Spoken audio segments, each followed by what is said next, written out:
every day brings new light to help us on our way. Always taking my breath, whether sun or rain. The wind will carry us over that horizon we see. It's getting closer. This is why we live, for moments like this. This is why we live, for moments like this, yeah.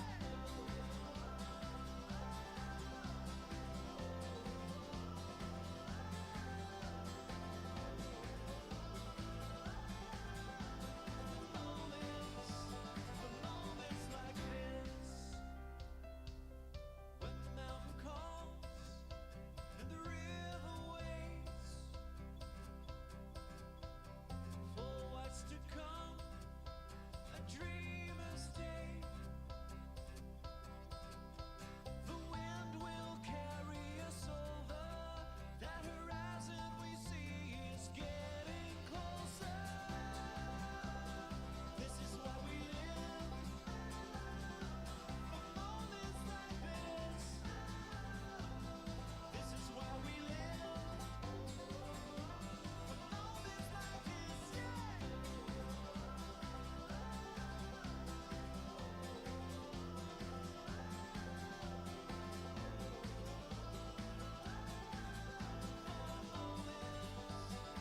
Moments like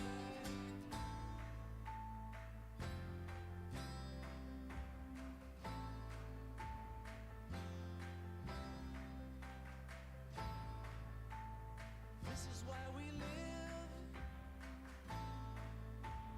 This is why we live. Moments like this. This is why we live. This is why we live.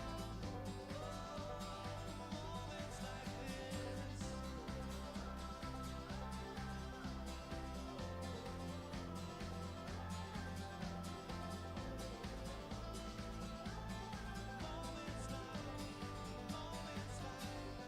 Moments like this.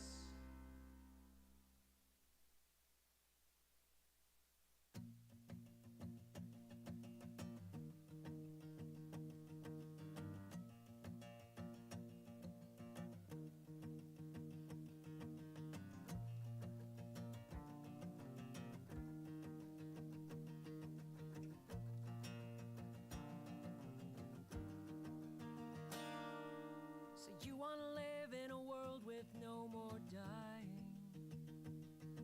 You're counting up the cards, what are you trying to gain? I was on the outside avenue, I was looking at you, dear, waiting as the minutes turn to hours, turn to days. And it's a shame, ain't it a shame now? It's a shame, ain't it a shame? I wanna sign up for every kind of rebirth, atomize my essence down to black earth and rain, blow away into the night 1,000 tiny points of light. Ain't it hard to watch another evening slip away? It's a shame, ain't it a shame now? It's a shame, ain't it a shame? And did you know that you were playing with the sharp edge of a knife? It seems like everyone is praying for eternal life.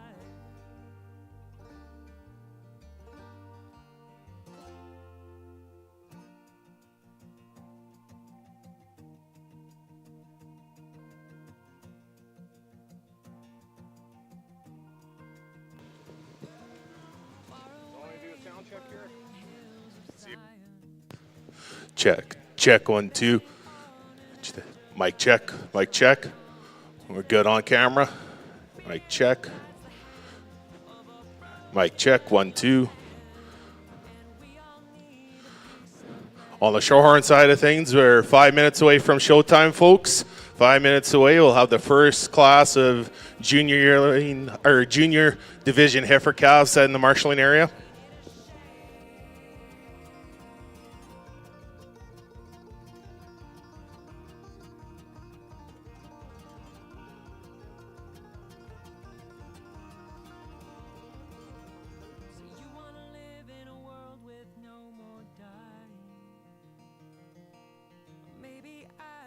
Trying, only trying just to say,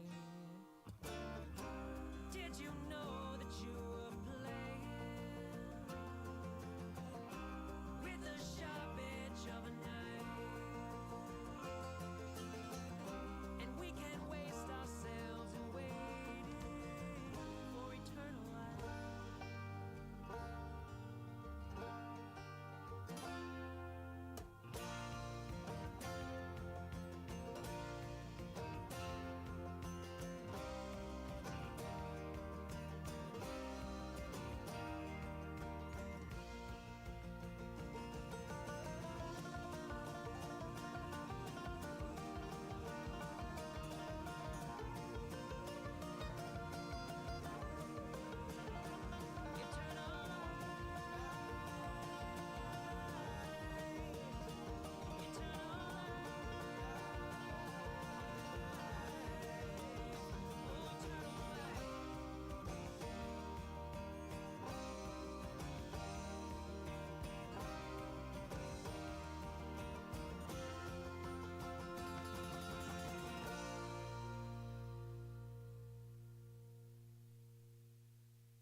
There's DNA, then there's heavy-duty DNA. HDNA. It's engineered into every aspect of the GMC Sierra HD, with the pulling power to prove it. Tow hitches of the world, prepare for glory. The fabric of nature hangs in the balance, because our planet is under threat, and one creature is at the center of it all. Every day between now and 2050, it gets harder to feed the world. We have had the mantra pounded into us, you gotta produce more, you gotta feed the world. If we keep eating animal products on this scale, climate change continues to be exacerbated. Many people would say cows are the worst thing in the world for the climate. People say, let's just get rid of livestock and grow crops instead. That's not possible. We're really missing the bigger picture. In a world without cows, we may be giving up one of our best tools to help heal the planet. If we want to truly mitigate climate change, we need animals on the landscape. How do we pull that carbon out of the atmosphere and put it back into the soil? That's where livestock come in. Agriculture holds the key to saving our planet. What really happens if you take all the cows away? Are we better off in a world without cows?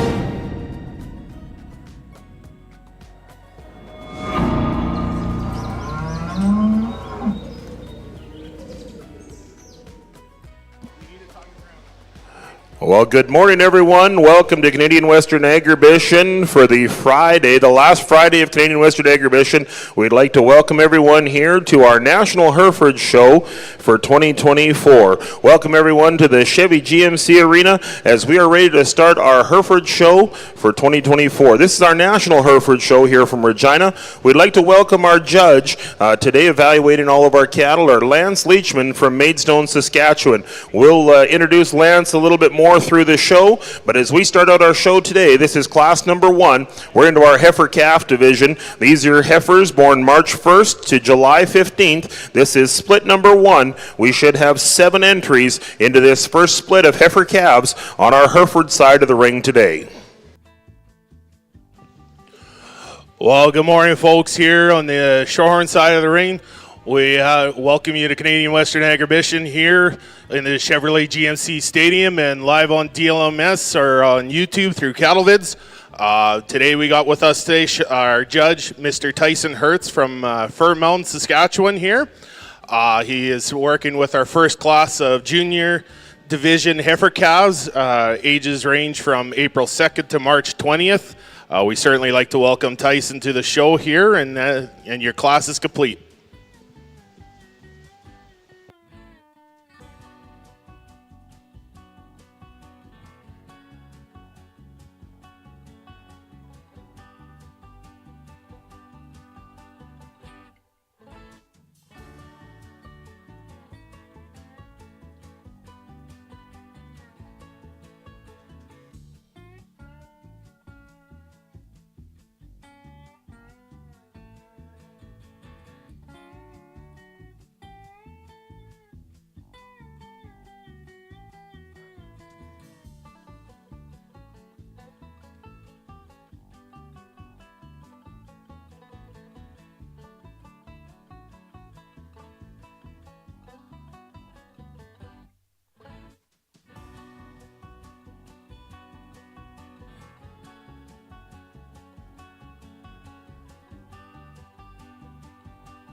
Folks, as we watch Judge Hertz go through the first class here, I'll give you a little bio on Judge Tyson here. Grew up on a family farm near Dutchess, Alberta. They raised purebred Limousin cattle under the operation Ivy Livestock. And as he got older, he found a different path in life and moved and now currently living near Fern Mountain, Saskatchewan, where he and his wife Callie and their 3 wonderful children, Sloan, Fowler, and Rustin, work alongside Callie's parents, Clayton and Corrine Gibson, at the 6 Mile Ranch.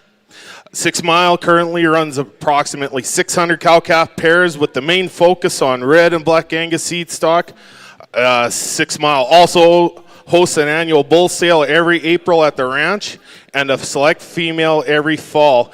And they just had their female sale here back on November 16th, their genetic focus sale. Tyson has judged cattle shows across North America, including the Toronto Royal Agriculture Winter Fair, Farm Fair International in Edmonton, other breed shows at Agribition, and now he can add to his resume the Canadian Western Agribition Shorthorn Show. They've also had many years of success showing across at various shows, including Farm Fair International, the National Western Stock Show in Denver, and Canadian Western Agribition. And if memory serves me right, they just had national champion Black Angus female here at Farm Fair a couple weeks ago, and yesterday had reserve champion Red Angus bulls. So we're getting a good look into a man who's got some good eye on some cattle here. And Tyson also at this time would like to thank and be honored for being a part of the Shorthorn show today.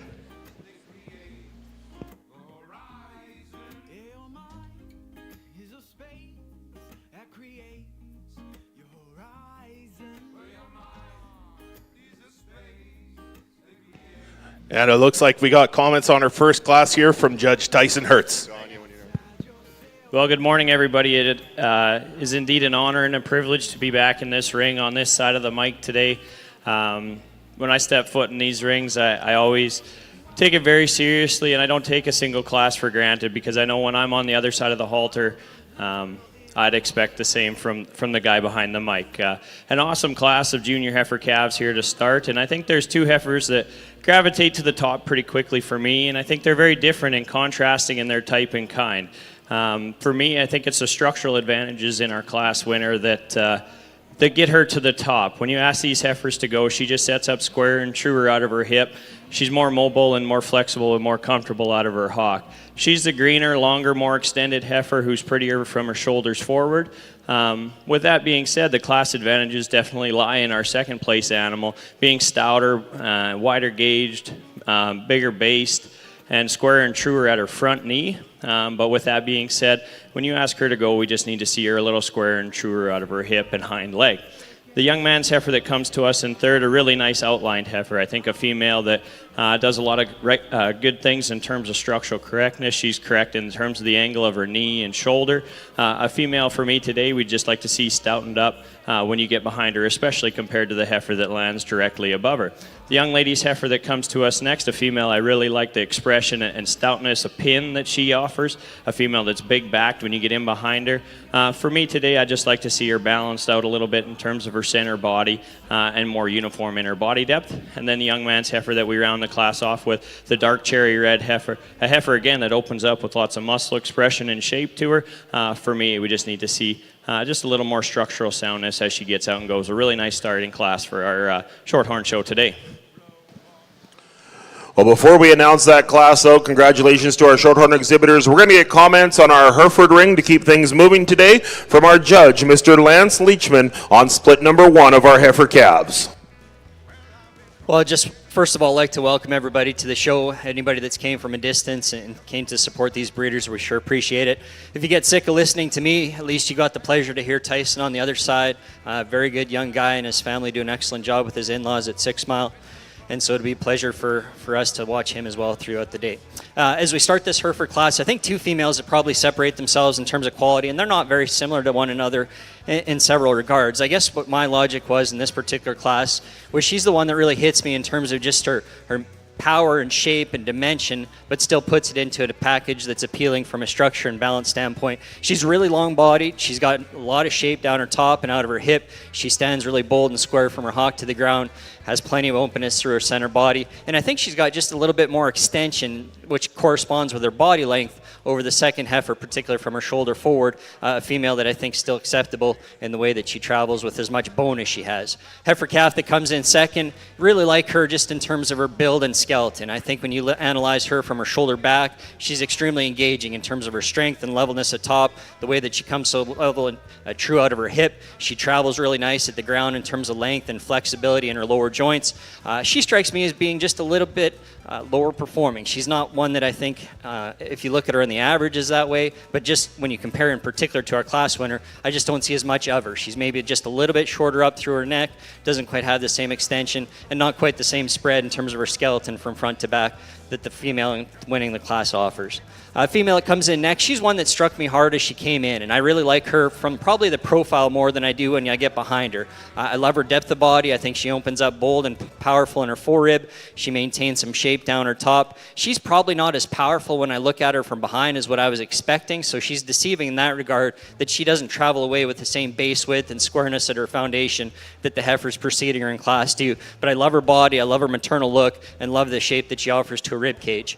Probably a big high performing, maybe the biggest and highest performing in terms of length of body and just a little bit more potential mature size is the heifer that comes next. And I like those things about her. I think she's acceptable in terms of her condition. When you look down in the fold of her brisket, she's super long bodied, female that's still up headed and made quite nice in the way that she transitions from her shoulder into her forerib. As she goes away, she's a little bit narrow constructed. She tends to get just a little bit higher in her tail head, and at times doesn't quite have the aesthetically pleasing look to her hind leg that the heifers in front of her offer. Broody body, more moderate framed heifer, this dark one that comes next. I love her depth of body and full rib. She's one that you think would, as she gets set in production, be one that maintains her body condition relatively easily. She's narrow constructed, a little bit flatter in terms of her shape than the heifers that precede her, but in terms of her structure and just the look that she has maternally, I think she's got a lot of really neat things to go forward with. Again, a really nice heifer that comes next, and not a lot of faults, so she just gets overpowered in this class in terms of sheer spread of muscle, dimension, length of body, and performance. She's still good in terms of her structure. She gets out and takes a long athletic stride. She's bold enough in the shape of her rib, and she too, I think, is pretty acceptable in terms of condition. Heifer that comes next, that concludes the class, I mean, she's one that's obviously probably going to be quite easy fleshing if you look at her body shape in relation to her frame. I think she's already evidenced that, and that she's just a little bit fuller, a little bit deeper into her brisket and her chest floor than what I prefer. She's also more moderate framed heifer that's potentially just a little bit frailer in her underpinnings and lighter muscle than the options that precede her.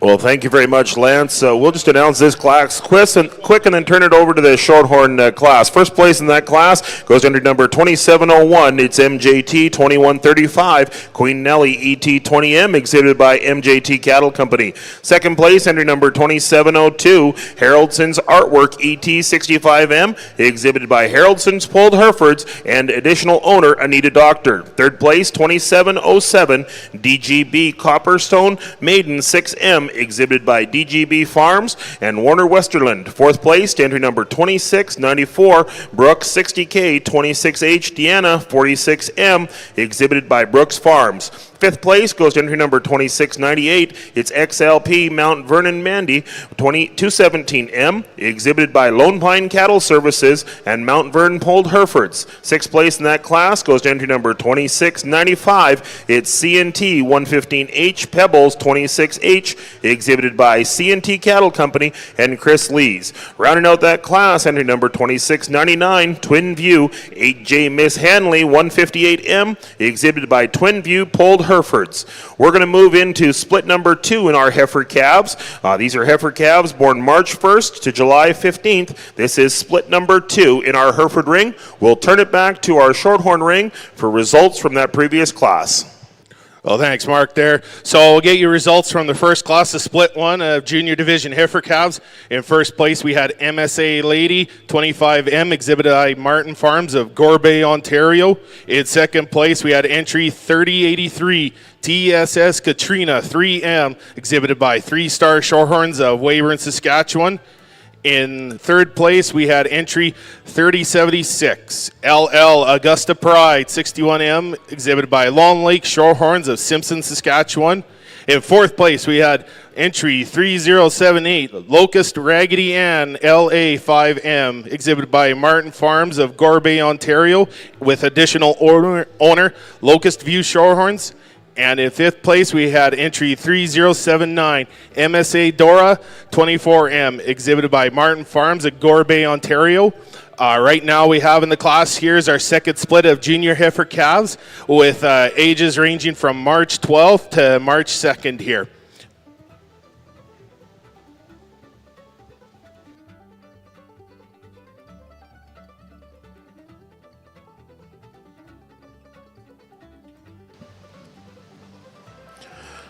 Back into our National Hereford Show, we'd like to welcome and introduce our judge today, Mr. Lance Leachman. Lance comes to us from Maidstone, Saskatchewan. Lance, along with his wife, Sherry, and their mom, Frances, own and operate Big Gully Farms at Maidstone, Saskatchewan, where he is the third-generation Hereford breeder on both sides of his family. The farm consists of Herefords and Polled Hereford cows with a sale each December that's focused on marketing commercial bulls. Lance attended Dodge City Community College and Kansas State University, where he completed a livestock judging team and obtained his bachelor degree in animal sciences and the industry. He coached 3 teams while attending Virginia Tech, where he obtained his master's degree in animal breeding and genetic. Lance appreciates the invitation to evaluate our 2024 National Hereford Show. Great to have Lance here evaluating our cattle today, as we're here at Canadian Western Agribition for our 2024 National Hereford Show.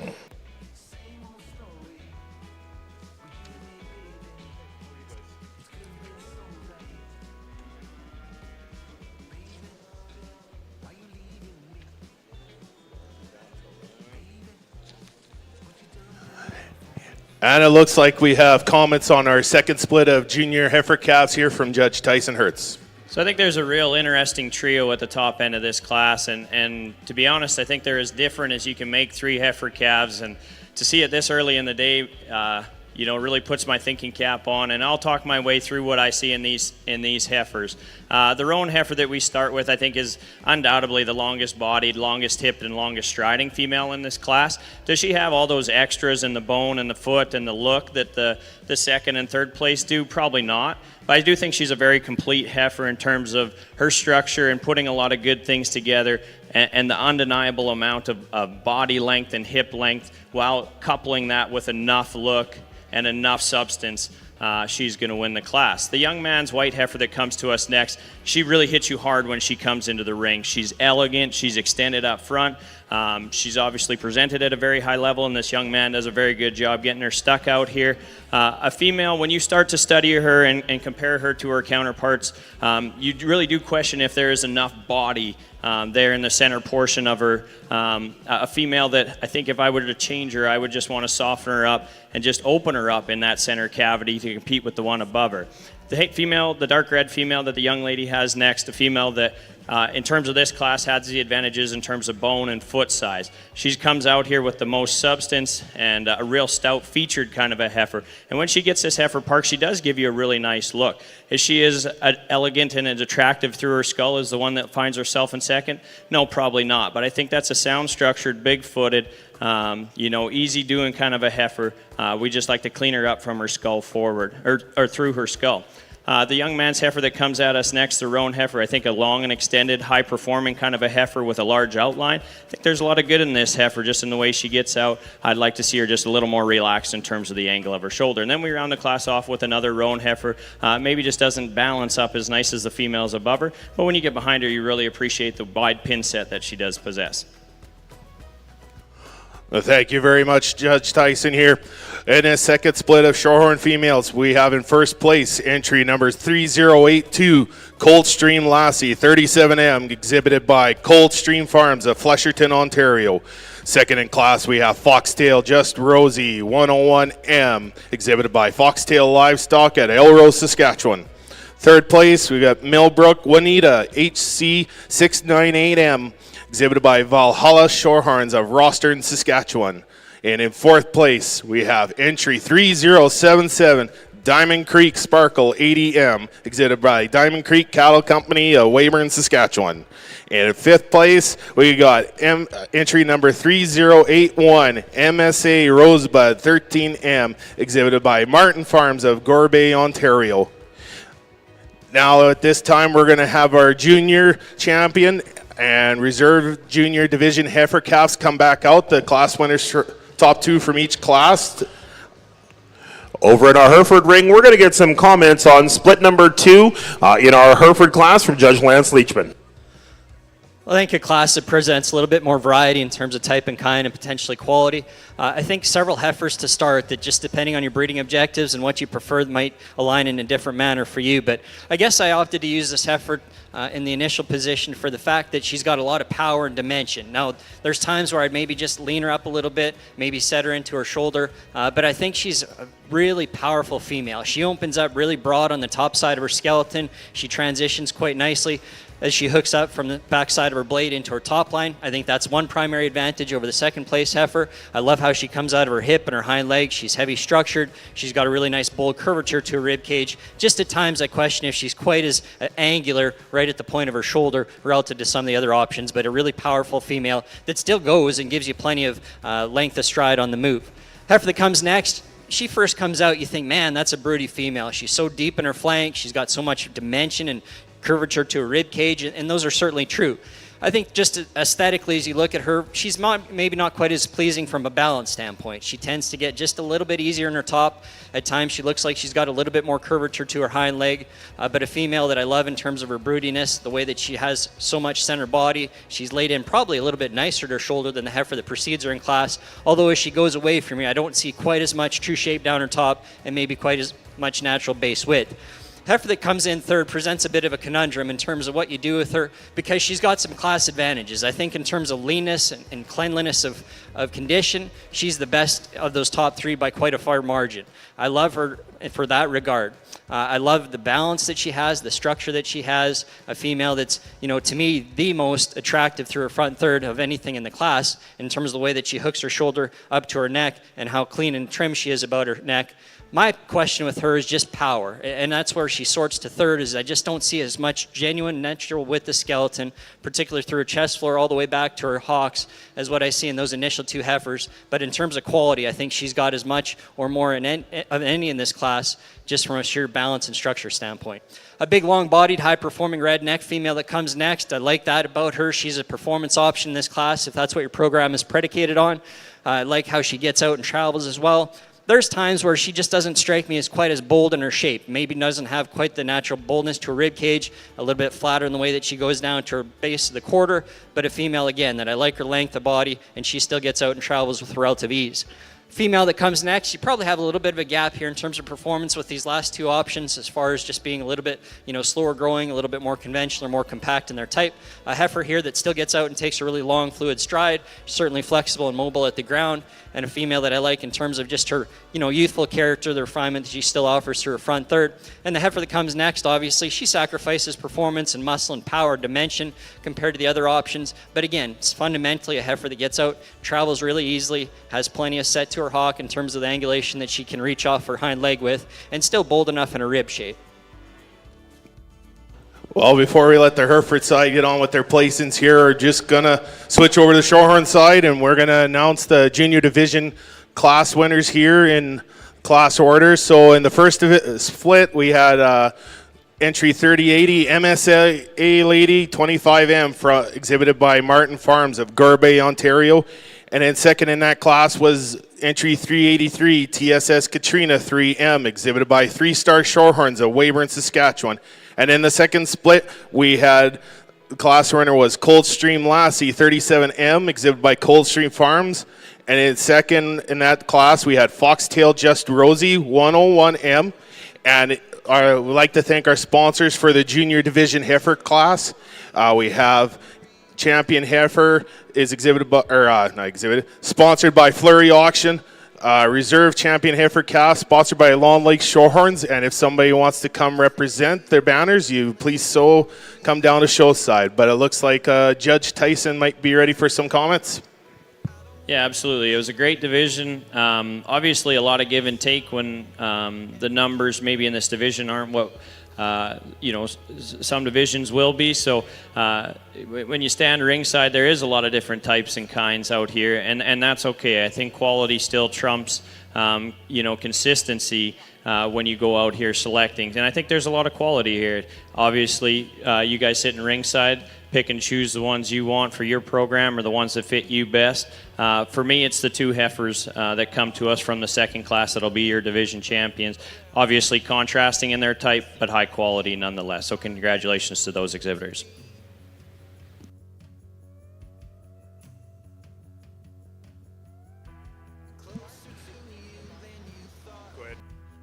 All right, it looks like we've gone to the second split here for our champion junior heifer calf. Coldstream Lassie 37M exhibited by Coldstream Farm of Fleshington, Ontario. And our reserve junior heifer calf is Foxtail Just Rosie 101M exhibited by Foxtail Livestock of Elrose, Saskatchewan. I'll let you go back to the Hereford side there, Mark. Over on our Hereford side, we want to bring in back into our junior division our champion in reserve out of our first two classes. Out of split number 1, entry number 2701, it's MJT 2135, Queen Nellie ET 20M, exhibited by MJT Cattle Company. Second place out of that division, entry number 2702, Haraldson's Artwork ET 65M, exhibited by Haraldson Pulled Herefords and Anita Doctor. Out of that second split in the ring, entry number 2703, it's Haraldson's Lady, 12K 54M, exhibited by Haraldson's Pulled Herefords and 12 Oaks Herefords. Second place in that class, entry number 2704, it's Glenlee's J030, Starmaker 85M, exhibited by Glenlee's Farms and Harvey Duke. This is our junior division, champion and reserve champion heifer calf, sponsored by T-Bar-C Cattle Company and KLM Pulled Herefords. With that, we're going to get some comments on our junior division heifer calves from our judge, Mr. Lance Leachman. Look, again, I'll just go over them briefly. First heifer calf that we saw in the first class, love her length, her power. She's so genuine in terms of her mass and the way that she goes to the ground, but still angular enough up front. And really, in my opinion, relatively conservative in her condition compared to some of the other heifers we saw. Second, from that particular class, more modest in terms of her stature, a female that doesn't have probably the weight per day of age that you'd perceive. The first one to have, but I love how broody and deep she is in her rib, and she still gets out moves, just a little bit shorter fronted, maybe a bit plainer in that regard. A big, powerful heifer that came out of the second class, very long-bodied. Female that's got a tremendous amount of spread to her top and natural base width, much like the first option in the first class. A female that, to me, at times, just wonder how angular she is up front compared to some of the others, but I think she's still acceptable in that regard. Maybe just doesn't have quite the same classiness of some of the females that we saw this morning, but love her shape, and she still gets out and travels really well. And then a really broody option that came in second in that last class. I love her depth of body. Maybe doesn't quite have the physical build in terms of her length and levelness atop and the way that she comes out of her hock, but I think still a female when you set into production is going to be awfully good. And one thing about that heifer I should mention too, in terms of her udder quality, she looks phenomenal at this point in terms of just the set, the spacing to her teats. That's going to be really exciting to see when she starts lactating. So with that, if you just offer your congratulations to these folks, I'll pick a champion reserve in this particular division.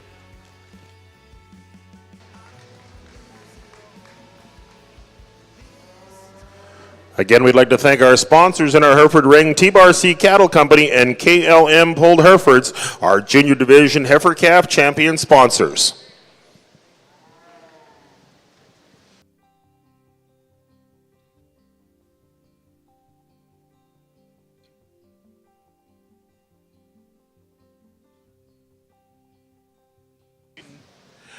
Well, our heifer calf junior division champion is going to come out of our first split. Congratulations, entry number 2701. It's MJT 2135, Queen Nelly 20M, exhibited by MJT Cattle Company.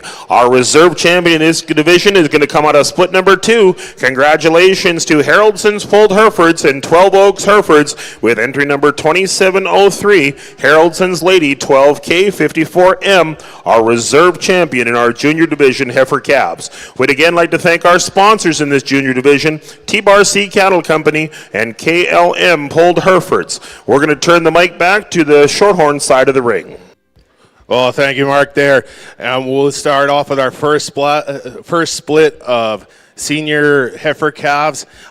Split 1 has got 6 head in the class. Their ages range from February 23rd to February 15th here. We got 6 head in your class.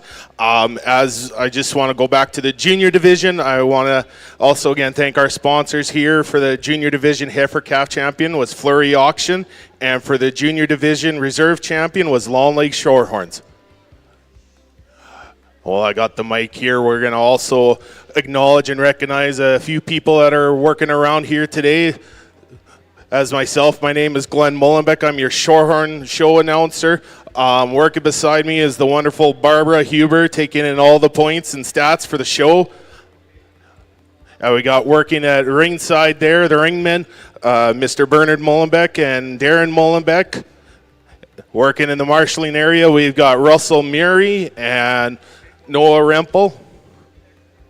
And handing out ribbons and banners, in my biased opinion, is probably the sweetest Shorthorn Lassie queen we have here in Savannah Mullenbeck. How about you stand up and give a wave to the crowd?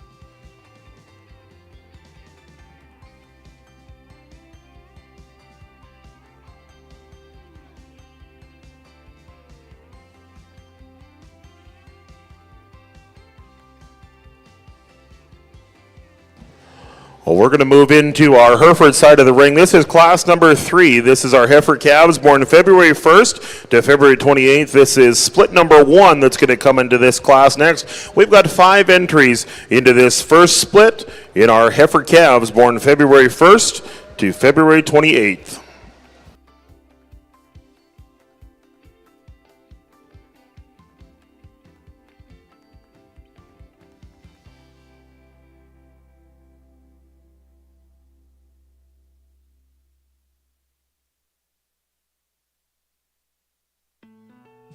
This night, I guess I'll take you home again.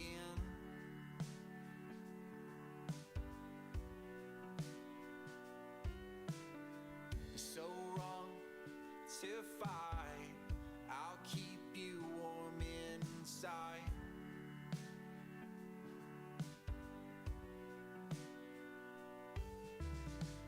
I'll be the one who gives what you want to. I'll be the one who is what you won't do. I'll be your foolish kid.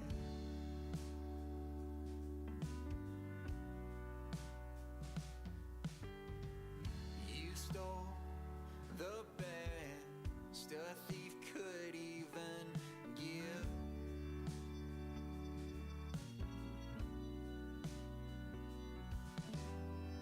A heart of love, the blood to one last touch.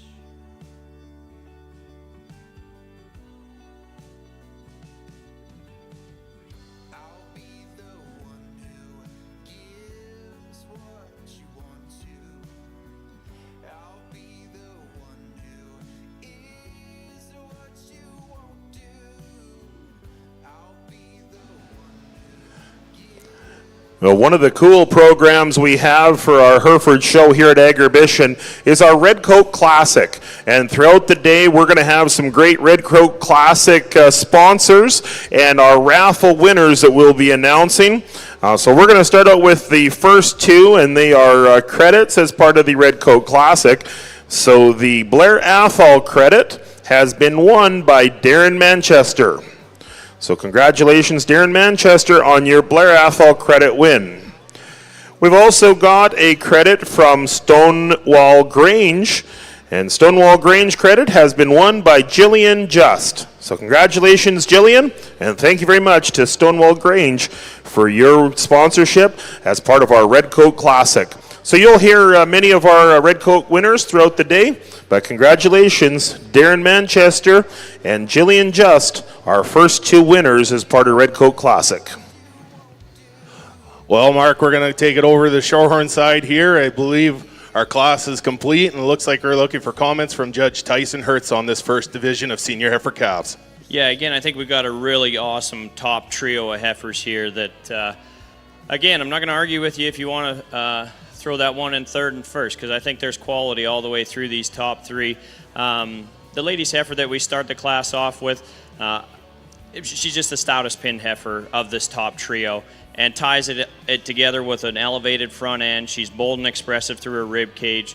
For me, I do want to see her just a little more relaxed in the way that tail head lies into her hip, but I think there's a lot of quality in this heifer. She's bold sprung, she's good looking, she's highly presented, she's sound structured, lots of good in this one. The young man's heifer from the side, I think that's the one I initially gravitated to. When you talk about cutting a silhouette and just being quality from the side, tough to argue with this one. It's when you get behind her, you got to ask yourself, is there truly enough of her there? And when you have 2 females, specifically the one that beats her in class, that's just a shot stouter pin, bigger backed and more expressive in the curvature of her rib, I say no. I think we just need to see her a shot stouter, but I love the outline. I love how tidy she is from her chest, elevated really through her front end. I think a really high quality individual that just needs stoutened up. The heifer that comes to us in third is one that we, probably patterns with our class winner. a shot better than our second place one, but she's one I just like to see a little tidier in her navel and in her underline, and then cleaner up in her chest floor just ever so slightly. But I think there's a lot of quality in this one too. With a bold rib shape, she's stout pinned, she gets out and goes, and still ladylike through her front 1/3. There's two big cow prospects that come to us next. The more predominantly white roan heifer that's going to stand out next. A big body, deep-sided kind of a female. A female I'd like to just lay her back in her shoulder ever so slightly to compete with those females at the top end of this class. The darker red roan heifer that comes to us next, again, a high-performing, large outline kind of a female with some big pieces to her. I love the top shape down the top of her skeleton. But for me, she just lacks some of those show ring aesthetics and some of the structural correctness advantages that we see at the top end. And then the dark red heifer that comes to us next, I love how level she is down her top and out of her hip. For me, we just need to soften her up from the side. Well, thank you, Judge Tyson here. In our first split of senior division heifer calves, we've gotten first place DASF Billie Jean BF 27M ET, exhibited by Double Arrows Stock Farm of Thorhild, Alberta. Second place, we have AFVF Margie's Dream Girl 403, exhibited by Head for the Hill Shorthorns of Redverse, Saskatchewan. In third place, we have entry 3090, Head for the Hills Daisy Jones, exhibited by Head for the Hills Shorthorns of Redverse, Saskatchewan. Fourth place goes to 3088, Prospect Hill Princess Marita, exhibited by Prospect Hill Shorthorns of Meeting Creek, Alberta. At fifth place, we've got entry 3107, Edensville Miss Shauna 21M, exhibited by Edensville Cattle Company, Meeting Creek, Alberta. Additional owner Brooklyn Olson, as well as additional owner Prospect Hill Shorthorn. And rounding up the class here, we have entry 3106, Star P Miss Pansy 5M, exhibited by Star P Farms of Humboldt, Saskatchewan. And we'll let you go back over to the Hereford side there, Mark. We'll get some comments from Lance Leachman on our first split of February heifer calves. Okay, I think a top pair where there's give and take, and they're very dissimilar to one another. The one that I elected to start with, to me, is really broody. I love her rib shape. I love how she comes bold and square on the back side of her shoulder. She's got so much sweep and depth, and uniformity and levelness of her lines. Female that still has some shape to her hip, and I like her down low particularly. I think she toes ahead a little bit truer than the second place female. I think she comes down with a nickel more cushion off her hind pastern. Now, there's times where she's a little bit more deceiving because she's got a little bit of white on her front leg. She's a little bit more moderate female, so you'd maybe like to give her just a little bit more punch and performance, but I think in terms of a maternal option, it looks like she's going to be probably pretty easy keeping in production because of her body type, her rib shape, and her moderation. That's one that presents an opportunity. Female that comes next, obviously she corrects some of the deficiencies in the class winner in terms of being that a little bit bigger statured, much longer bodied female. There's times where I think, well, man, is she the stouter option that you ought to go with? When I truly analyze her, I don't know that there's more muscle. I think she's a female that's got more performance. She's got as much, total dimension in terms of her rib cage. She doesn't go out quite as wide down into her chest floor and probably down from her hock to the ground as what I maybe prefer for a bigger, higher performing heifer like she is. But I do like her balance. I still think she's attractive and maternal through her front third. Female to me that just doesn't quite have maybe the attractiveness down low in terms of her structure and the trueness of skeleton that she travels away with, but a really nice high quality female. Next two heifers that come, they probably share some deficiencies structurally for me that just maybe separate them from the first two females. And I think what they have in common is that they just get a little bit tight and tense in their spine, both of them. I think this female to me is a little bit more tolerable of the two because she's a little bit more angular in the way that she slopes at her shoulder, but she still gets tight in her top. She is a long-bodied heifer. I like her length and performance. A female that still is really clean in her condition. And down low, I think she gets around fine. Just on the move, she's a little bit more rigid in her spine. Same can be said for this next one. She's the one to me is just a little bit more abrupt in the angle to her shoulder. She's been fighting the halter, obviously, and that doesn't help, but I just find her, again, a little bit more tense in her top. I think on the stand, she's really attractive. She's got a nice shape to her rib. I think she's probably got that advantage over the dark red heifer. But again, just on the move, I'd like to soften her up in her spine, give her a bit more aggressive tread out of her front end. And then a female that comes next, I like in terms of her moderation. She's a deep enough bodied heifer. She just gets overpowered in terms of total dimension relative to heifers ahead of her. We'll get some congratulations in this class. First place goes to number 2723. It's Harrelson Miley, ET39M, exhibited by Harrelson's Pulled Herefords. Second place in that class goes to number 2714. Blair Athol, DJ Yes Lady, 74M, exhibited by Jackson Lees. Third place in this class goes to number 2725, MJT, Marigold ET4M, exhibited by MJT Cattle Company. Fourth place in that class, entry number 2719, RSK 91H, Miss Firefly 73M, exhibited by RSK Farms. Rounding out our class, entry number 2711, it's Blair Athol TT 49K Ferreira 58M, exhibited by Blair Athol Farms. We're going to move into split number 2 in our Hereford ring. This is split number 2, heifer calves born February 1st to February 28th. Should be 5 entries into this split number 2.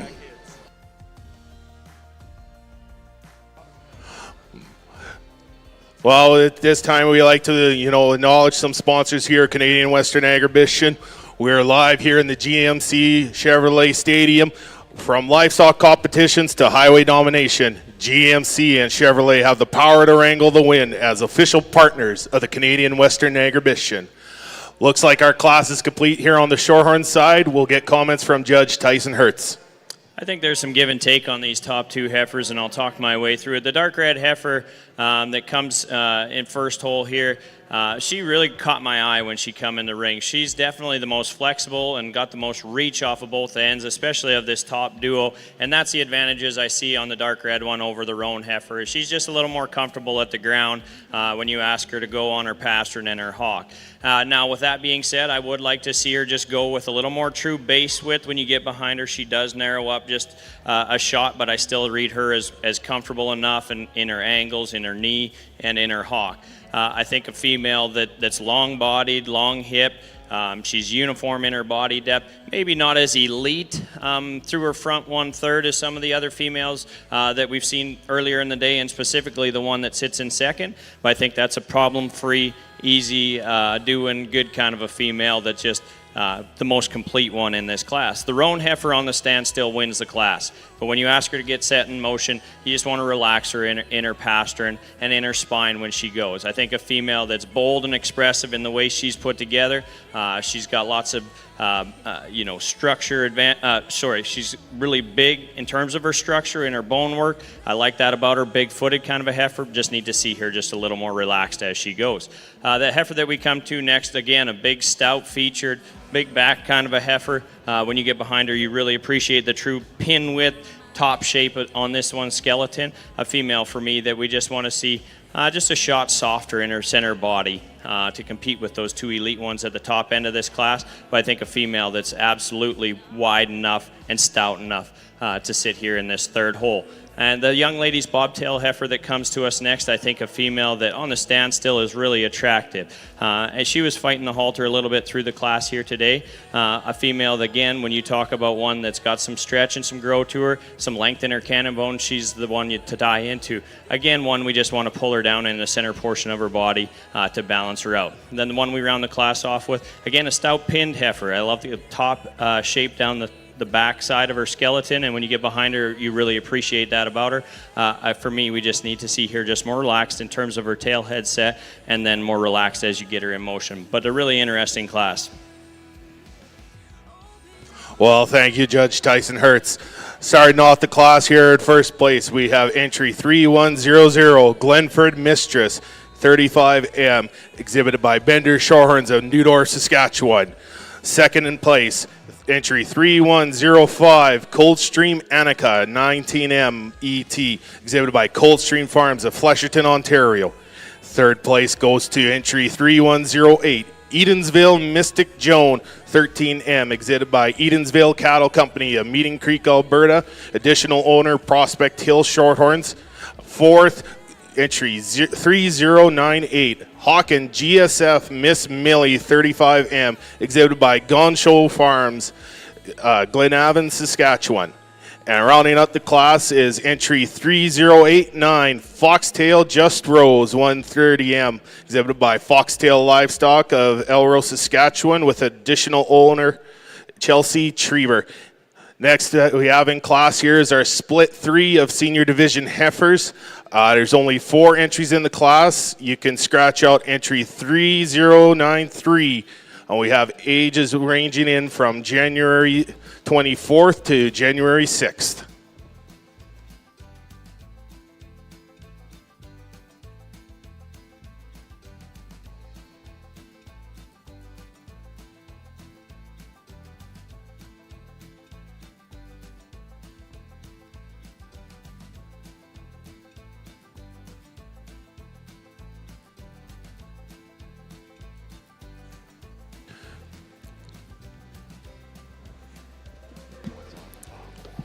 Over in our Hereford ring, we're going to get comments on split number 2 from Judge Lance Leachman.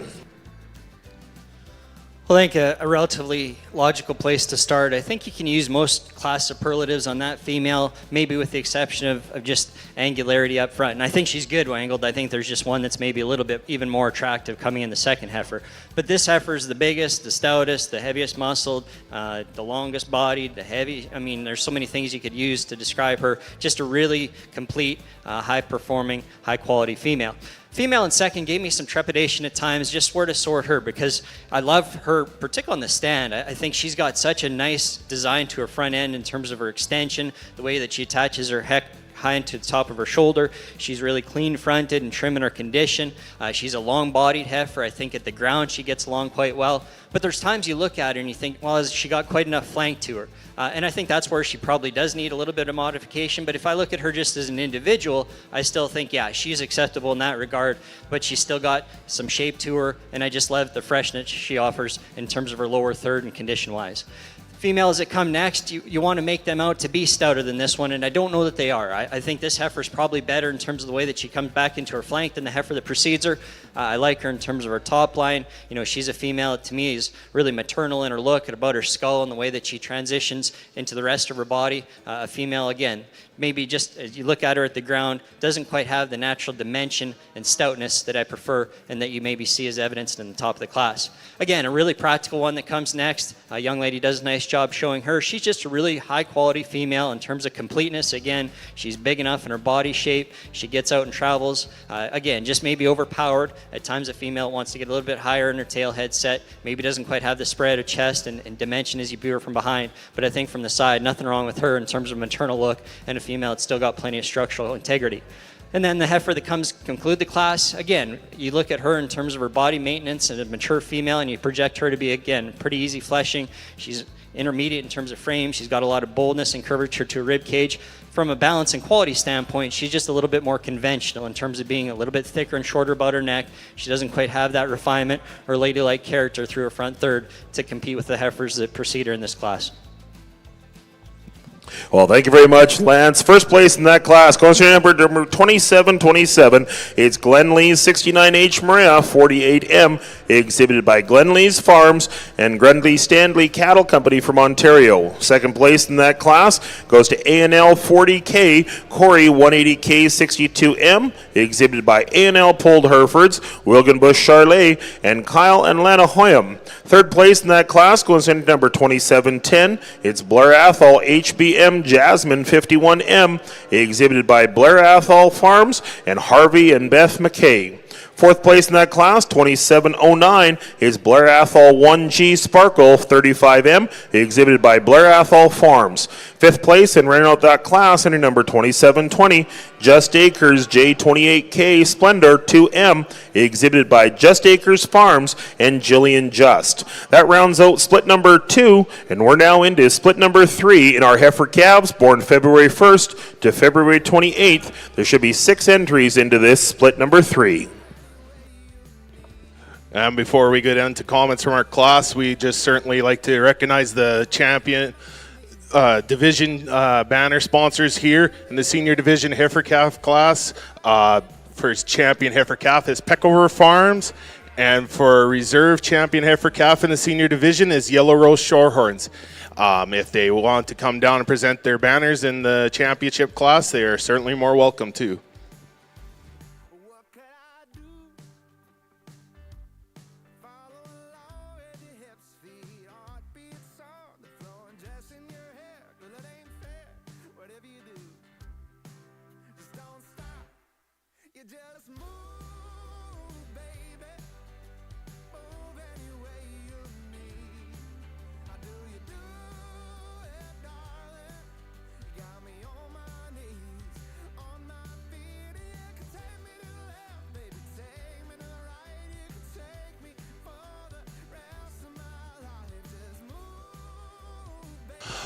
All right, looks like class is complete here. We'll get some comments from this tough split of heifer calves from Judge Tyson Hertz. Yeah, a fun top duo for sure. I think there's some give and take on these two females.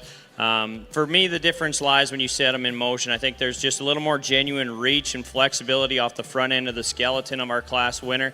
But for me, I think she's still opened up enough. She's bold enough, and she commands enough attention, and she does have a more genuine transition to her rear rib and flank than our second place animal. Now, if you want to tie into the longer neck, prettier headed female, that's the one in second. I love those attributes about her. I love her when she's on the standstill. Again, I would just like to see her just a touch softer and more genuine in her flank and rear rib, but I think there's two pretty elite females here. Definitely some give and take. The red heifer that comes to us in third, I love the length of spine and the length of hip in this heifer. One that maybe wasn't, getting out here and going as good as she could. Being the first one in the class is always tough, I know. But a female, once she's settled in, she is sound structured. She maybe doesn't have the extra oomph, the extra combination of power and pretty that we see in the top two. A nice functional female that's sitting in third. The roan heifer, we round the class off with a lot of the same things can be said. We just want to see her with a little more pop and a little more explosiveness into her rib cage, but a female that you like to stretch and grow that she possesses. Alrighty there, thanks Judge Tyson Hertz. Starting off the class here in first place, we had entry 3099 JTPH Affliction 91 MET, exhibited by JT Livestock of Stettler, Alberta, with additional owner Pinch Hill Cattle Company. Second in place is DA entry 3087 DASF Valentine WF8M, exhibited by Double Arrow Stock Farm of Thorhild, Alberta, with additional owner of Diamond Creek Cattle Company. Third goes to entry 3101 Glenford Patsy 21M, exhibited by Bender Shorthorns of Newdorf, Saskatchewan. And rounding up the class here, we got entry 3097 Diamond Creek Baroness 8M, exhibited by Diamond Creek Cattle Company of Weyburn, Saskatchewan. Next we have in the ring here is split number 4 of Senior Division heifer calves. We have 6 total in the class here, ages ranging from January 3rd to January the 1st. Over in our Hereford ring, we're going to get comments on split number 3 from Judge Leachman. Well, again, I think a logical place to start. This heifer just kind of combination of female. I think she combines the strengths of the ones that are going to follow her in class. A female that I think is just really practical. Again, nice in terms of rib shape. She's good enough in terms of her structure. She goes about the ring. I guess she doesn't blow me away in any one regard. I think there's been heifers that we saw today that have maybe had more unique components than what she does, but I really just like her overall for a combination of really attractive characteristics from a maternal standpoint. Female that comes next, I like her body shape in terms of the boldness to her rib cage. She still has some squareness and shape out of her hip, and that's probably, I think, what distinguishes these two cattle is I just see a little bit more genuine shape and dimension in this dark red female than the lighter red female, particularly on the back side of her shoulder, down her top, and out down to her pins and stifle. The female that comes next in third, she does address some deficiencies of the second place female. She's longer bodied. I think she's more attractive from her shoulder forward in terms of the way that she projects her neck out of her shoulder into her neck transition. She's really level down her top, very free moving on the stride. When I get behind her, she tends to get a little bit more constricted right behind her shoulder. She's a little bit narrower pinned and then flatter down into the base of her quarter as she goes away than those first two heifers in this particular class. Female comes next, I really like on the stand. Again, she probably has that quality character that those initial females have in terms of her, balance on the stand. Female, it's still long-bodied. She's still attractive enough. I think when you get her on the move is where maybe some of the issues start to reveal themselves. A female, to me, that just gets a little bit tighter and, again, more rigid in her spine. She maybe struggles a bit more off her hind leg, particularly back into her rear pastern in the way that she goes about with not quite the same consistency or ease as the heifers that precede her. One that comes next, you like her for spread atop. She's a big-bodied heifer. She's stout enough in her hip. Again, I just see her as being a bit more conventional. She's a little bit more jammed up and shorter fronted, a little bit more elevated in the angle to her scapula, and a heifer that I just don't think has that same maternal femininity or quality up through her front third. Big, long, high-performing heifer that comes next. She's got a lot of mass and spread to her skeleton, a female that you like in those regards, as well as her bone. She's just too straight in her hock for me today, a female that I'd like to mellow out in the angle to her hock, just give her a little bit more long striding and an athletic tone as she goes about the ring.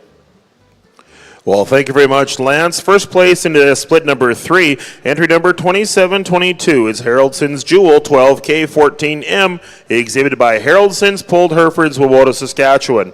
Second place in that class, entry number 2718, A&L JNR 313J Marvel 123J 47M, exhibited by A&L Pulled Herefords from Steelman, Saskatchewan. Third place, that class, entry number 2724, it's Double H Reba 210M, exhibited by Double H Cattle Company.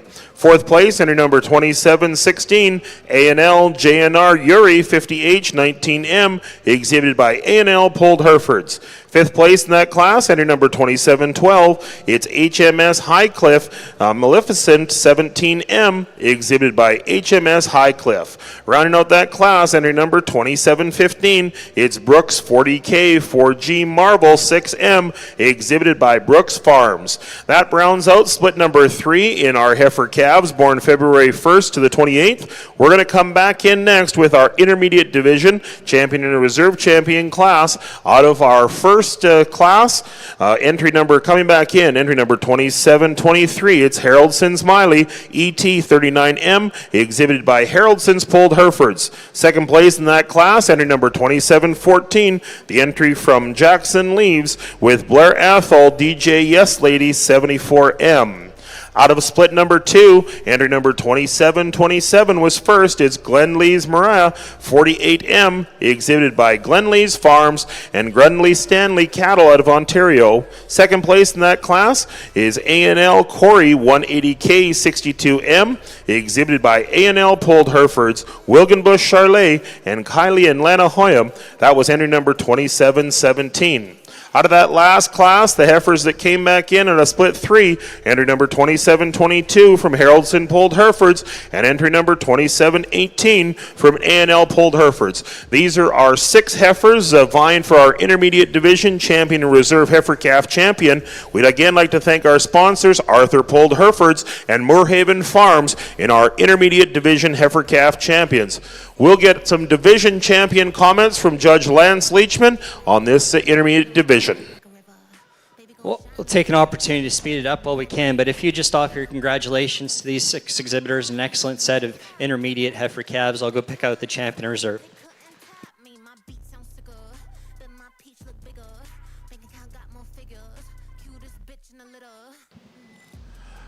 Well, split number 2, congratulations to Glenlee's Farms and Grundley Stanley Cattle Company is going to be our intermediate division champion, entry number 2727. Our reserve champion is going to come out of split number 3, entry number 2722. It's Haraldson's Jewel 12K14M, exhibited by Haraldson's Pulled Herefords. Congratulations again to our champion, Glenlee's Pulled Herefords, Grundley Stanley Cattle, and our reserve Haraldsson Pulled Herefords with their 2 entries. Thank you very much again to our sponsors in that division, Arthur Pulled Herefords and Moorhaven Farms. We're going to turn the mic over to our Shorthorn ring with comments. Yeah, I think it's on. Yeah, I think a really, maybe a class that doesn't have the wow factor that we've seen in this senior division, but I think there's definitely quality all the way through this class. The 2 females that we end up in first and second, 2 females that are really genuine in terms of their muscle shape, their big top when you get behind them, they're stout pinned with enough genuine base width and muscle shape to them. For me, the difference lies when you set these females in motion. The young lady's heifer that wins the class just has a little more reach and comfortability down her shoulder and down her spine when you ask her to go. I think a female that's attractive enough, big enough, ribbed, soft enough, a good quality female there. The young lady's heifer that comes to us in second, I love this heifer when you get behind her. I think she's got as good of look and squareness from hock to ground. A female that's really big featured. I love her bone work. I love her foot size. For me, it's just when we talk about mobility, we just want to see her just a little easier as she goes. The female that comes to us next is definitely the longest spine female in class, the dark red heifer that finds herself in third. A female, we just need to see her lay in a little better in her hip-loin junction when you ask her to go. She just gets a little tighter there, but I love the stretch and functionality in this female. There's a big broody one here coming to us in fourth, a female from a weight per day of average, I think would take the cake in this class. For that much more in substance, I think one we just want to see a shot bigger in terms of her bone work, and then just a shot fresher from her shoulders forward. There's a good one here coming to us in fifth as well. I think one that's got a really nice look when you're on the standstill, but for me, we just would like to see her redesigned in her hip as you ask her to go. And then the one we round the class off with, a long, stretchy, feminine fronted heifer, one we just want to see just a shot bigger bodied and more maternal in her rib shape. A nice class, though, to round out our senior division. Well, thank you there, Mr. Tyson Hertz. We'll start off with the class winner here in first place. Entry 3086, DASF Janus BT1M, exhibited by Double Arrow Stock Farm of Thorhild, Alberta. And in second place, we have entry number 3095, Holland Lane Maria 2M, exhibited by Holland Lane Farm of Chatsworth, Ontario. Third in class, we had Coldstream Lady 5M, exhibited by Coldstream Farm, Flesherton, Ontario. Fourth place goes to 3103 Coldstream Mistress 6M, exhibited by Coldstream Farms of Flesherton, Ontario. Fifth in class goes to entry 3128 Hillhaven Miss Verona Kira 2M, exhibited by Foxtail Livestock, Elrose, Saskatchewan, with additional owner Sweetgrass Ranches. And rounding out the class, we have entry 3096 Holland Lane Casey Macy 4M, exhibited by Holland Lane Farms of Chatsworth, Ontario. Now we'll get into our senior division heifer calf drive. We'll go through the classes here, starting off with split one, which was DASF Billie Jean BF27M, exhibited by Double Arrow Stock Farm of Thorhild, Alberta. Following her in that same class was VF Margie's Dream Girl 403, Head for the Hill Shorthorns of Redverse, Saskatchewan.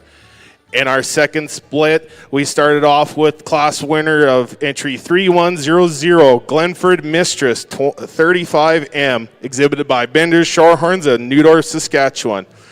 Following her in that same class was entry 3105, Coldstream Annika 19M ET, exhibited by Coldstream Farms.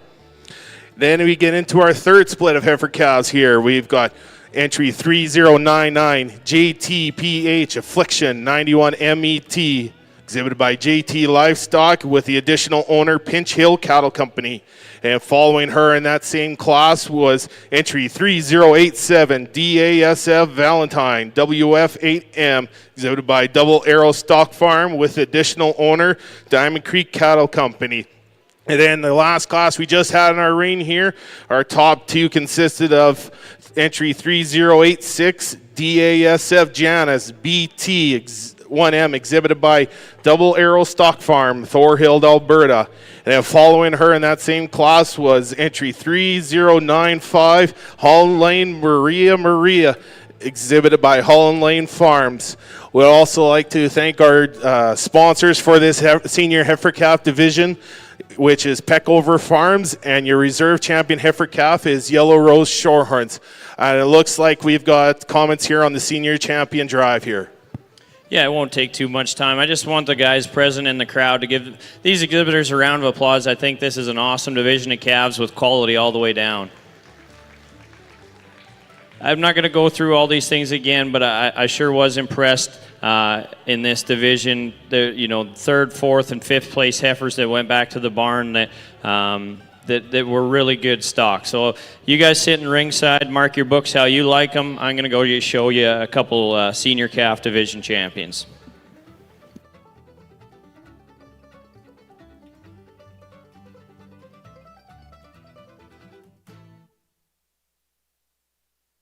And we'll go to the third split in class there with entry 3099 JTPH Affliction, exhibited by JT Livestock of Stettler, Alberta, additional owner of Pinch Hill Cattle Company.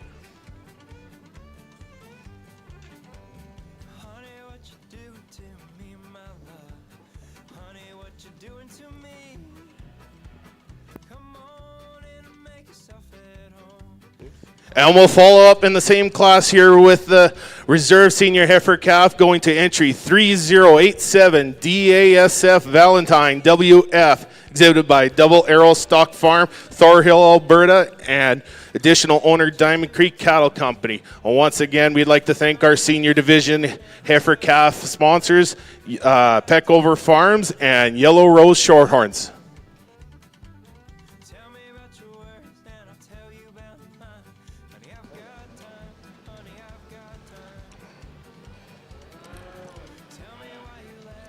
Over on our Hereford side of the ring, we're going to announce a few more of our Red Coat raffle winners.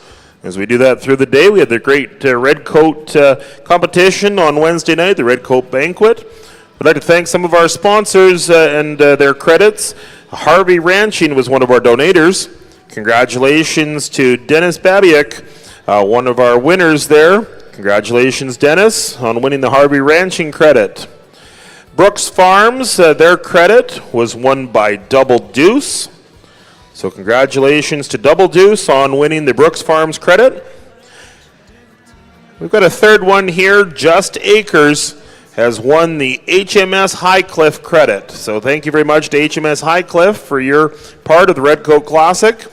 And Just Acres is the winner of that. So congratulations, Just Acres, Double Deuce, and Dennis Badiak. You guys are winners in the Red Coat Classic. Oh, we get back onto the Shorthorn side here. We're going to start off with a split one of our junior division yearling heifers with ages ranging from September the 2nd all the way to March 28th here. And we have 7 animals for this class.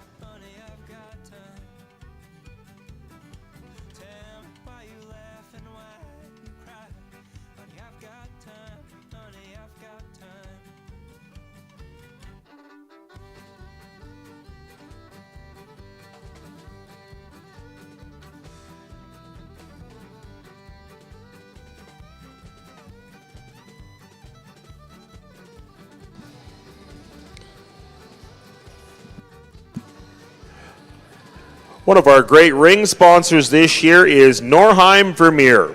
Independently owned and operated, Norheim Ranching offers a wide range of high-quality equipment and products specifically designed for cattle producers.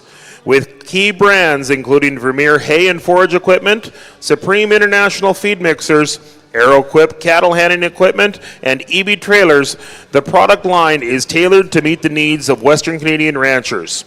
With a complement to your livestock industry and a product line that continues to grow and adapt, Norheim Ranching can be trusted as your livestock equipment specialist. Thank you very much for your sponsorship, Norheim Ranching and Vermeer. Along with that, we're going to Nexus Credit Union is proud to be a platinum partner of Canadian Western Agribition. Stop by the Connexus watering hole at the John Deere Sale Arena for a refreshment or visit our team at booth 143 in the International Trade Center to find out how we can help make your financial dreams a reality. Thanks again to Connexus Credit Union.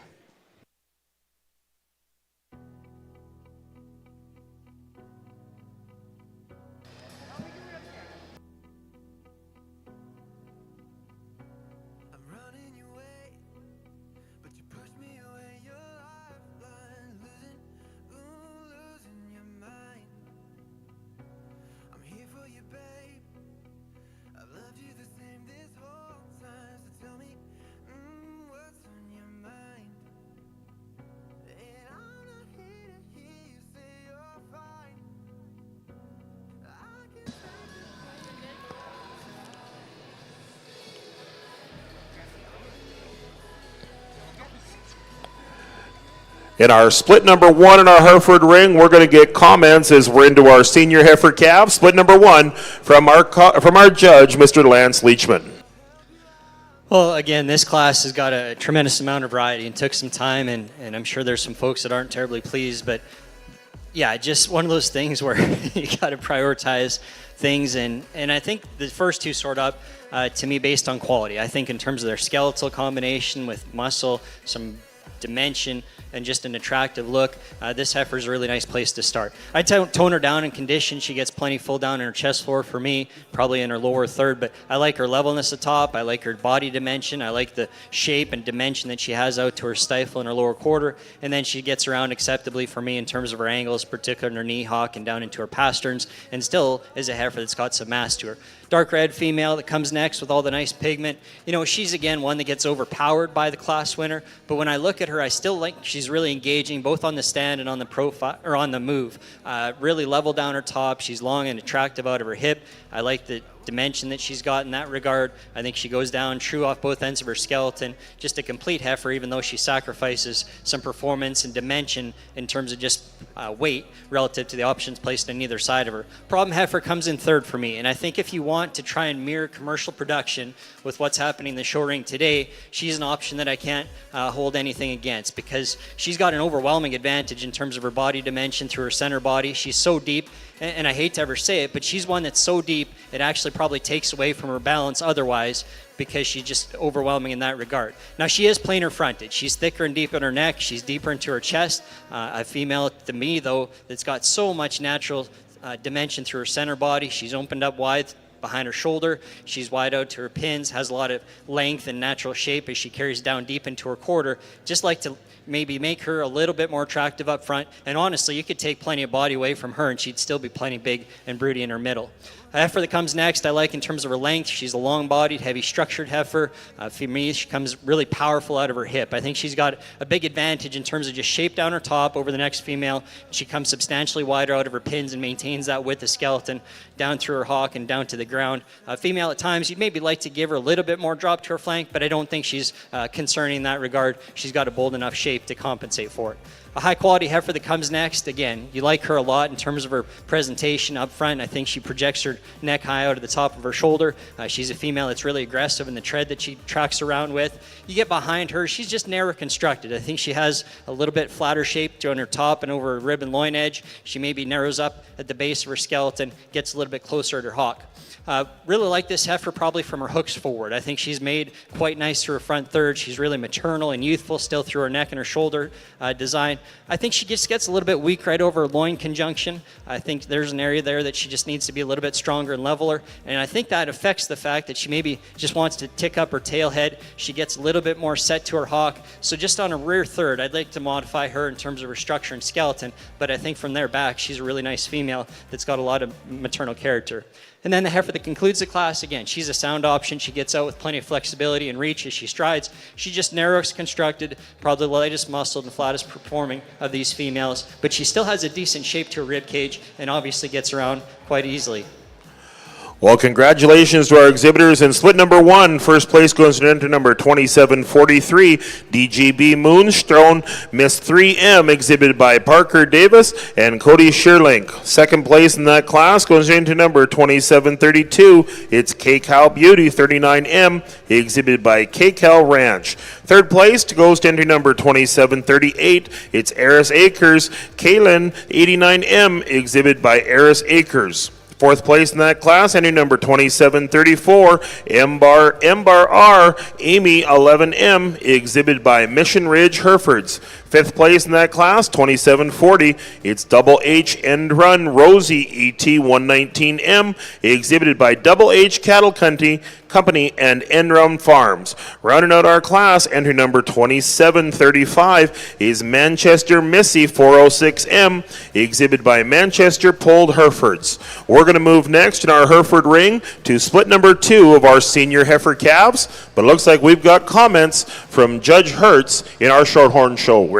Yeah, really exciting start to our junior division here. Two females that I think are are similar enough in their type and kind and in their build, but I think there's one that's extra elite in the way that she's put together in terms of, you know, stoutness with some prettiness from her shoulders forward. I think a heifer that not only is presented at a high level, but I think for her age, being in September, is appropriate in terms of size and stature. I think a female that gets out and goes good enough, and with enough reach and flexibility. I would like to see her just a shot easier on her hawk when she goes, but I think that this heifer, is an easy class winner for me. The heifer we find here in second is one from a teat size and spacing advantage, has that over our class winner. As an Angus guy, I love to see him with a big spread like that when we're getting closer to calving. A female that maybe just gets a shot rounder out of her hip when you compare her to our class winner, and maybe not as elite from her shoulders forward, but that's a big-legged, sound-structured, again, one that I just love the maternal aspects when you get underneath her.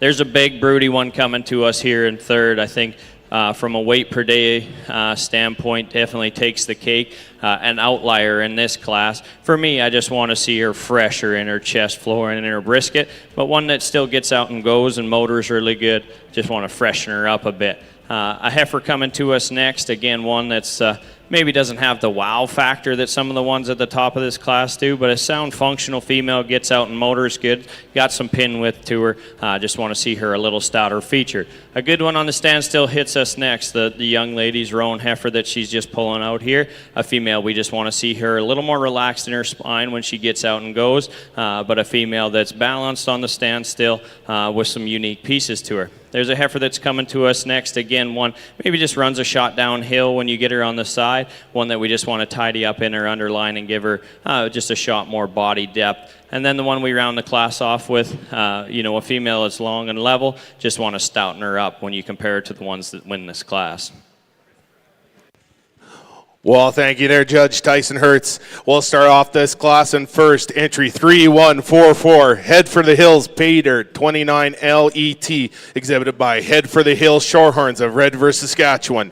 Following her, second in class, entry 3119, CSF Margie, HC 2311 ET, exhibited by Hillhaven Farms, Stainer, Ontario, with additional owner Wild Weather Cattle. Third in class goes to entry 3112, KSS Aviator Flash Western Mary 2325, exhibited by Foxtail Livestock of Elrose, Saskatchewan, with additional owner Sweetgrass Ranches. Fourth in class goes to entry 3116, Sask Valley Raggedy Ann's 71L, exhibited by Sask Valley Stock Farm of Rostern, Saskatchewan. Fifth in class goes to entry 3117, Sask Valley Cindy 121L, exhibited by Sask Valley Stock Farm of Rostern, Saskatchewan. Sixth in class goes to entry 3111, LL Raggedy Ann 52L, exhibited by Long Lake Shorthorns of Simpson, Saskatchewan. And then rounding up the class, we have entry 3121, Creekside Admiration 13L, exhibited by Star P Farms of Humboldt, Saskatchewan. Coming next in class here is our second split of junior division yearling heifers. And we've got age ranges here from March 21st to March 8th. Looks like we have about 6 entries in your class, and your class is complete.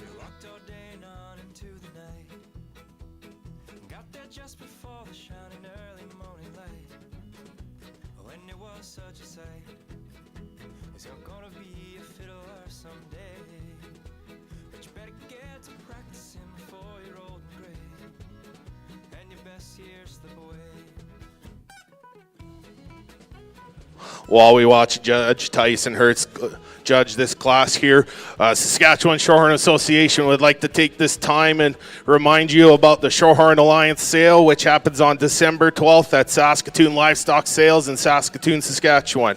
It's their 27th annual sale. It starts at 1 p.m. Saskatchewan time. You can either be there in present or bid online through DLMS.ca. We got a number of about 9 consigners consigning 26 head of purebred cattle, and there will also be a select commercial cattle presence in the sale as well. Check out the catalog on Facebook through the Saskatchewan Shorthorn Association or through multiple Shorthorn Facebook pages there posted. I'd love to say it might be by mail, but due to the postal strike, I don't think we're going to get them there anytime soon if they're not out.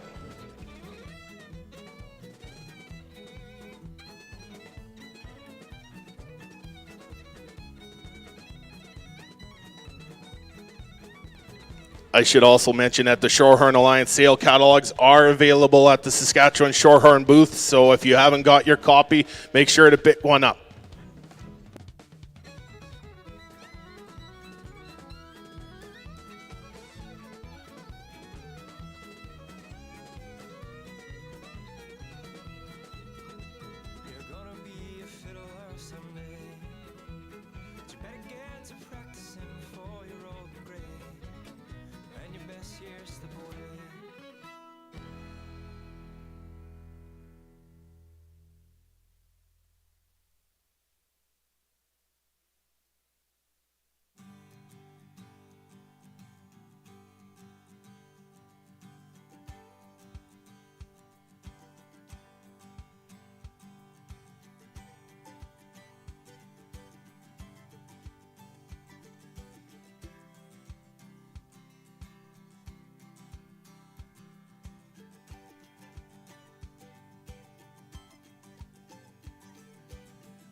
We'll get some comments here on split number 2 in our senior heifer calves from Judge Lance Leachman.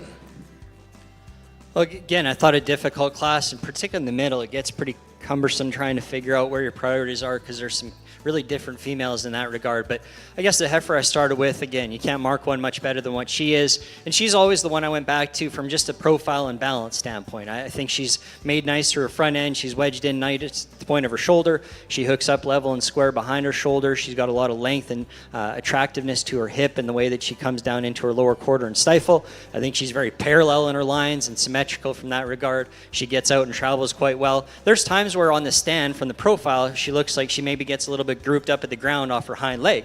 But when you get behind her, pleasantly surprising, I think she's got more shape than maybe what I anticipated out of her hip and into her stifle. So I think a quality female that starts this class. Female comes next, again, is pretty practical just from a brood cow standpoint. She's got the body. I think she's good enough in terms of her performance, her structure. She's got enough volume. She just doesn't put it together in quite as attractive or engaging package as what the class winner does. Gets maybe a little bit easier behind her shoulder, at times wants to duck her pins a little bit, and maybe not quite as aesthetically pleasing as she goes off her hind leg, but there's several other heifers in the class that same can be said.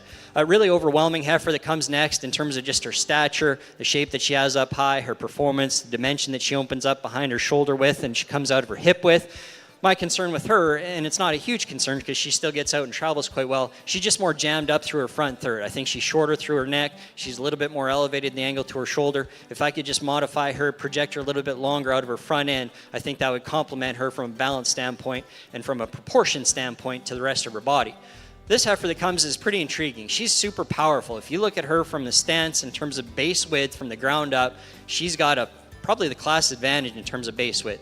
Now that transitions from her backside into a bit of a concern through her front skeleton because to me she's pretty open shouldered. Now she handles it well, she travels fine, but that's something I'd like to tone down on her is just maybe set her in a little bit at her blades. But I love her shape down the top and of her hip that base width projects through her skeleton.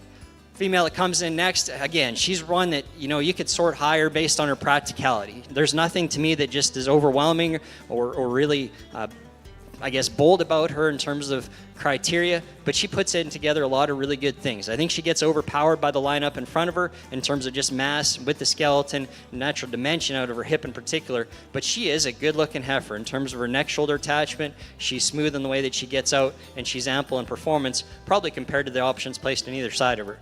We transition to a couple of greener, more juvenile-appearing heifers. There's just more of the one that comes next. I think she's got more spread to her rib cage, a little bit more weight per day of age potentially, just more to her. Female that concludes concludes the class. Obviously, she's more juvenile than what you'd prefer. She just gets simply overpowered in terms of weight, performance, and mass. But again, one that in terms of mobility is certainly pleasing enough in the way that she transitions down into her lower joints and certainly meets her track when engaged on the move. Well, congratulations to our split number 2. First place in this class goes to number 2730. It's TCF Princess Diane 401M, exhibited by the Cliffs Farm, Saskatoon, Saskatchewan. Second place in this class, entry number 2739, Eris Acres Laney 21M, exhibited by Eris Acres. Third place goes to 2742. It's GH Manifest Miss Moulin 2M, exhibited by Hershey Herefords. Fourth place goes to entry number 2733. It's K-Cow Teacup 15M, exhibited by K-Cow Ranch. Fifth place goes to entry number 2736, Manchester H244 Mist 403M, exhibited by Manchester Pulled Herefords and the Hereford Girls. Sixth place goes to entry number 2744, it's Chula Vista Mary 104M, exhibited by Brook Hill Farms. Rounding out our class in seventh place, entry number 2728, it's JRP Miss Sapphire 7M, exhibited by JRP XPF Livestock. That was split number 2. So coming back into our champion senior division heifer calves, out of our first split, 2743, it's DGB Moonstone Miss 3M, exhibited by Parker Davis and Cody Sherlink. In second place in that split, entry number 2732, it's K-Cal Beauty 39M from K-Cal Ranch. Out of that split number 2, 2730 from the Cliffs Farms and 2739 from Eris Acres. These are our 4 heifers vying for our champion and reserve champion senior division. We'd like to thank our sponsors, Aqua Hollow Farms Limited and the Hereford Girls in our senior division. But I think before we get comments from the Hereford side, we're going to have comments on our Shorthorn side of the ring. Yeah, there's 4 heifers here that I wish I could just combine together. The parts and pieces that each of them possess are very unique, in my opinion, for the breed. And if I could just combine them all, I think I would have a pretty elite one. The female we use to start the class is just the most fault-free, and she does so with the sound of structure when you ask her to go. She's definitely the easiest to watch in motion. You know, she's got the reach and flexibility off of both ends, and she couples that with a balanced look, a good look through her front 1/3, and is bold enough and stout enough for me.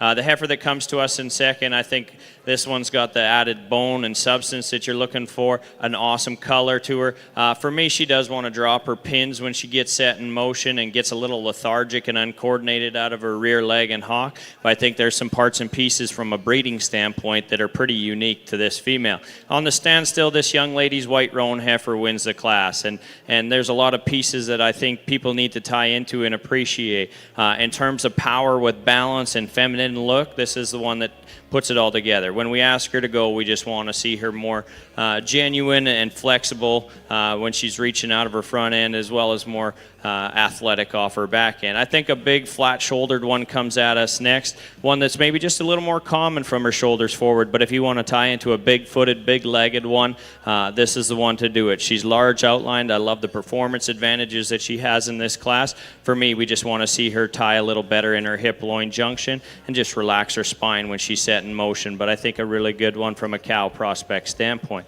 The lady's heifer that's coming to us next, again, a fault-free, easy-keeping, big-bodied kind of a heifer, one that we just want to see a shot fresher and more elite from her shoulders forward and clean her up in her chest floor. And then the young man's heifer that's coming, rounding out the class, the big-bodied, deep-sided kind of a female that, for me, I just want to freshen her up in all aspects and you know, tidy her up in that respect, but I think a real maternal build in this heifer. Well, thank you there, Mr. Tyson Hertz. Starting off in this split 2 of junior yearling heifers, we go to entry 3115, bar 33, Sparkle D 20L, exhibited by Kroner Cattle Company of Hamiota, Manitoba. Second in class goes to entry 3123, Millbrook Miss Blossom CP 26L, exhibited by Hatfield Shorthorns of Gladstone, Manitoba. Third in class, we have entry 3120, Hillhaven Breathtaker Sage 288L ET, exhibited by Hillhaven Farms, Stainer, Ontario, with additional owner Austin Nupp Diamond Creek Cattle Company. Fourth in class, entry 3113, Head for the Hills, Daisy Sophie, exhibited by Head for the Hills Shorthorns of Redverse, Saskatchewan. Fifth in class, entry 3110, LL First Kiss 16L, exhibited by Long Lake Shorthorns of Simpson, Saskatchewan. Rounding up the class, we have entry 3122, TSS Whiteout 2L, exhibited by 3-Star Shorthorns of Weyburn, Saskatchewan. But I'm not going to get into this junior division because it looks like Judge Lance Leachman has some comments for his division class. Well, I think these two class winners are close, and they're not very similar in several regards. You know, this heifer that came out of that first class, I like her body shape a lot. Through her mid-rib, she's quite attractive. I like her hip and her hind leg development.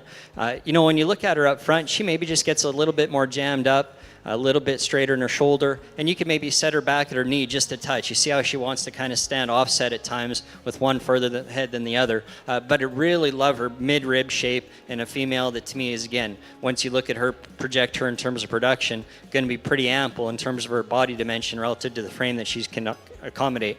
Heifer that comes next, you can't mark them better than what she is in terms of commercial marketing, what people, at least for us, are after in terms of pigment and color. She's one that I like in terms of being more extended from her shoulder forward. I think she's laid in a bit more angular and neat at the point of her shoulder. I think she's a little bit more laid back in the angle to her knee. She's really long-bodied. She runs downhill a little bit from her hips down into her shoulder, but I think she still balances up nice in terms of her strength at top. And there's times I'd like to just spread her out down low at her rear feet in terms of width, but again, as I alluded to in the class, you get her up high, and I think she's sure acceptable that way. So I'll go pick out the one that I prefer, but no, both of those are really, really strong heifers I ought to be awfully proud of, as should the second places in this particular division. If you'd offer congratulations, I'm sure they'd appreciate it.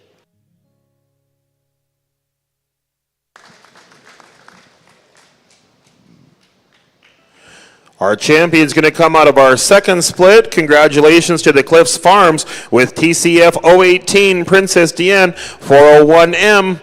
And out of our first split is going to be our reserve champion. Congratulations to Parker Davis and Cody Sherlink with entry number 2743, DGB Moonstone Miss 3M. Congratulations again to the Cliffs Farms and Parker Davis and Cody Sherlink, our champion and reserve champion senior division heifer calves. Thank you very much once again to our sponsors, Aqua Hollow Farms and the Hereford girls in our senior division. We'll get some pictures and move in next with our bred heifers, split number 1.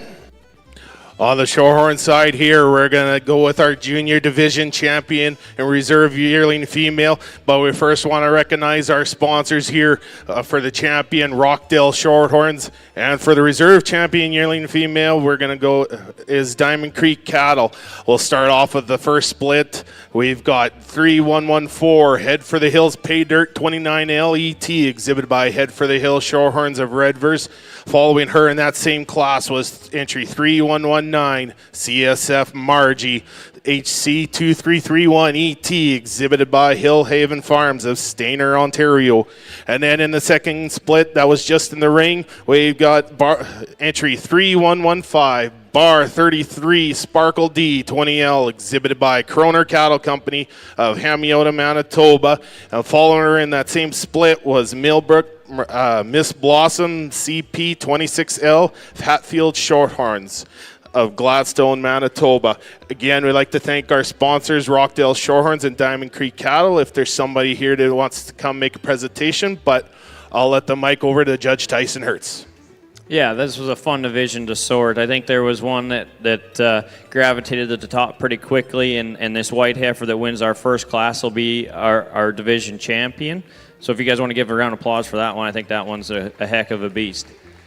I do think it becomes a little bit more of a discussion for reserve here with our class winner from our second and then our second place in that class. Two females that are quite different in their type and kind. And for me, I'm going to go with the added bone and foot and substance that we see in our second place from that class, and she'll be your reserve division. Congratulations to your exhibitors.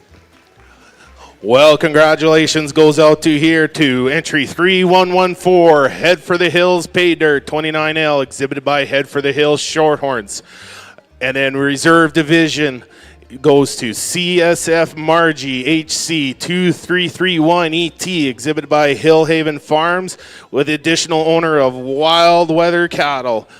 Once again, I'd like to thank our sponsors for the junior division, Rockdale Shorthorns and Diamond Creek Cattle Company.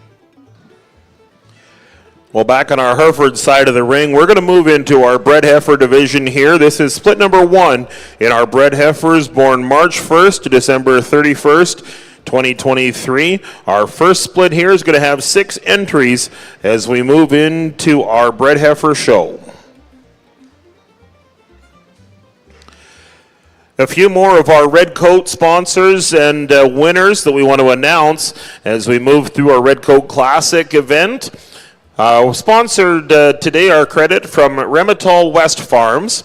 Congratulations to Crystal Stavanoff, winner of the Remitol West credit. Moorhaven Farms has a credit. Congratulations to Daphne Schwab on winning the Moorhaven credit. And Eris Acres, their credit has been won by Clint Klopichuk. So congratulations to Clint, Daphne, and Crystal on winning the Eris Acres, Moorhaven, and Remitol West credits. Back on the Shorthorn side here, we're going to get into the senior yearling females here with our first split. We're going to have ages ranging from February 17th all the way to February 3rd here. We'll have 6 in the class, and it looks like our class is complete.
The Saskatchewan Shorthorn Association would also like to recognize at this time we've congratulated 2 Saskatchewan breeders for their Canadian Shorthorn Association Legend of the Breed Awards. I'd like to congratulate Mr. Gary and Linda Rose of Garland Shorthorns, North Battleford, Saskatchewan, and Rolly Bateman, Braybag Shorthorns of Pilger, Saskatchewan. I don't know if they're in the crowd here today, but if you are, give a wave to them. Certainly is a lot of dedication to the breed and for what you've all done for the Shorthorn industry here. Congratulations. Well, back over to our Hereford side of the ring, we're going to get some comments from Judge Leachman on split number 1 in our yearling bred heifers. Again, I think a strong class, a class that maybe to me doesn't have a really intimidating one of the bunch in terms of just putting everything together as nicely as you'd like. But I think a strong couple of options right here. And the heifer that wins the class looks like she's really advanced in her gestation. A big-bodied, broody-middled female. I like the way that she's set in at her shoulder and her neck. Comes out of her front skeleton, I think, with quite a nice amount of ease. You get behind her, she's big and bold in her rib cage. She's got plenty of spread as she goes away from you. And I think still pretty sensible in terms of her stature relative to her body condition. I do think that potentially there's going to be more udder quality in the second female, and you I hate to project that because you don't know until they start lactating, but I just see her as a little bit more refined in her teat size and spacing, and I like that about her quite a bit. She's, again, one that's just practical. I think it's not necessarily that she rises for a combination of traits. I think she's just more fault-free than the heifers that follow her. She's certainly ample in terms of her body construction. She's big and bold in the rib cage coming out of her spine. She travels with relative ease. At times, she's a little bit shorter in her cannon bone, maybe doesn't have quite as an aesthetically attractive hind leg as what the class winner does, but still a really complete heifer that I think will be exciting in terms of production just for maternal characteristics. Now, this one you could say is deceiving at times because of her white flank, but she's actually sufficient in terms of her body dimension, really long and attractive down her top and out of her hip. Female, it's got that added stature and length of cannon bone, maturity potentially to be a larger female. I think she's still long and extended through her front third. I guess when you get behind her, I wish she just had a little bit more punch and power. I think if you view her in terms of her pin spread, she's narrower than the heifers that precede her in class. She just doesn't maintain that same width and squareness down into her lower stifle, and consequently the base of her skeleton that the heifers preceding her do. I still like her length, particularly through her front third, than what the heifer that comes in next was. This one I like from her shoulder back. I think she's big in her top, she's bold in her rib shape, she's stout enough as you go and to the 3/4 view and from behind on her. She just, for me, gets too mature, a little bit coarse through her front third. She's thicker in her neck, maybe a little bit more cresty in her neck, and just a little bit more elevated in the angle to her scapula, and that's why she sorts the position that she does. But from there back, I quite like that female. A big, long-bodied female that's marked again quite nicely here. You like her extension or growth, performance. Just from a structure standpoint, she maybe gives me a little bit of hesitation. I think she's quite a bit more timid in the way that she travels off her rear pastern, just doesn't have quite the ease and the cushion that the ground in that region that she has, and at times a little bit shorter striding because of it. Female that comes next has a little bit more navel, but again, a big, long-bodied female. She's really extended. I just view her being probably the narrowest constructed. She closes up at the base of her skeleton. If you could expand her through her chest back into her mid-body and out of her hip, I think that would do her a world of justice.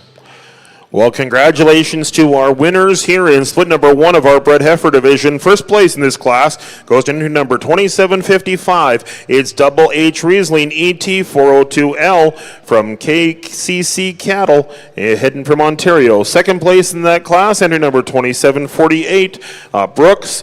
The 131J Armina 54L from the Brooks Farms. Third place in this class, 2746. It's Blair Athol Suzette 147L, exhibited by Blair Athol Farms.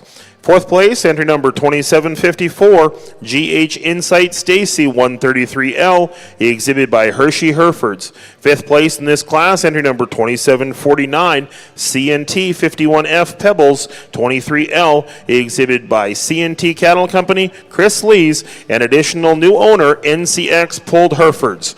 Rounding out our class, flip over your page to entry number 2752. It's PBHR Serenity 4H 65L, exhibited by Mans Herefords.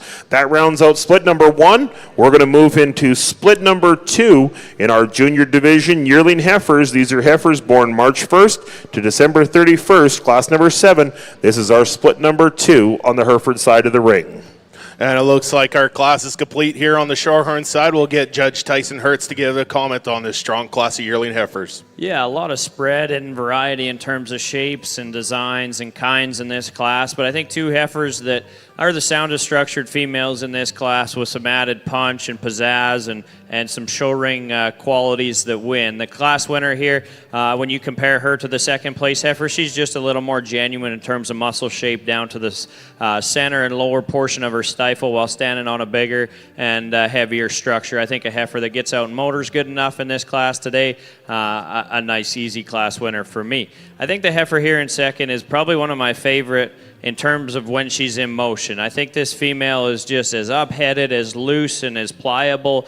She loves walking, and that's what I love. I love watching cattle in motion, and this one just does it with ease. She's flexible off of both ends, and she couples that with enough, body and flank and rib and dimension She's level out her hip and she's up-headed, a female that I think has a lot of good and one that I just absolutely love when she goes away. The female that comes to us in third, the most moderate statured heifer in this class. And I'm not saying that as a bad thing, it's just a reality. And that's fine for me. She's stout and she's big back. For me, when you ask her to go, we just want to see her with a shot more reach off of her front and rear. A female that maybe, if you are looking for a little more extension and frame, you would ask her to be that as well. The female that comes to us next, a deep-bodied, easy-doing kind of a heifer with some muscle shape to her. A female I'd like to tidy up in terms of her navel and her chest and just freshen her up from her shoulders forward. The female that comes to us next, again, a big outline, large, high-performing kind of a female that just doesn't have the aesthetics when you look at her from her shoulder forward compared to our two class winners. And then the heifer that we round out the class, a big stout not a big featured heifer in terms of pin width, one that maybe just gets overpowered in terms of performance, body, and look. A nice class with a lot of give and take. All right, thanks, Judge Tyson Hertz. We'll start off with this class in first place. Entry 31229, BCSC Val FB01LET, exhibited by Foxtail Livestock of Ellerville, Saskatchewan. Additional owner, Sweetgrass Ranches. Second in place goes to her. Entry 3133, Herburn MTE Ruby's Lily 3L, exhibited by Herborn Shorthorns at Somerset, Manitoba. Third in class goes to entry 3131, Diamond Creek Millicent, exhibited by Diamond Creek Cattle Company of Weyburn, Saskatchewan. Fourth in class goes to entry 3125, Prospect Hill Orange Blossom, exhibited by Prospect Shorthorns, Meeting Creek, Alberta. Additional owner Kingsley Shelley and Lynn Whalen. Fifth in class goes to entry 3125, Prospect Hill Lovable Amy 13L, exhibited by Prospect Hill Shorthorns, Meeting Creek, Alberta. Additional owner Tristan Mills. Rounding off the class, we got entry 3137, Belle M Athena 95L, exhibited by Belle M Farms, Engelfelt, Saskatchewan. And we'll get into our second split of senior yearling heifers here.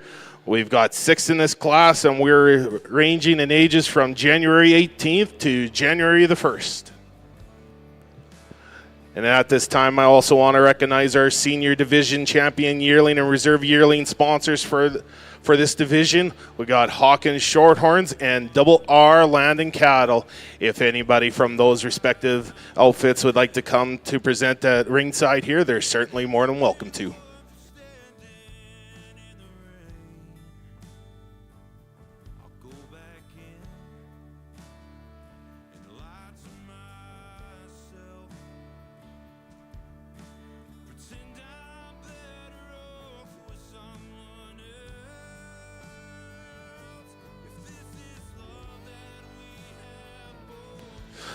Also, for the folks on the Shorthorn side here, you probably noticed to the right of me, there has been some shoe shining going on here.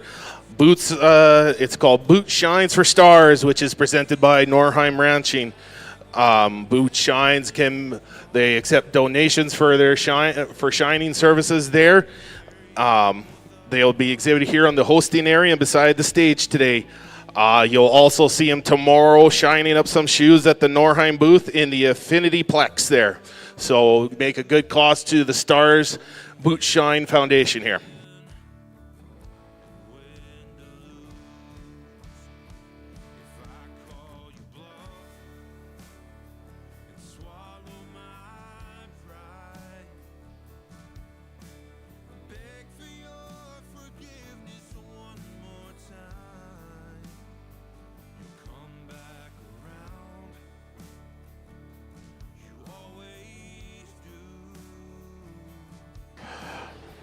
We've got some comments here ready, looks like, on split number 2 in our bred heifer division, in our junior division from Judge Lance Leachman. Well, I think this class is quite a bit stronger in terms of just the average quality of these females, and you know, I'd say it's 4 deep in terms of really, really elite females that, depending on your breeding objectives, can do a lot of things. Now, female that starts the class. When she came in, I thought, man, that's a nice place to potentially start based on what she appears to have for a combination of traits. I think one thing that sticks out about her, and you could say the 4th place female, I'm more comfortable with them from a stature standpoint. I know there's some big heifers. I think of ours at home, they look like small fries compared to a couple of these. So I do appreciate her moderation to begin with. I think she's sensible in terms of her stature at this point. Plus, she's just so maternal in her look. She's so extended from her shoulder forward. She's laid in nice at her shoulder, but she doesn't sacrifice the shape and dimension down her top and out of her hip as she goes away from you for being as nicely laid in through her front skeleton. And obviously, as you combine all those characteristics, she gets out and moves with a lot of ease, a lot of freeness, and certainly meets her track. Female that comes in second, again, as I alluded to, she's big, and she's going to be a big, powerful cow. She's the heaviest muscled female in the class, I think, by a margin. You get behind her, and she projects so much power down her top. She's wide in her pin placement, has some power and dimension expression of her stifle, and you look at her bone work at the ground, and she's heavy structured, but she puts it together in a really appealing package still, and it's hard to have those combination of performance and power characteristics in a female that's quite as sound as her. Just doesn't quite have the refinement through her front third and that, overwhelmingly maternal look of the class winner. I didn't want to separate these two in terms of type and kind because they are very similar. Another big framed heifer that probably is pushing the upper boundary in terms of stature for me as well, but she is nice in terms of her structure. Again, she's laid in correct through her shoulder. I think she gets out with relative ease in terms of her joints.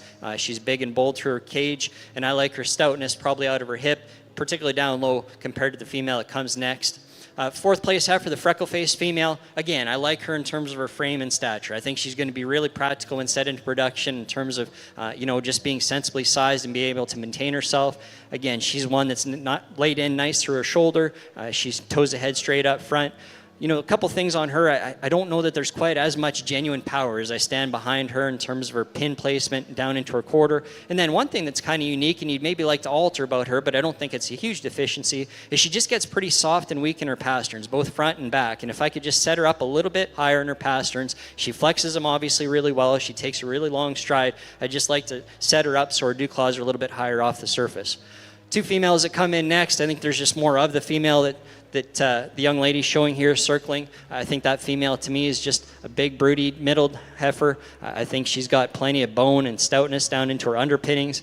She just gets more jammed up, a little bit coarser through her front third in terms of length and maybe boldness to her shoulder, and maybe just doesn't quite handle her top line with quite the flexibility of the other heifers. Female concludes the class. I like her through her mid-rib. She's really deep. She's just a shorter coupled heifer, and you can see that both out of her hip and probably up front. She's just a little bit more jammed up through her neck, a little bit more forward in the angle to her shoulder, and consequently doesn't give you quite as an engaging or unique look through her front third as what that heifer that wins the class in particular does, and probably those first 4 cattle in general as well.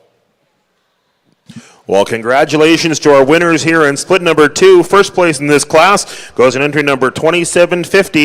It's A&L ACDT Jado 115 ET 148L, exhibited by A&L Pulled Herefords, Danny and Kelvin Fornwald, Golden Oak Livestock, Alan Marshall AXA, Robin Shire, and Haraldson's Pulled Herefords. Second place in that class, entry number 2757. It's MR Enemy ET46L, exhibited by Mission Ridge Herefords. Third place, 2747 to HMS Highcliffe, Luna 23L, exhibited by HMS Highcliffe. Fourth place, entry number 2751, it's RSK SCK Miss Nellie ET101L, exhibited by RSK Farms and Venture Livestock Wayne and Ann Burgess. Fifth place in that class goes to entry number 2753 to XLP KPH Mirabelle ET445L, exhibited by Lone Pine Cattle Services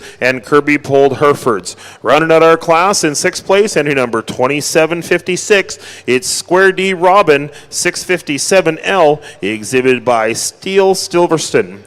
Coming back into our junior division out of our first split, we'll see our first and second, 2755 from KCC Cattle. and entry number 2748 from Brooks Farms.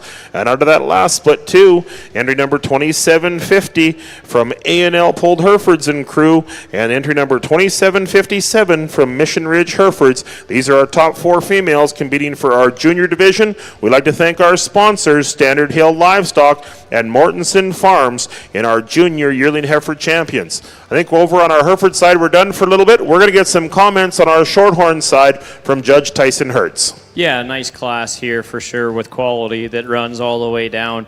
2 heifers that I think are pretty good in terms of the way they're built. Obviously, the differences lie. We talked earlier in one of the calf classes. There was one that I would say is a similar build to this heifer that leads off, and we got behind her and we wondered, was there enough of her there? And that's a judgment call that I have the privilege and the honor of making today. For this one here, I call her enough. And then the second question I ask on her is, does she have enough reach and mobility when you set her in motion? Again, I say yes on this one. I'm comfortable with the way her angles are in her shoulder, knee, and hock.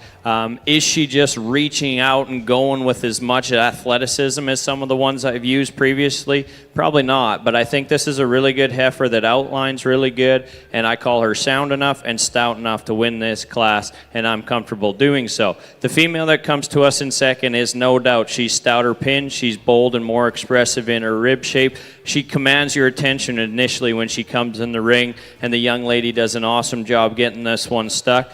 A female for me, when you ask her to go, I just want to see her more relaxed in her tail head set.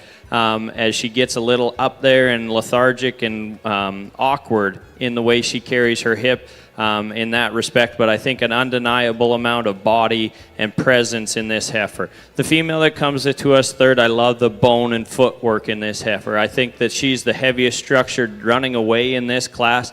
I love that about her. For me, she just gets straighter shouldered when you compare her to our 2 at the top end of this class, and maybe a shot harsher in her rib shape. I'm not calling her a hard-ribbed heifer, but relative to the 2 that win the class, she does seem just a shot more elevated in her underline. The young man's heifer that comes to us in fourth, when he gets her parked, I think this is a really good kind of a female. She was fighting the halter, not enjoying the trip to town today, but I think a female that outlines really, really good when she's parked. For me, I just want to soften her up, and then I want to see her go with a more relaxed approach in this show ring today, but I don't want to take away from a young man that battled his way through this class. A real stout from end to end, wide base kind of a heifer comes to us next. For me, she's just a shot rounder in her hip and a little rougher down her top when you analyze her, just pushing a little more condition down the top side of her skeleton in it. But a female, I love the stoutness in the body that she has.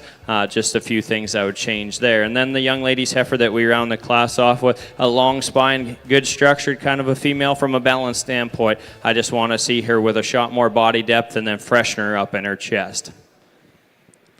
Well, thank you, Mr. Judge Tyson Hertz here. We'll start off with this split 2 yearling heifers here. First place goes to entry 3130, Millbrook Longview Maria HC5L, exhibited by Double Bar D Ranch at Grenfell, Saskatchewan. Second in class goes to entry 3127, Hillhaven Verona Katie 16L, exhibited by Foxtail Livestock at Elrose, Saskatchewan, with additional owner Sweetgrass Ranches. Third in class goes to entry 3135, Glenford Miss Patsy 6L, owned and exhibited by Quinn Keller of Newdorf, Saskatchewan. Fourth in class, entry 3132, 6S Maryland 10L, exhibited by Diamond Creek Cattle Company of Weyburn, Saskatchewan, with additional owner Austin Yup. And fifth in class goes to entry 3124, Holland Lane Eva Leah 1L, exhibited by Nova Creek Farm, County of Barhead, Alberta, additional owner Nova Creek Farms. And then rounding up the class, we have entry 3136, Coldstream Mrs. 11L, exhibited by Coldstream Farms of Flesherton, Ontario. Now we'll get into our champion and reserve champion yearling division here. We bring back from the first split here entry 3129 BCSC Val FB01LET, exhibited by Foxtail Livestock of Elrose, Saskatchewan, with additional owner Sweetgrass Ranches. And following her in that class was entry 3133, Herborn MTE Ruby's Lily 3L, exhibited by Herborn Shorthorns of Somerset, Manitoba. Then the class we just have in here, we have leading that way, entry 3130, Millbrook Longview Maria HC 5L, exhibited by Double Bar D Ranch at Grenfell, Saskatchewan. And following her in that class was entry 3127, Hillhaven Verona Katie 16L, exhibited by Foxtail Livestock at Elrose, Saskatchewan, along with Sweetgrass Ranches. And at this time, I also want to thank our senior division champion and reserve sponsors for this class. We have Hawkins Shorthorns and Double R Landing Cattle. We're going to get comments over on our Hereford ring in our senior division, our yearling heifers, from Judge Leachman. Well, again, I will describe this division a little bit. I've been a bit inconsistent that way. So class winner of the first class, you know, she's so full down into her lower body. Female projects high out of her shoulder, you know, still sound at the ground. She gets a little bit more slack in her top, maybe a little bit flatter in the shape to her top, I think, relative to the heifers that came out of the second class. But you certainly like her in terms of her sensibility of size and what she projects to be as a mature cow from that standpoint. Would maybe just give her a little bit more spacing in her teats and refine her in that regard, but a really nice female. Female that came in second from that class is just practical. She's one you could envision staying in production for a fairly prolonged period of time, just based on, you know, her structure, moderation, her body type, you know, the evidence of udder quality that she possesses at this point. So again, with her, nothing that overwhelms me, but I think a solid enough female to complement the others that are out here. Female that came out of the second class, as I alluded to, I like her a bunch. I think she's really maternal. She's built well. She's got enough dimension, but she still puts it into a ladylike package, and I think possesses a really high quality udder at this stage in her development as well. And then, as I mentioned in class, a really big, high-performing female. It's got a lot of power and performance, probably pushes the upper boundary in terms of that for me, but I think she still presents it, and to me, a very acceptable package in terms of her mobility, the refinement that she gets out through her front end with, and just her sheer dimension of underpinnings is pretty unique. And so with that, there's a clear option and then a tougher decision for the reserve in this division, but I'll go out and do that for you, and please offer your congratulations to these four exhibitors as well.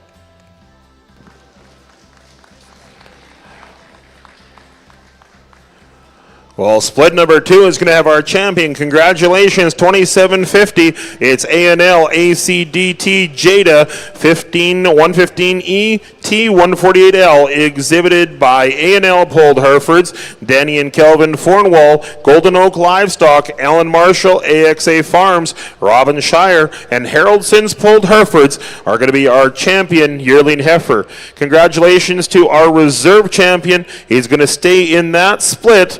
Congratulations to Mission Ridge Herefords with entry number 2757, MR24E, Amy ET46L, our reserve champion junior division yearling heifer. Thank you very much to our sponsors in this division, Standard Hill Livestock and Mortensen Farms, our junior yearling heifer sponsors in our champion and reserve. Congratulations again to A&L Pulled Herefords and crew and Mission Ridge Herefords on our champion and reserve junior division yearling heifers.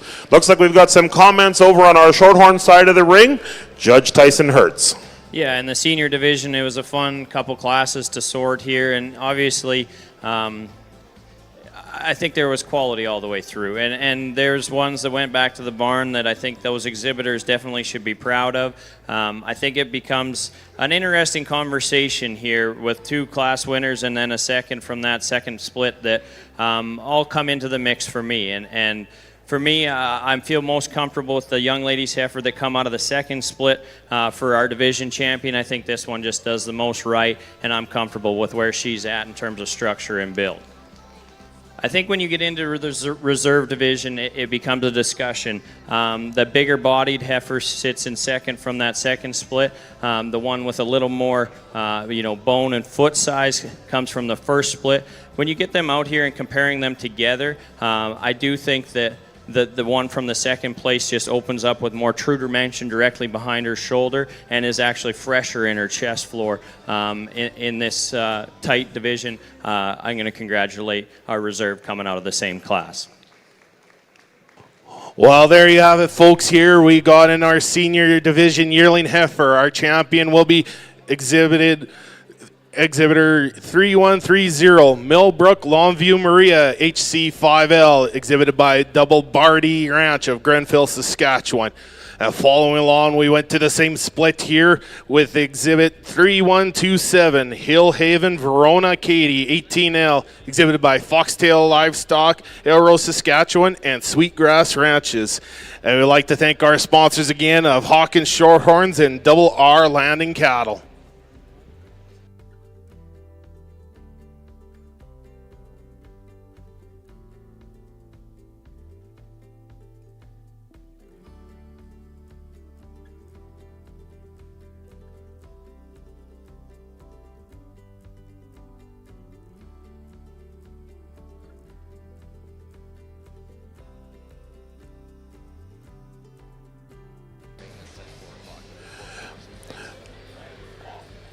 Over to our Hereford side of the ring, we're going to go into our senior yearling heifers. This is split number 1. These are going to be our heifers born January 1st to February, this split here is February 18th to February 3rd in these heifers. This is our split number 1 in our senior division of our yearling heifers.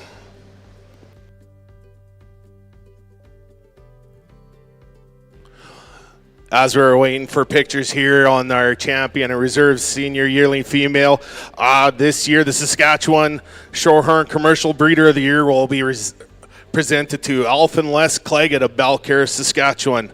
The Claggetts will receive their gate signage following the crowning of the grand champion female. But they also received a jacket award at last night's banquet. Congratulations to Alphen Les Claggett here in the Claggett family.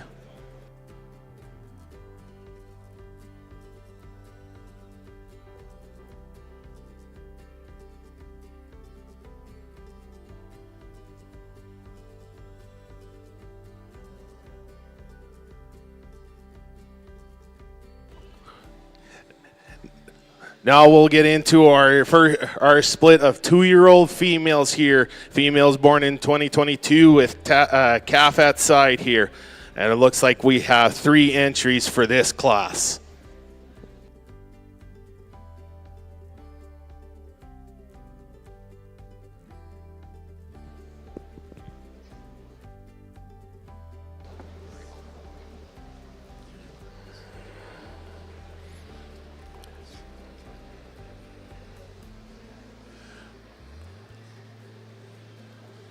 One of our proud sponsors, John Deere.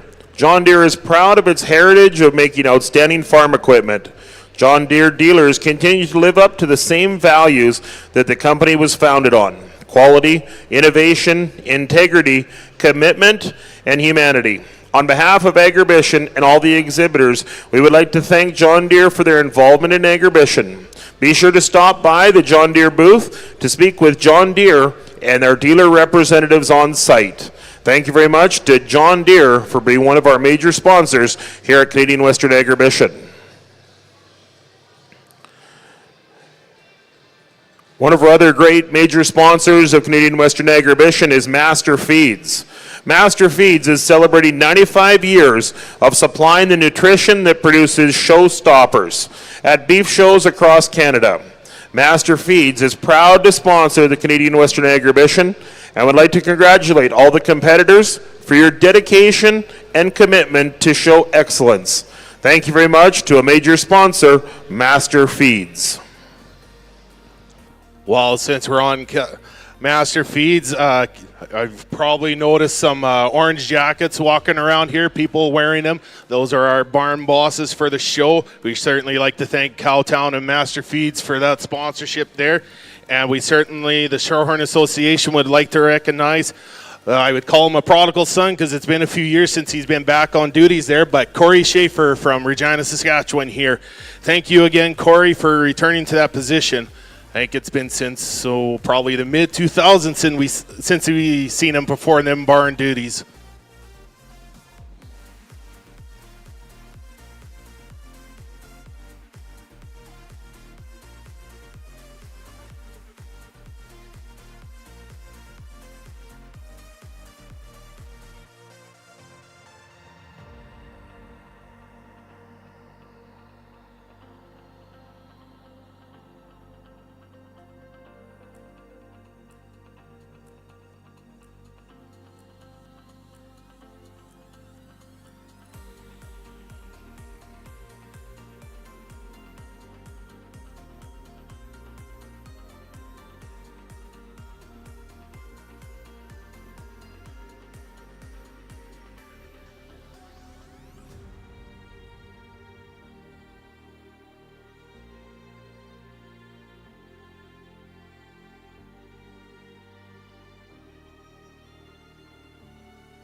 We get a few more raffle draw winners here from our Red Coat Classic.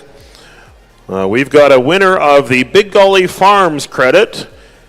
Congratulations to Brent Degsroff. Brent Degsroff is going to be the winner of the Big Gully Farms credit.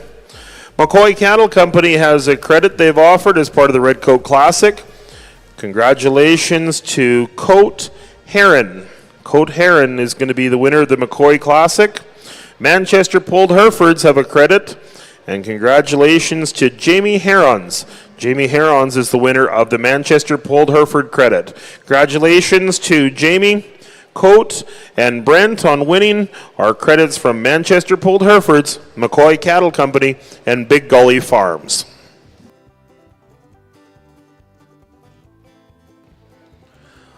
Well, we'd like to go and present one of our platinum sponsors here, FCC. Our thanks goes out to platinum partner FCC, the only lender 100% invested in Canadian agriculture. FCC helps you make the most of opportunities with financing and knowledge designed for Canada's ag industry. Once again, thanks to FCC. And it looks like we've got comments on our 2-year-old division class of cow-calf pairs. A really nice trio of cow-calf pairs over here in the Shorthorn ring, and some give and take all the way through. If I could combine these 3 pairs, I'd be a pretty happy camper out here, but that's what makes breeding livestock so much fun, is you try and grab pieces and parts of each one and make the best genetic package and phenotypic package possible. The young ladies that are bringing this pair up to the front, I think just the most uniform pair. Now, this is an end of April calf, I'm told, and I do question, is there enough of her here? You compare her to some of those ones that we saw right at the start of the day, and I do think she would be one of the smaller heifers in one of those classes, but I think she's made right. I think she's got a lot of her mother's characteristics in terms of the robustness of her rib cage, the stoutness of her hip, the big foot and big leg underneath them. I think a pair that are complementary in terms of the way they're built, and the cow I'm the most comfortable with in terms of udder quality and fore-udder attachment. I love that about her. Now, this cow, I think I would shorten her skull up for sure if I could, and maybe just give her a shot more jaw, but I think that cow is pretty good, pretty stout, and I love the where she's at in terms of her milking ability in this class today. The next set of young ladies that come to us next with a roan cow with a white bull calf, I think from a standstill standpoint, I like this cow the best. I think she outlines the best in terms of her, rear rib and flank transition. She's square on the corners. The calf in front of her is a nice bull calf. I would like to see him just reach and go a little bit freer, and he gets that from his mother. I'd like to see her just a little more relaxed in terms of the angle of her shoulder. But I think on the standstill, this is a really unique pair that's got some really good breeding pieces to them as well. The pair that we round the class off with, I'm probably the most comfortable with where this calf is from a maturity standpoint. End of January bull calf that's stout featured. He's big legged. He's got some shape down the top side of his skeleton. A calf that I like to stretch and grow in. A cow that's nice. She's a nice cow that outlines really good. Maybe doesn't have the wow factors that we see in those cows that win the class, but I think when you put all in, probably the calf I prefer the most out of the 3 at this stage. An interesting trio with a lot of discussion. Mark them how you like them. But today my official is with the really good roan pair at the top. Well, thank you again there, Tyson. We're going to start off with this good 2-year-old class here. First place, entry 3140, Little Rebel Nene 2K, along with calf at side, FCC CPC Nene 56M, exhibited by First Class Shorthorns of Lampman, Saskatchewan, with additional owner Peckover Farms. Second in class goes to CSC Rose 23K with calf at side, Cinder Whitaker 23M, exhibited by Cinder Angus of Barhead County, Alberta. And winding up the class, we have entry 3141, Windy View Katy Perry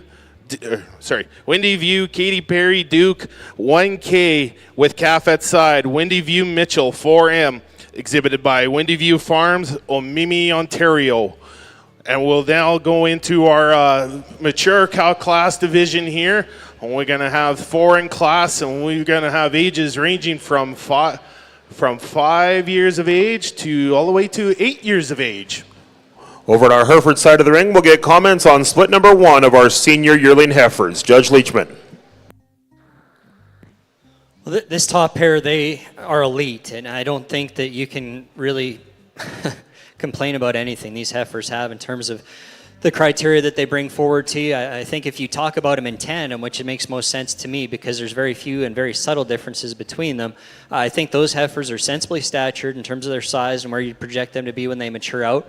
I think they've got beautiful structure. I think that they're both big-bodied and should be easy keeping in terms of the dimension they have relative to their frame. I think both of them have enough muscle and dimension, but aren't overwhelming and still maintain their maternal character. So I feel bad in a scenario like this where the gentleman's in second. What are the things that I like about the first place heifer to elevate her? And it's personal preference. I guess if I talk about this first place heifer, I think she's just maybe a nickel trimmer down into or up into her neck. I think both those heifers aren't super long fronted, but I think that she lays in quite nice. I think she's maybe a little bit more relaxed in the angle to her knee or set back in the angle to her knee. That's one thing I like about her as well. And there's times where you think, is she a little bit slacker in her top, or is she just nice and relaxed and flexible? And I think it's the latter. I just like her down her top. I think the heifer in second is stronger and leveler down her top, but I don't think that's a deficiency for this first place female. She comes long out of her hip. She's got a nice turn to her quarter. I like how she's set off her hind leg in terms of the design of her hock and down into her pastern.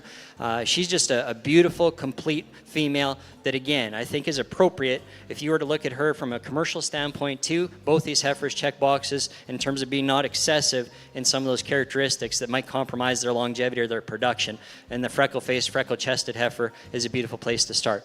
Again, second place female, she's elite as well. She's probably got the advantage in terms of a bit more stoutness of bone. You look at her, and as I alluded to, she probably hooks up just as strong, if not even stronger, right behind her shoulder in terms of just maintaining her levelness atop. She's got a lot of, broodiness and boldness through her mid-body. A heifer, again, I can't compromise in terms of structure. She's set up nice into her udder quality, as both the females are that start out. Just personal preference, but that's an extremely close pair, and those are two phenomenal cattle that you'd have to breed cattle a long time to reach the pinnacle of excellence to match what those two exhibit out here today. Really strong heifer that comes next. I think she just pairs up, or maybe as a trio, connects with those first two heifers a bit more appropriately. She doesn't have the same class, I think, in terms of just dimension and the way that she's designed, but she's not really inferior by many regards. And if you look at her by herself or in another class, she's really quite strong. I like her, again, in terms of her sensibility of frame. She's a big body, big middled heifer. I just don't see her being quite as powerful as she goes away. She's not quite as athletic or coordinated in the way that she maybe goes off her hind leg at times, just doesn't have that same aggressive tread as the other ones, but again, a really nice female.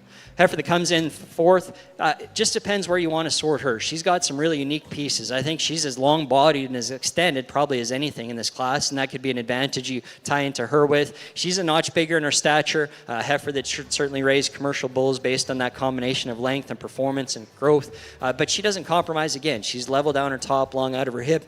You get her in motion, and she's really quite good as well. There's times where I look at her and she's maybe not quite as fill or not quite as bold through her center body. She maybe is a little bit narrower in terms of her pins and a little bit flatter as she goes to the base of her quarter. But again, looking at her as an individual, she's sure acceptable.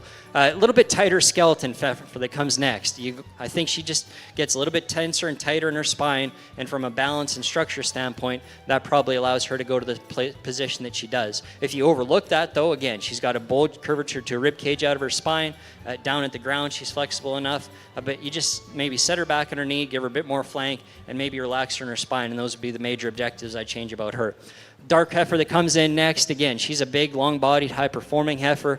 For me, she just gets a little bit too jammed up again through her front third. She's more elevated in the angle to her scapula. She's just a little bit more down-headed, doesn't quite have the elite quality through her front end when you consider her depth of chest, the way that she's a little bit more forward in her knee and her shoulder compared to those heifers that precede her in class. And then just a little bit more immature, greener condition female concludes the class. Obviously, she's at a significant disadvantage in terms of performance and power and just natural dimension.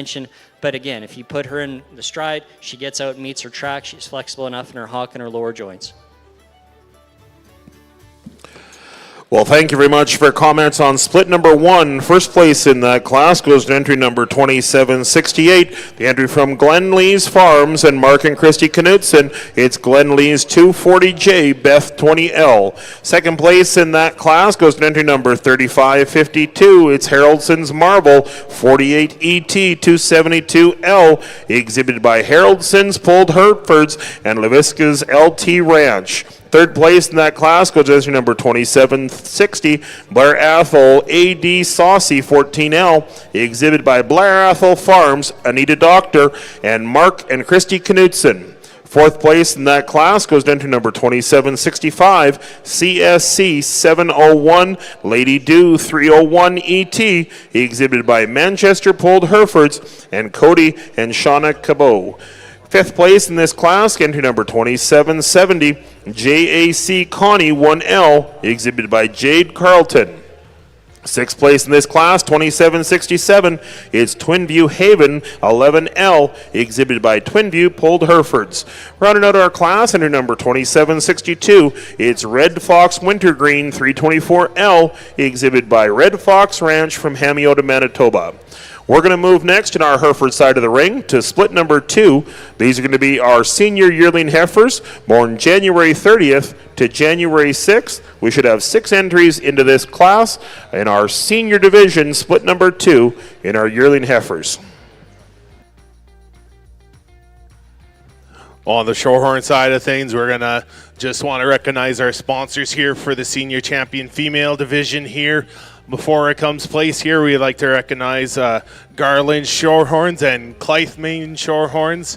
If anybody from those farms would like to come up and present at ringside, please do so.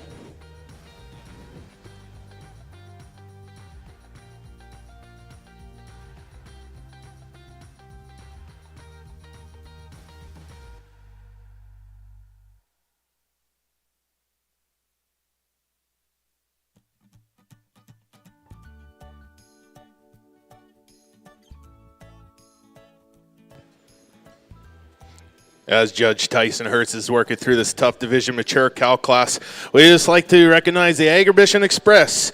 Catch a ride on the Agribition Express. The Agribition Express is a free shuttle bus program that provides you with a ride to and from Northgate Mall, Southland Mall, or Victoria Square to Agribition Showgrounds. The Agribition Express will run from 10 a.m. to 3 p.m. and 4:30 to 7 p.m. daily, as well as after bullfighting and the rodeo, proudly presented and serviced by the City of Regina. Thanks again to the City of Regina and having the Agribition Express.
The Saskatchewan Shorthorn Association would like to also recognize that any time you're looking for any updates to the Shorthorn, what's going on there, you should follow their Facebook page. They'll post updates, any items they have coming up, new information, promotions.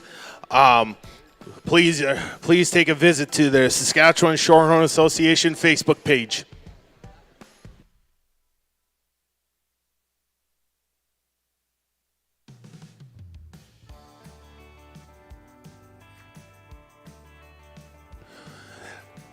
And it looks like our class is complete on this tough tough class of mature cows, and we'll get some comments from Judge Tyson Hertz here. I don't know if I just come in under the wire there or I just deliberated too long, but I appreciate the kind gesture, Lance. I think before we start, give these exhibitors a round of applause, because this is an awesome set of mature cows, and I know the work it takes to get these cows to town. So I think there's a lot of give and take here on our top two, and you can mark them how you want. The darker red pair obviously does a lot of things right in terms of udder design. A really nice teat spread on this cow and 4 udder attachment. A cow that's obviously presented at a high level, and from a condition standpoint is bloomier than our cow that comes in second, and that's okay. Some of these cattle come in their working clothes, but when you start analyzing structure, that's when it really matters for me. I like this calf in front of her, and as she relaxed here in this ring, she got more comfortable in her spine. That was my initial kind of concern with her, is how she got out and go. I still read her just a shot straighter in her shoulder, but a female that I think is elegant, very high quality, and I always like to consider if these heifer calves were standing in the classes that we sorted earlier in the day, how they would rank, and both these heifer calves I think would have been shooting for a division champion, which is really, really impressive. And then to see the mother cow behind her, when we talk about our class winner, she's more moderate, she's shorter spine and shorter hip, but I think that plays to her advantage because it couples her together and brings her together, a female that's still elite enough through her front 1/3, a nice pair there. The female that hits us in second, I think I like this calf as good as any of the calves I saw in the calf division, and that's where I really hit the struggle. Do you put more weight on the cow? Do you put more weight on the calf? And each and every person in the stands can justify that however they want. I love this calf. I love her eliteness through her front 1/3. She's opened up. When you get behind her, she's stout hip. A calf that's just really, really high quality. The cow behind her, I love the structural correctness in the cow. I love how long and athletic she is out of her stride. A female, if I were to change her, I would shorten and refine her teat and give her a little more spread when you compare her to our class winner that exited the ring. But a female that this operation should be very proud to have brought out a female that's very high quality as well. A tough decision there at the top of this class. I think an awesome pair comes to us third, a bull calf that I really like. I think he's as long and as level as you can make one. He's square out of his hip. He's good at the ground. A bull that gets out and moves. I'd maybe like to see him just a little tidier when you look at his navel and undercarriage. And then the cow, a working cow behind him, a big statured kind of a cow. One I'd like to see just a shot better in the way her udder ties in. And then the cow that we round the class off with, a group that should be proud of this pair as well. A nice March heifer calf in front of her. A calf we want to see just a shot more heel depth on when you ask her to go. And then a cow, she's obviously a easy keeping kind of a cow. One that I would like to see just a little more extension from her shoulders forward and then refine her in her teat size and placement. But what an awesome set of cows. Please, before we move into the Hereford ring, give these exhibitors a round of applause again. Well, thank you again, Judge Tyson Hertz. Leading this class in this tough split of mature females goes to entry 3145, Hillhaven Lily's Dream 7G, with calf at side, Hillhaven Lily's Harmony 5M, exhibited by Hillhaven Farms of Stayner, Ontario, with additional owners Little Cedar Cattle Company and Esco Shorthorn Farms.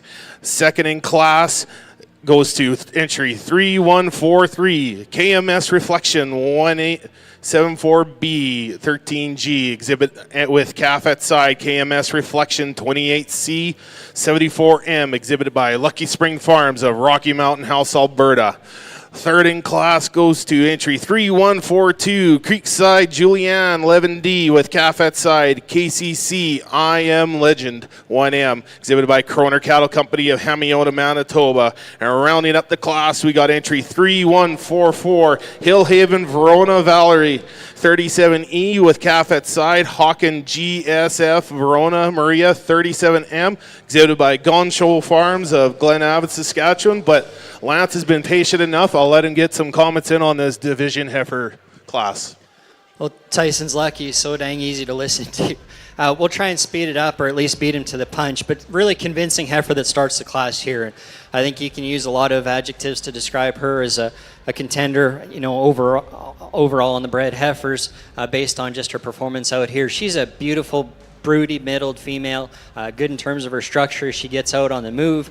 I think she just puts together a maternal package to a higher degree than the others out here. She's not overpowering. If you look at her, she's certainly not the heaviest muscled or the most powerful in her type, but I think in terms of her structure, body dimension, and the way that she's shaped up into her shoulder and through her head, she's pretty attractive. You could maybe lay her a little bit cleaner into her chest floor, but again, I think all these heifers carry plenty condition, particularly the first four, and so that's a tendency that you'd want to probably change in all of them.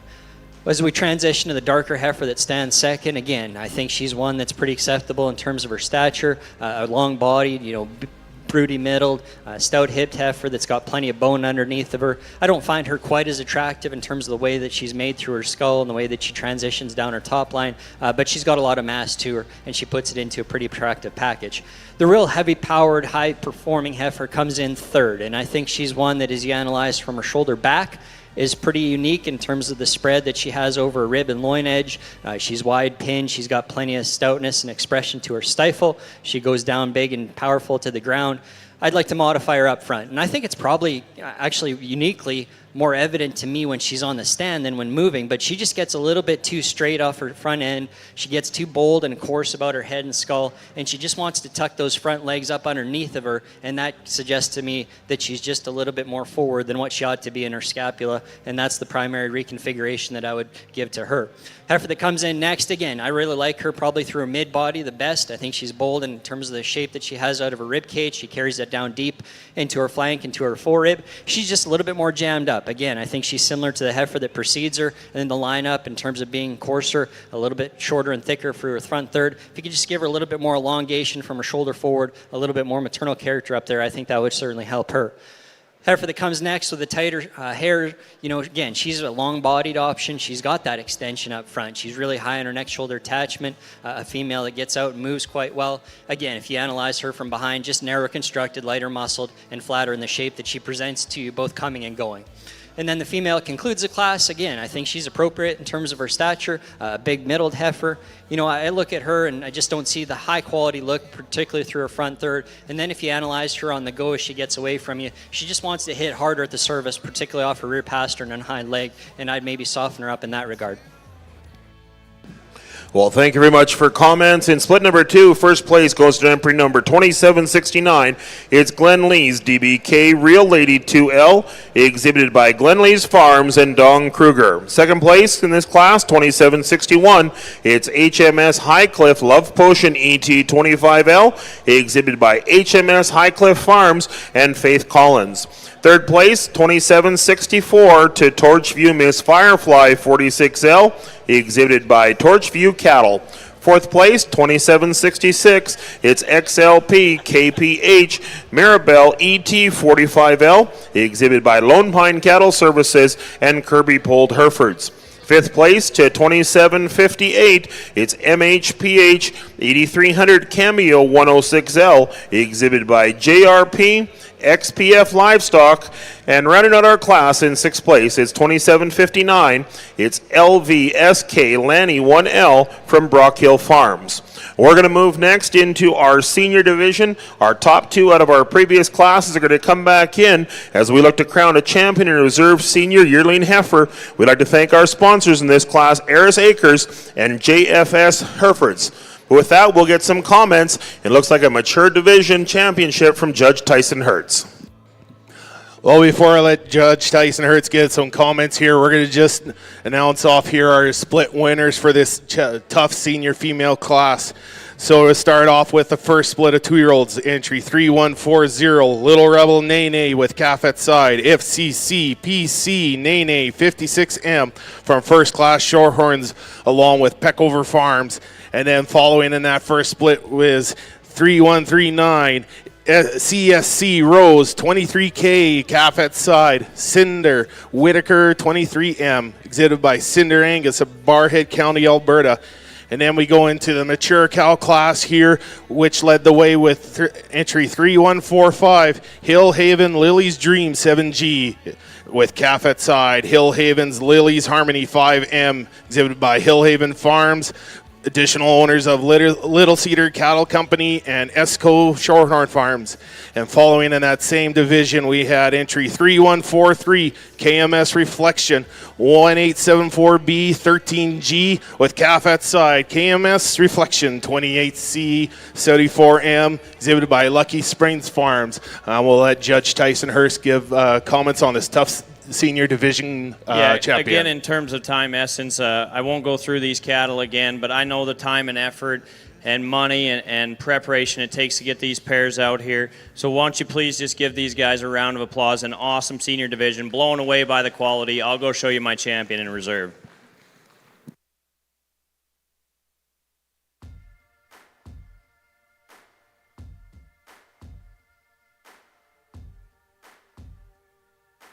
And there you have it, folks. In the mature cow division class, we'll have the champion senior female be entry 3145, Hill Haven's Lily's Dream 7G, calf at side, Hill Haven Lily's Harmony 5M, exhibited by Hill Haven Farms, Little Cedar Cattle Company, and Esco Shorthorn Farms.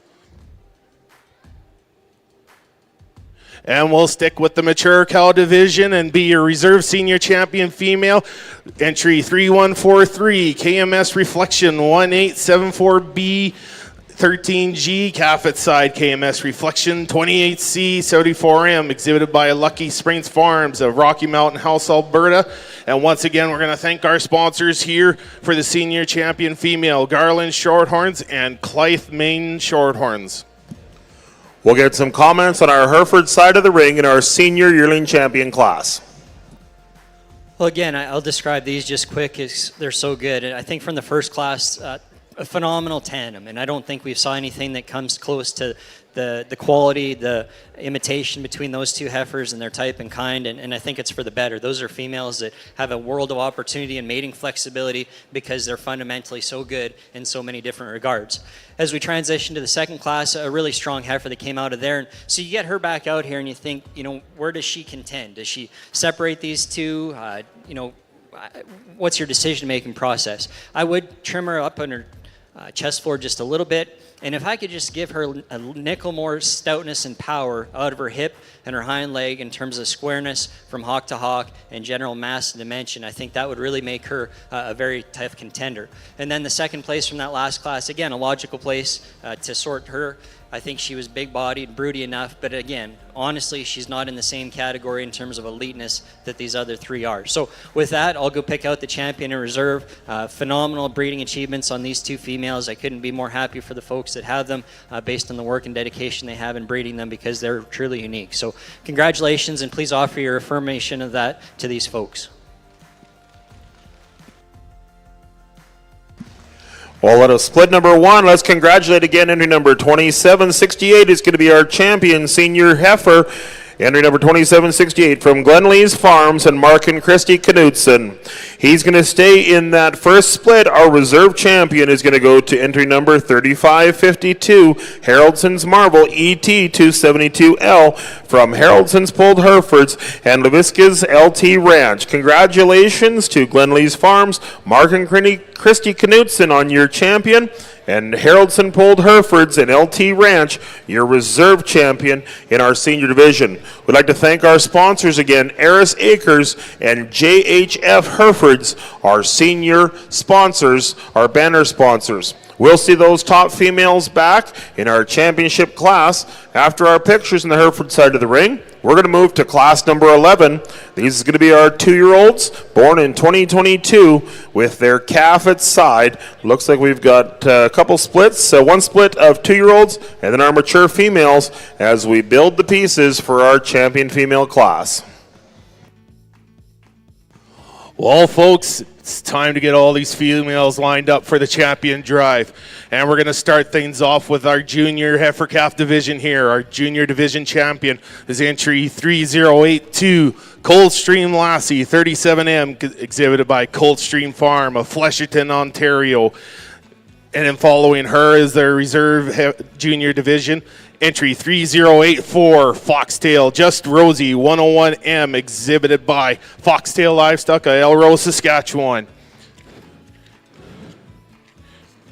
And we will go into our senior division heifer calf class with entry 3099,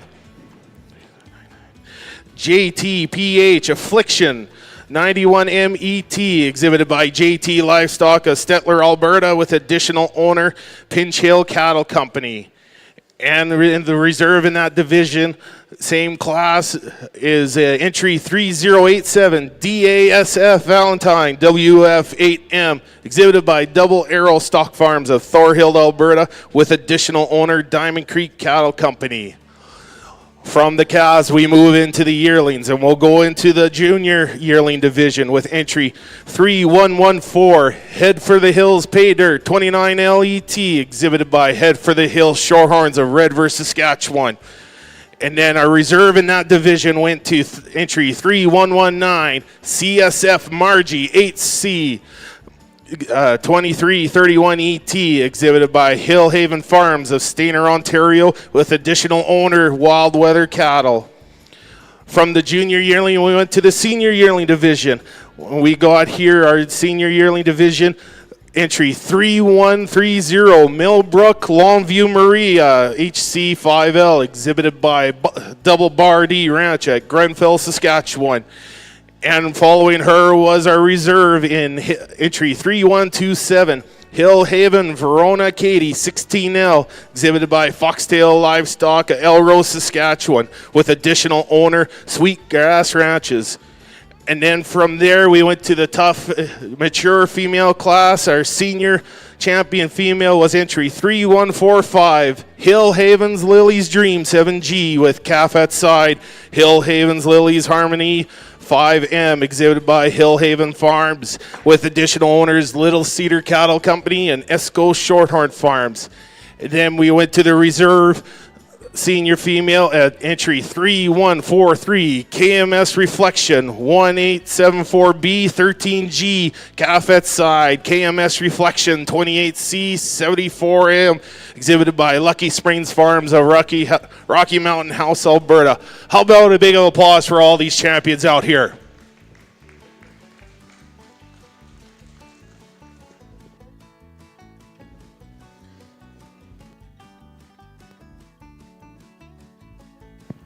Yeah, what a set of females we have here. As the show went on, the quality just got better and better, and the decisions got tougher and tougher throughout the whole day. And I do commend these exhibitors for bringing these things, out at such a high level of presentation. The Shorthorn breed, when I was growing up, they were always the ones setting the standard in terms of presentation and quality, while keeping the maternal aspects at the forefront when they're selecting their cows. I think this group of females is flat awesome. When you look at those on the far side, I don't think there's one that you'd be disappointed with if you were starting a program or building your own. I think that there's quality all the way through. I think the exhibitors have been as friendly and respectful as they can be when we're sorting. And I know there's tough decisions to make, and there's people standing ringside that might disagree, and that's okay. I'm fine with that, and I'm happy to have the discussions as we move forward today. I appreciate the confidence that the Shorthorn exhibitors and the Breed Association put in me to come out here and evaluate your stock. I really appreciate every time. Not only do that, I step foot in this ring with cattle, but behind the microphone is not only an honor and a privilege. It's definitely something that I take very seriously. And I really commend these exhibitors for coming out here with such an awesome set of cattle, a positive attitude, and inviting me out here to evaluate your stock. What a great show. Put your hands together for an awesome female set out here. Well done by these exhibitors. I'll go show you a champion and a reserve. Well, thank you, Mr. Judge Tyson Hurts. Good words for good quality females out here. But as the saying goes, let's go pick a winner.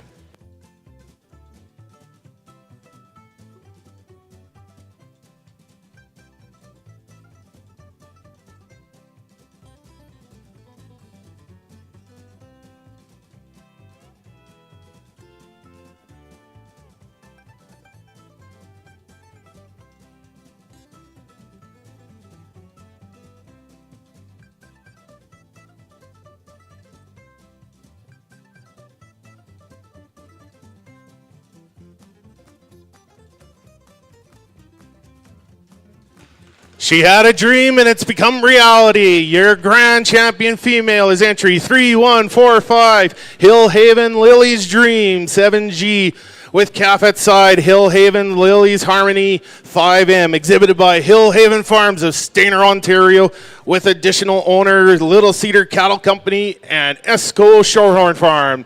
Congratulations to Hillhaven Farms.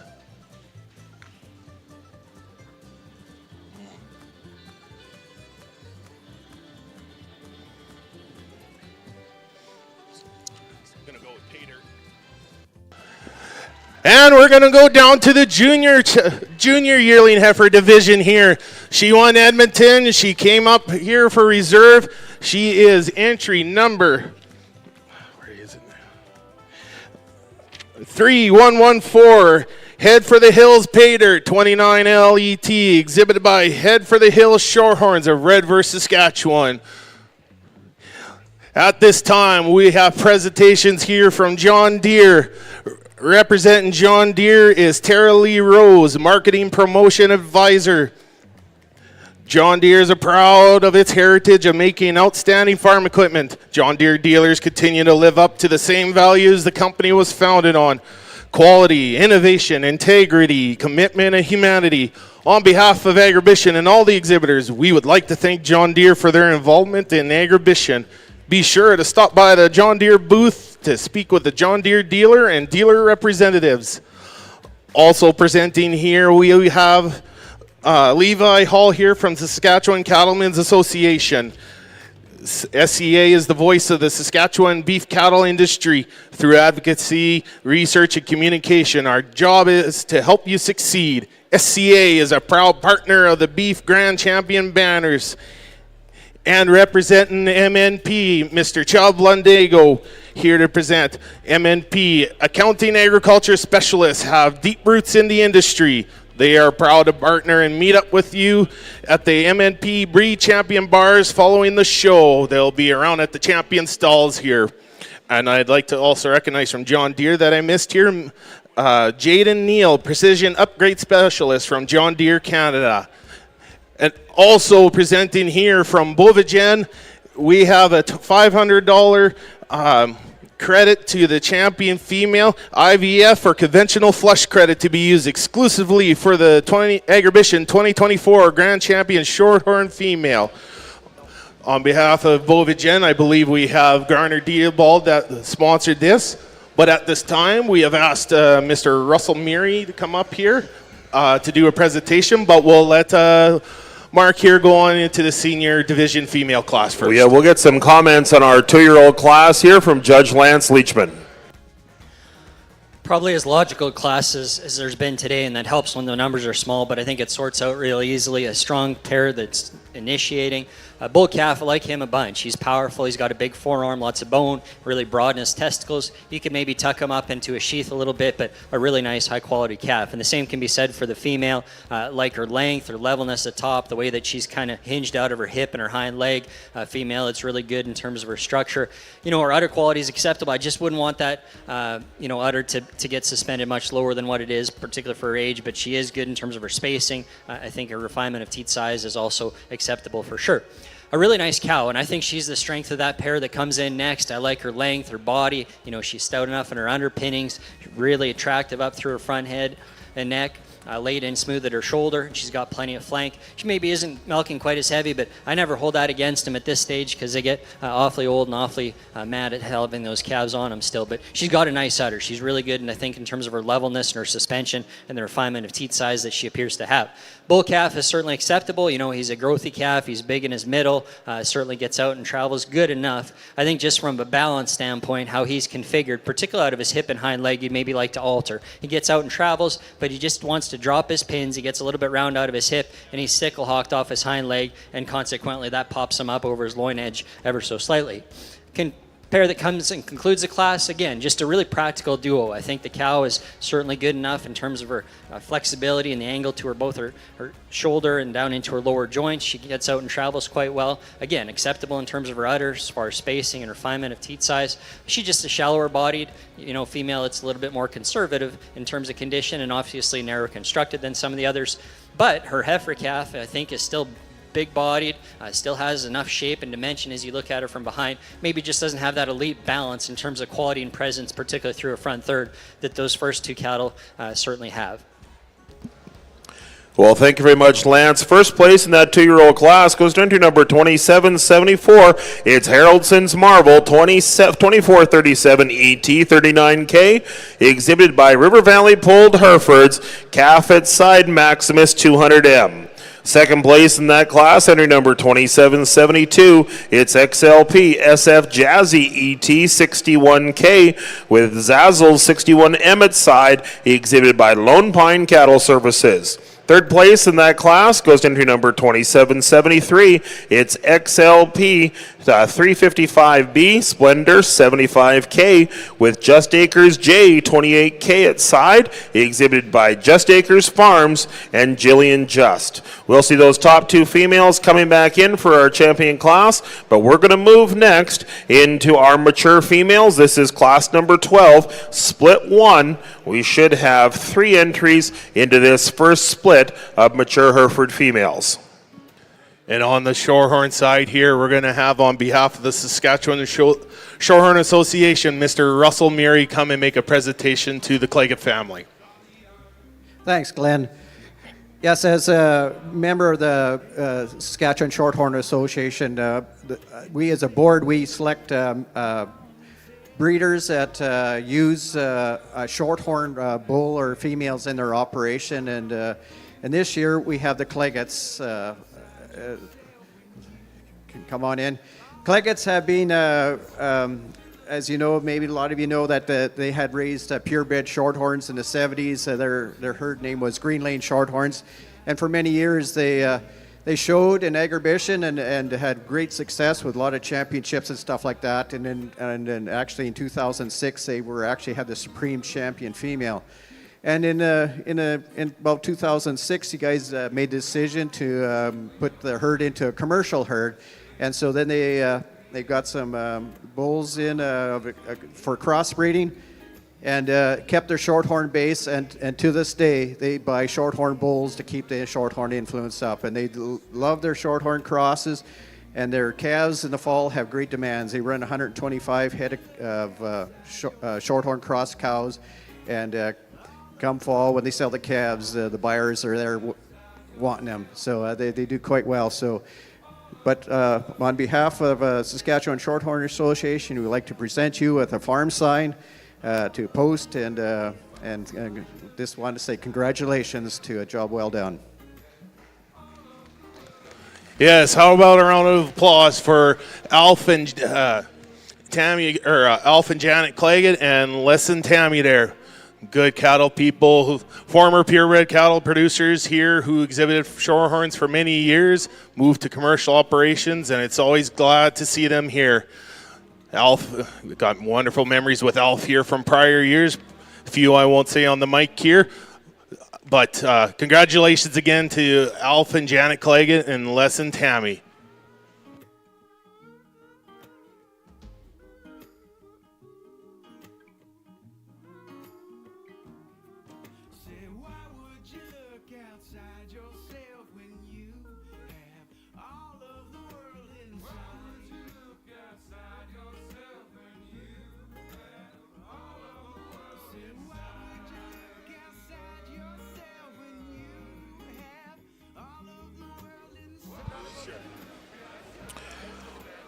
Over on our Hereford side of the ring here, we're going to announce a few more of our Red Coat Classic raffle winners.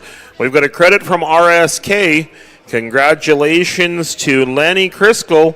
AM is going to be our winner of the RSK credit. Rimkey Cattle is donated a credit. Congratulations to James Rand.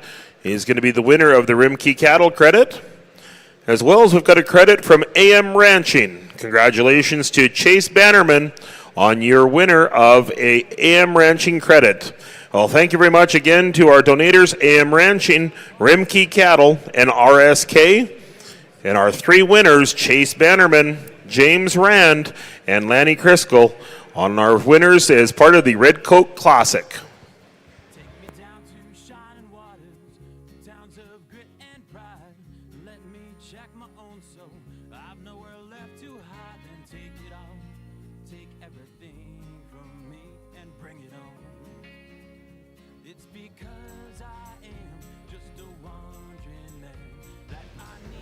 Darren, just wait. We don't have a judge yet.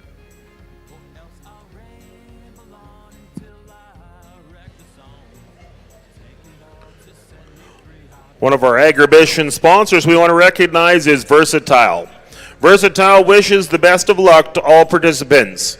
The Versatile Nemesis is the only Canadian-built tractor in the segment, designed for the toughest conditions. Thank you very much to our major Agribition sponsor, Versatile. FCC as well as one of our major Agribition Platinum sponsors. FCC, the only lender that is 100% invested in Canadian agriculture. FCC helps you make the most of opportunities with financing and knowledge designed for the Canadian ag industry. Thank you very much to our Platinum partner, FCC. On the Shorthorn side of things, they're just going to have a quick picture break here for the champion and reserve female. So a good time to get up, stretch your legs, grab a coffee. And speaking of coffee here, would certainly like to recognize CIBC here, who's provided early morning coffee and scones for all the exhibitors here at Agribition. Thanks again to CIBC. And also, I'd like to recognize the Co-op Refinery here, the official partner of Canadian Western Agribition here. Get all your fuels from Co-op today.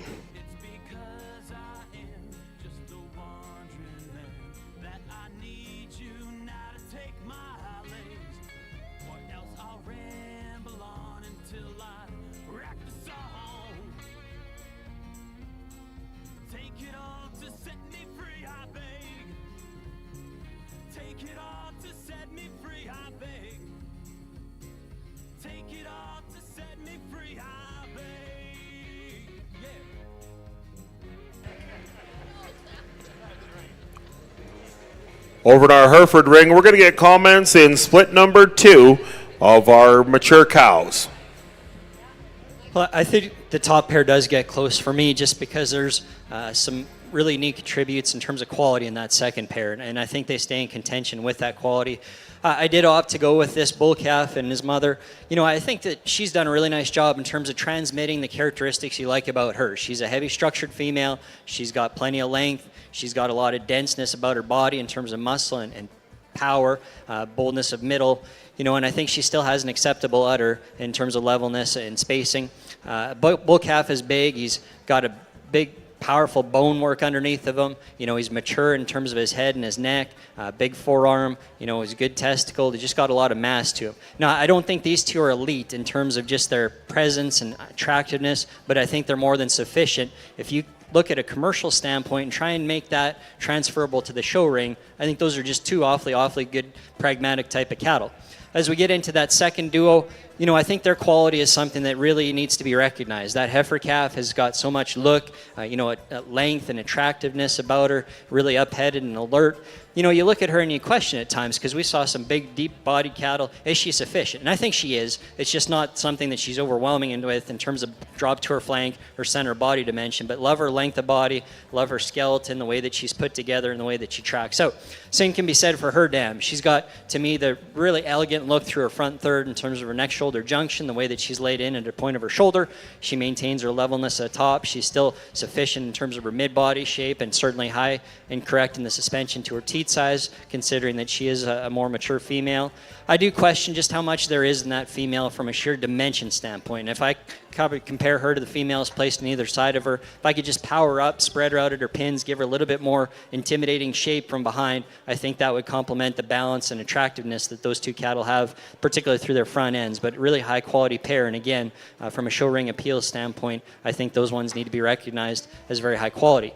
The pair that comes in next, you know, that cow is powerful. She's bold in her rib cage. You know, she's obviously the one, or I guess in my opinion, the one that I prefer out of that pair. I think she's just put together from a structure standpoint more comfortably behind her shoulder. I think that she's more attractive, you know, the way that she comes behind that blade and the way that she transitions out over her top line.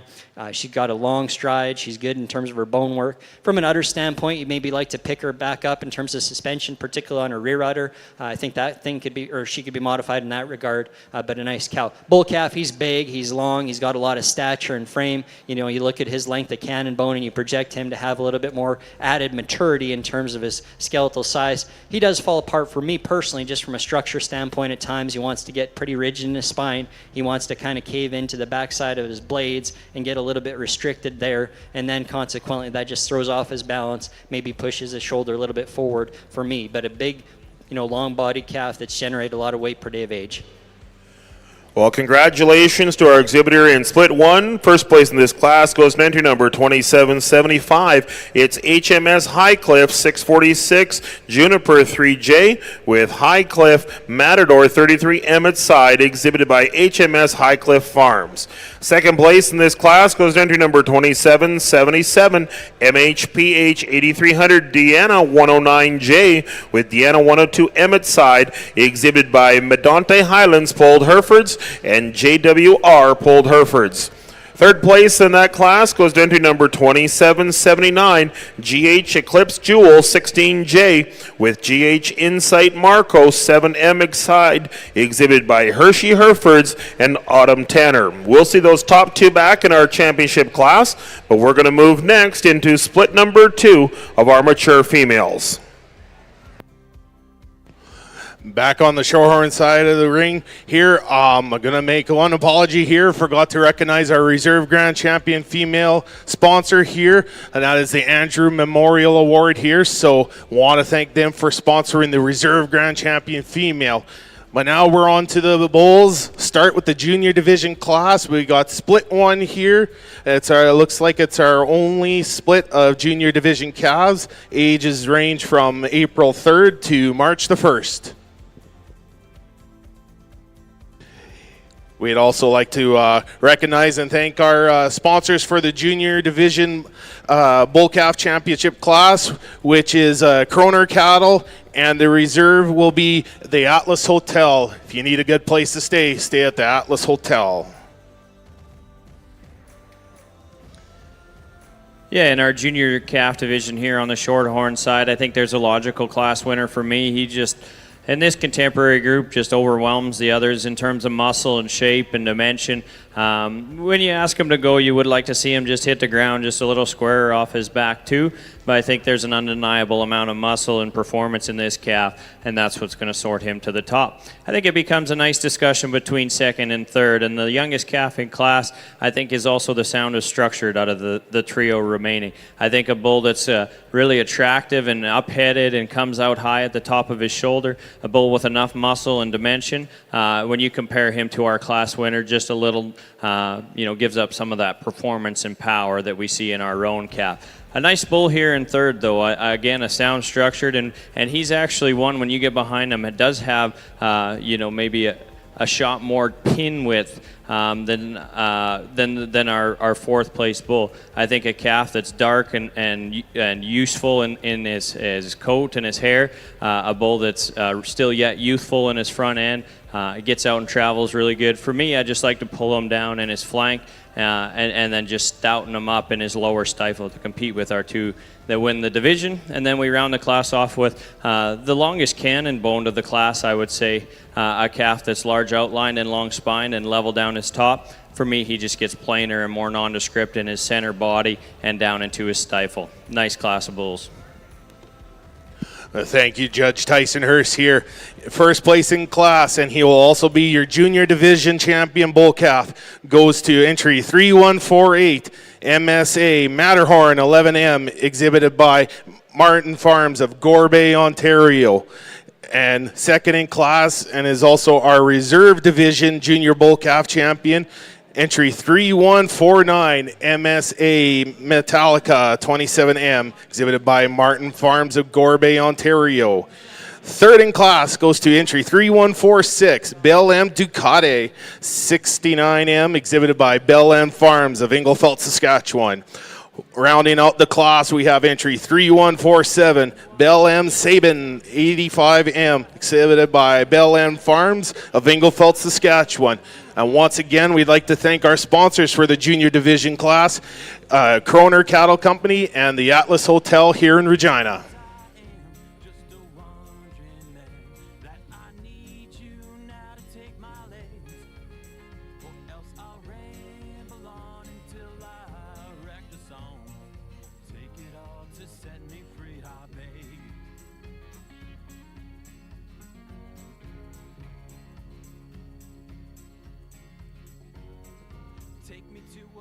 hilltop castle, to a room all draped in white. Give me some familiar faces so I know I'll be alright. Then take it all, take everything from me, then bring it on. It's because I am just a wandering man that I need you now to take my place. We'll get some comments here on split number 2 of our mature cows. Well, again, I think this class is pretty close. I don't think there's a whole lot of separation, in terms of one that falls out or one that's elite. I just think they're very close, and you can make some valid cases and arguments for any of them. And I think they're just a really good representation of kind of what we're after as a breed in terms of, soundness, cattle that have done a nice job in terms of propagating some offspring that their producer should be awfully proud of, and still maintaining some udder quality and characteristics like that, which traditionally we've struggled with, but certainly addressed to a high degree and made tremendous strides in. Calf that I elected to start with in that pair, I really like her in terms of just her balance and eye appeal. She gets out pretty energetically on the move and really meets her track and has an aggressive stride about her. She's marked really well, obviously, but just a really maternal appearing heifer calf that's put together nicely, not overwhelming, but I think pretty practical and sound in a lot of regards. The cow here is the heaviest muscle in the class in terms of just dimension that she spreads down the top side of her skeleton. She's wide over her loin edge, wide in her pins, and carries that down to the base of her skeleton. She's acceptable in terms of her udder. I wouldn't say she's the most maternal or attractive kind of about her neck and kind of the way that she blends in that regard. Also at times on the move, particularly, you'd like to maybe soften her up in her spine. She looks really good here, but she just wants to get a little bit more rigid in her spine at times. So those would be subtle modifications that I'd offer for her. The female that comes in next, she is actually the most mature, I think, of the females in this lineup. Just a really practical cow. I mean, what more could you ask for in a female that can produce your herd bulls or replacement females like that? She's sensibly sized, she's big and broody in her middle. She's not the most expansive in terms of shape to her rib cage, but she certainly is deep enough bodied and deep in her flank. She's long and level out of her hip. She's got a really practical set to her hind leg in terms of longevity, and still has really nice udder quality in terms of suspension, refinement of teat size. So just a very maternal package, and the heifer calf is the same. I think she's got a notch more shape in terms of her top and out of her hip. She's really long and mobile in the way that she goes off both ends of her skeleton as well. And same can be said, this is a really good pair. I think if fundamentally you analyze those cattle in terms of their structural integrity, their ability to get out and reach off both ends, still being maternal in their look and the way that they're constructed about their skull and into their front ends, I think those are both really nice cattle. The heifer calf, she could be stoutened up, I think, compared to the options that preceded her in class from a calf standpoint. She just gets a little bit frailer and narrower in the design. And the same can be said to a certain extent for the cow. Just doesn't have that overwhelming shape and dimension as you view her from behind, but like a lot of things about her in terms of maternal character and her structural assets. Well, congratulations to our exhibitors in Split 2. First place goes to entry number 2781. It's K-Cal Foxy 42H with Foxy 80M at side, exhibited by LG Cattle Company. Second place goes to entry number 2776. It's Square D Elliott at 289G. With Mr. MR 269G, Elliott 124M at side, exhibited by Mission Ridge Herefords. Third place goes to entry number 2778, XLP 190B Mandy 117J, with Mount Vern Mandy 217M at side, exhibited by Lone Pine Cattle Services and Mount Vern Polled Herefords. We're going to see the top two back from those previous splits as we move into our Champion and Reserve Senior Female. We'd like to thank our sponsors in our Senior Female class, Aspen Lane Land and Cattle, and Holmes Farms, our sponsors for our Senior and Reserve Senior Champion Female. Coming back out of our 2-year-old class, we're going to see entry number 2774, exhibited by River Valley Polled Herefords, and entry number 2772 from Lone Pine Cattle Services. Out of the first split of mature females, 2775 comes to us from HMS Highcliffe. And second place in that class, entry number 2777 from Medonte Highlands Polled Herefords and JWR Polled Herefords. Out of our previous split 2 of our mature females, entry number 2781 is the entry from LG Cattle Company, and entry number 2776, the entry from Mission Ridge Polled Herefords. These are our 6 pairs competing for our champion and reserve champion senior female as we put the last piece of the puzzle together in our Hereford Grand Champion female class. Well, I'll just take a quick second here on the Shorthorn side of things here. We're starting off with our first split of senior division bull calves here. First class, we have 6 head in this class, ages ranging from February 27th to February 5th here. If anybody that has been following on or just got here, our judge for today is Mr. Tyson Hertz from Fir Mountain, Saskatchewan.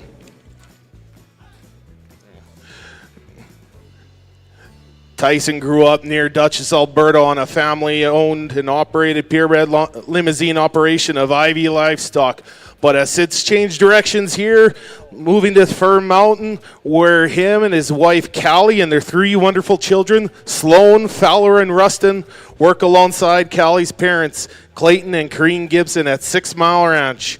6 Mile currently runs 600 cow-calf pairs with the main focus on red and black Angus genetics and seed stock. 6 Mile hosts an annual bull sale every April at the ranch and a select female sale every fall.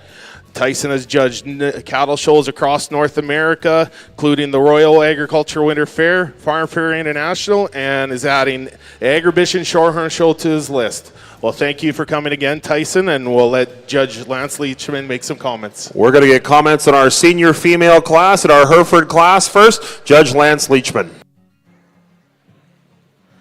Well, again, in the senior divisions, you always expect the Hereford cattle to be well represented. And I think if you talk to other judges or friends that I've had that do Hereford shows or have those opportunities, I always kind of pick their brain and say, like, you know, what did you really like? What were you impressed by? Where does our breed need to still improve? And one resounding response that I always get is that those cattle are so sound and sound structured. You know, they're good in their feet and their legs, however you want to describe it. And that's something that I think we need to really hang our hat on and should continue. And I think hopefully that's been evidenced throughout the day. We haven't had many to sort through that weren't, you know, acceptable, if not really good in that regard. And I think we should be awfully proud of it. And I think commercially that's probably something that gets underscored as a strength to this breed that we maybe need to recognize with a little bit more aggression. So when it gets out here again, I think it's, you know, very challenging. These different age groups are well represented. There's probably 2 pairs in contention for me. I think one still possesses probably the more elite kind of quality that we're after, particularly in the show ring setting, and then another pair that I think is plenty good, maybe just not that same regard in terms of balance and eye appeal, but still awfully strong as a tandem and a duo. So if you would, please offer your congratulations and an excellent representation of the maternal components that our breed ought to be known for.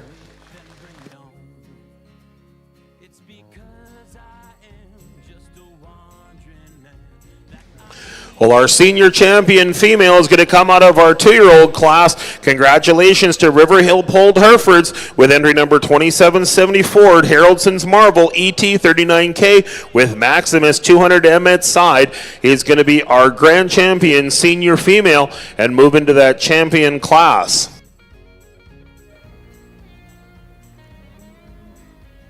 And our reserve champion senior is going to come out of split number 1 of our mature females, entry number 2775, HMS Highcliffe Juniper 3J with HMS Highcliffe 608H Matador 33M Exide, exhibited by HMS Highcliffe Farms.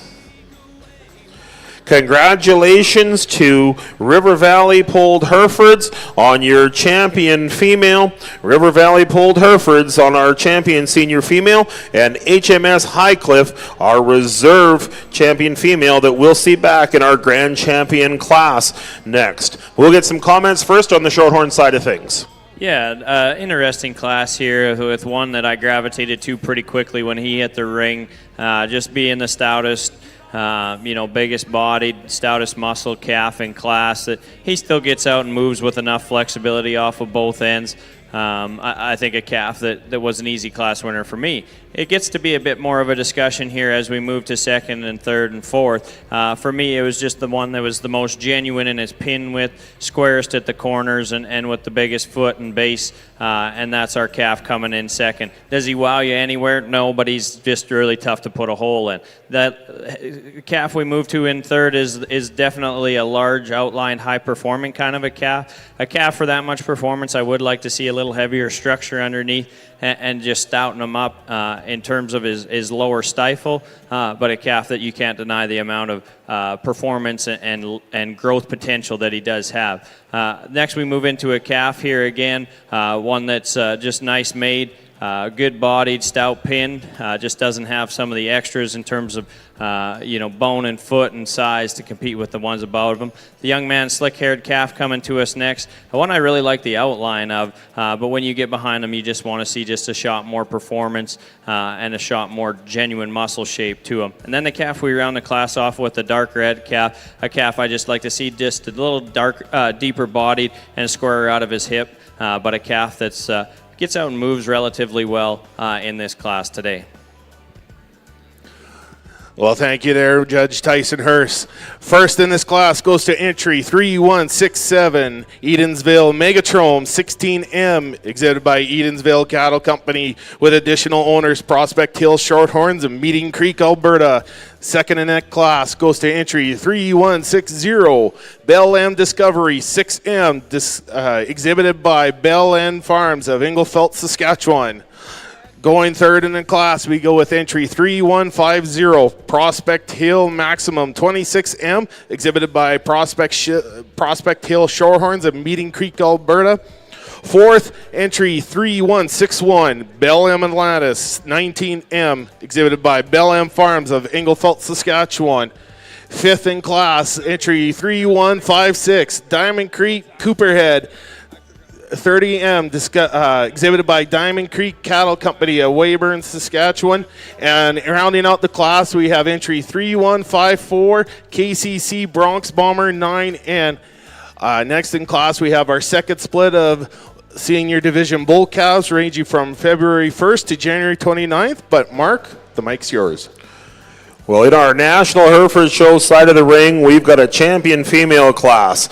Out of our first junior heifer calf division, entry number 2701 from MJT Cattle Company. It's MJT Queen Nellie ET20M, our reserve champion in that division. Entry number 2703 from Haraldson's Polled Herefords and Twin Oaks Herefords. It's Haraldson's Lady 12K 54M.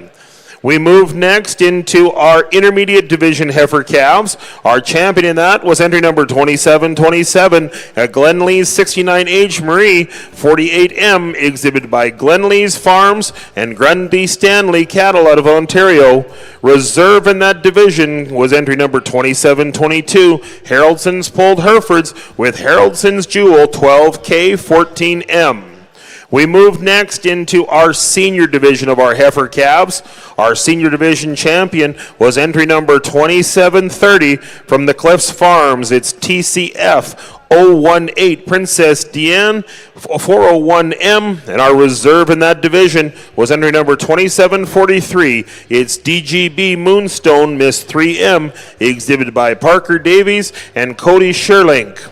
We move next into our yearling division. In our junior champion, our yearling division went to entry number 2750. It's ANL ACDT 24E Jada 115 ET 148L, exhibited by ANL Polled Herefords, Danny and Kelvin Fornwald, Golden Oak Livestock, Alan Marshall, AXA, Rowan Shire, and Haraldson's Polled Herefords. Our reserve in that junior division went to Mission Ridge Herefords with entry number 2757, MR Enemy ET46L. We move next into our senior yearling heifers. And in our senior yearling class, entry number 2768 was the champion. It's Glenlee's Beth 20L, exhibited by Glenlee's Farms and Mark and Christy Knutson. Our reserve champion in that senior yearling heifer, entry number 3552 from Haraldson's Polled Herefords and LT Ranch. It's Haraldson's Marvel ET 272L. We move next into our senior champion female, our cow-calf pairs, and our senior champion female is entry number 2774. It's Haraldson's Marvel ET 39K with RVP Maximus 200M calf at side from River Valley Polled Herefords. Our reserve champion in our mature cow class, entry number 2775 from HMS Highcliffe. It's HMF Highcliffe Juniper 3J with HMS Highcliffe 608H Matador 33M at side. Let's put our hands together for our females in our champion female class for our National Hereford Show. We'd like to, before we turn the mic over, we'd like to thank just a few of our sponsors here on our Hereford side of the ring. Bow Valley Genetics provides a $500 flush credit to our grand champion female. We'd like to thank Bow Valley Genetics. We'd also like to thank representatives from John Deere. We've got Tara Lee LaRose, who's our marketing director. John Deere, one of our major agribition sponsors, as well as the Saskatchewan Cattlemen's Association, Mr. Levi Hall, one of the directors of the SCA. And MMP, Mackenzie Gordon, is here. MMP sponsors they're the accounting specialists that sponsors the champion breed bars following each sale. So we'd like to thank all of our sponsors of our champion class, Bow Valley Genetics, John Deere, the Saskatchewan Cattlemen's Association, and MMP. We've got a great class of females. We'd like to thank everyone for being here for the National Hereford Show.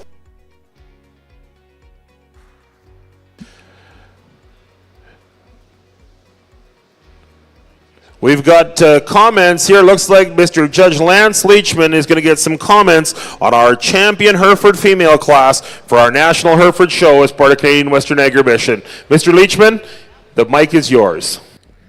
Well, I might just forego summarizing each of these individually. Hopefully they've been discussed accurately enough already. Do have a speech prepared for you, one of the two speeches for the day.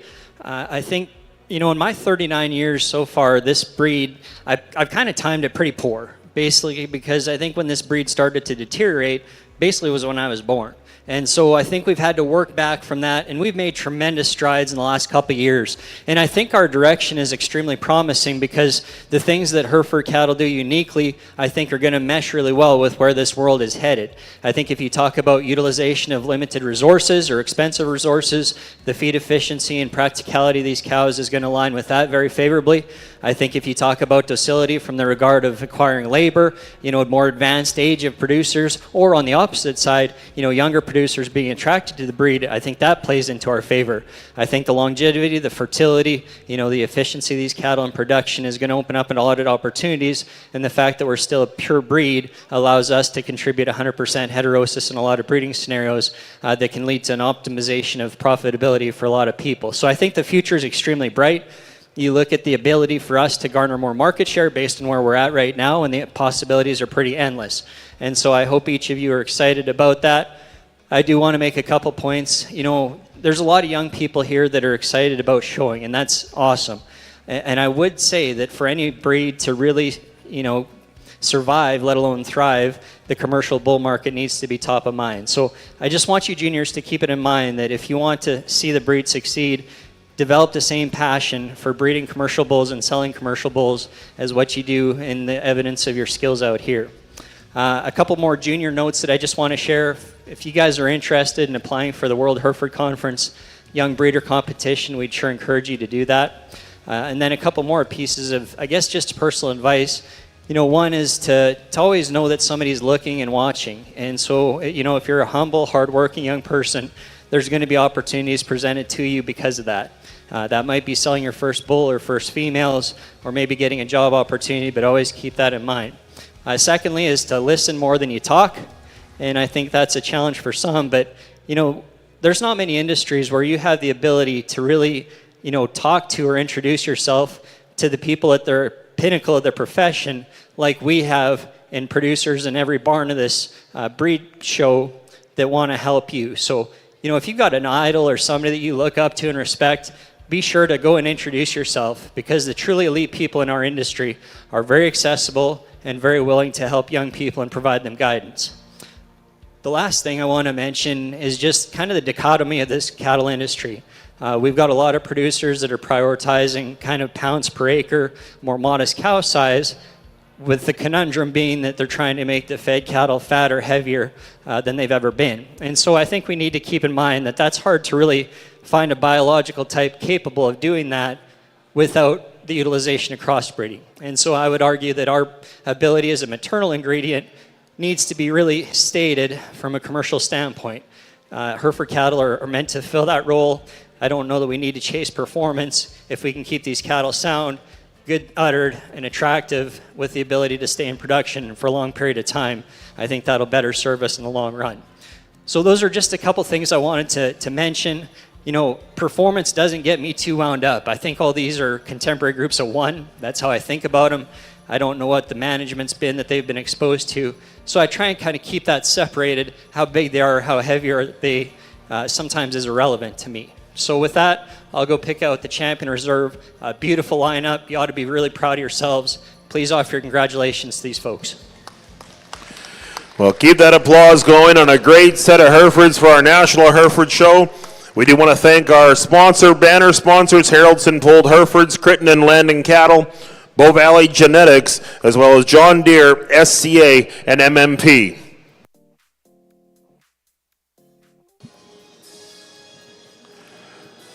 Well, the cow-calf pair is going to be our champion female.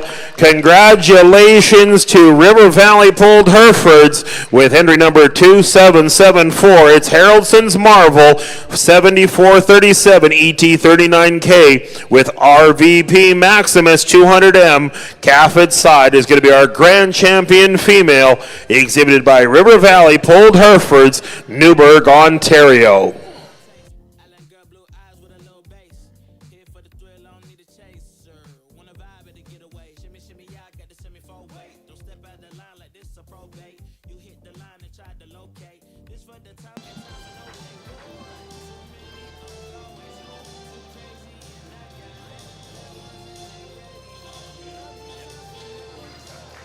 Well, he's going to stay in the production division. Congratulations to HMS Highcliffe Farms. Entry number 2775. It's HMS Highcliffe Juniper 3J with HMS Highcliffe 608H Matador 33M is going to be our reserve champion female for our 2024 National Classic Show. Congratulations to our champion female, River Valley Polled Herefords, and to our reserve champion, HMS Highcliffe.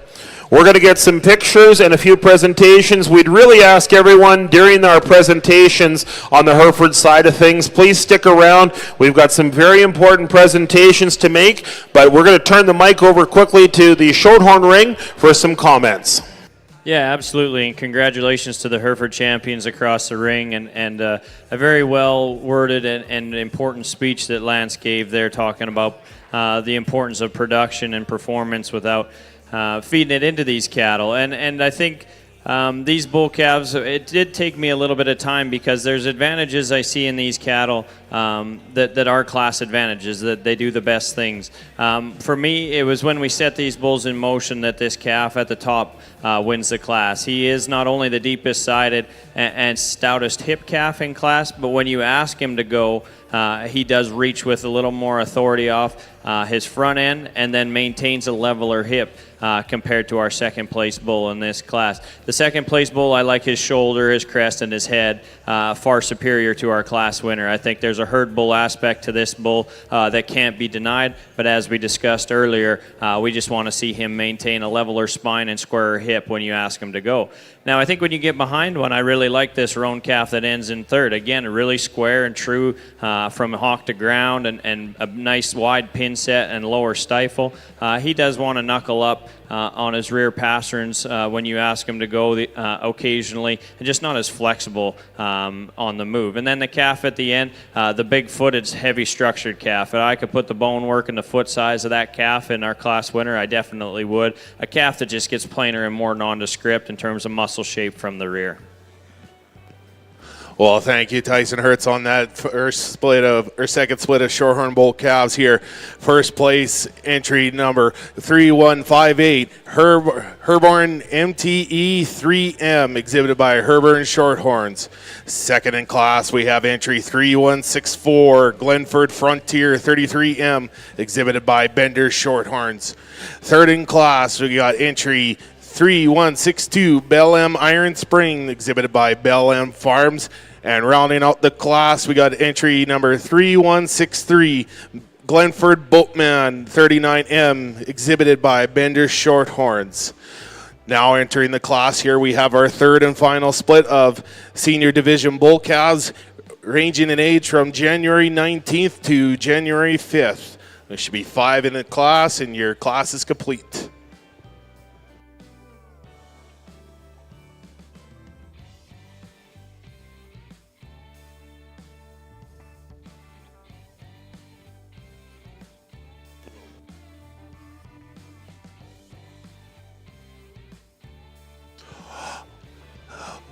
Also at this time here, I would like to, Saskatchewan Shorthorn Association did a presentation last night at their banquet, and this year's Shorthorn Honor of the Breed award recipient is George Leclerc of Poplardale Shorthorns of Edam, Saskatchewan.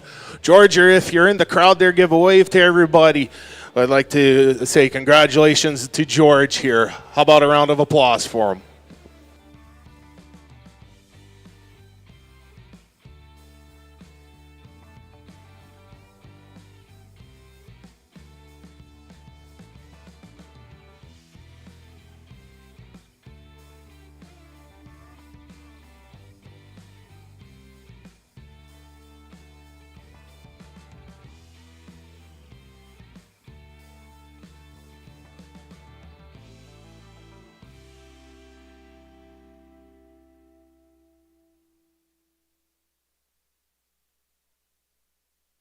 If I'm honest, I don't know what I'm doing. Over in our Hereford ring, we're going to turn the mic over to Michael Latimer.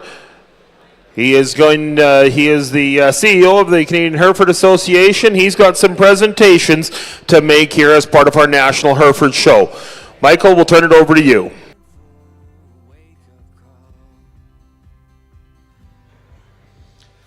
Thanks, Mark. The award we're going to present here next is the Canadian Hereford Association Honor Roll.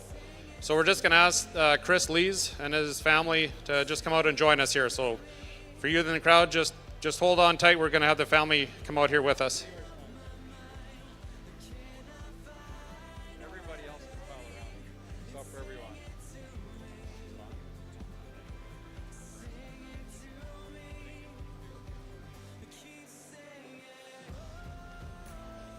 So I'll give a little description on Chris and Tina Lees as this year's recipient for the honor roll. Chris and Tina Lees hail from southeast Saskatchewan, based on the southern slope of the Moose Mountain Hills near the town of Arcola.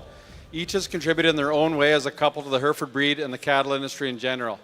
The Chris Lees family heritage in the Hereford breed can be traced back to 1910.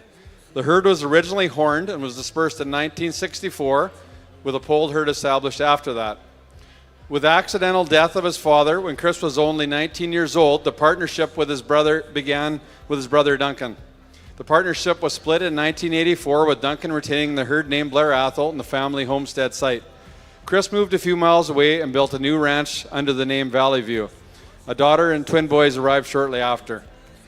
Tina Lees Nee Leggett was born in 1962 and raised south of Arcola on a mixed farm. She was the eldest of 7 sisters and grew up the tomboy for her father.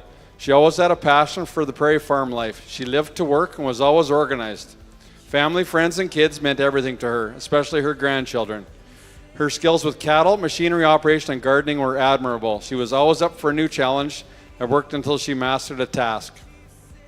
Chris and Tina met in 1989 and soon after began calling their operation C&T Cattle Company before being married in 2005.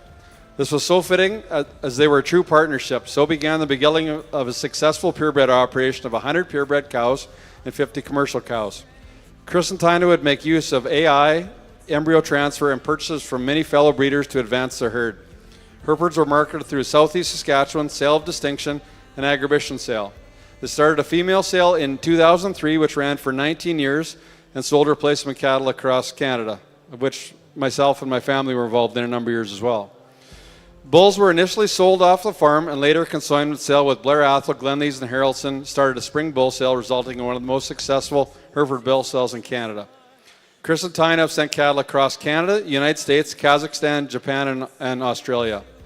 Chris has been involved on the Agribition Board, having been on committees since which it culminated in him being president in the last few years. Chris has attended every Agribition since its inception, and C&T have displayed cattle since the partnership started. Chris has traveled representing Agribition and Herefords to Scotland, Mexico, Australia, and Denver. He also served as president of the Southeast Zone Saskatchewan Hereford Association and Saskatchewan Hereford Association. Tina has also been on the board of directors on the Saskatchewan Hereford Association and served as vice president. Chris and Tina have attended many CHA junior bonanzas with kids and grandkids. They have judged local 4-H clubs, the Toronto Royal, Expo Boeuf in Quebec, the Redcoat, and Supreme at Agribition. On a local level, they've hosted field days and openly welcomed everyone to the ranch. Chris has been on the local school board and member of the United Church.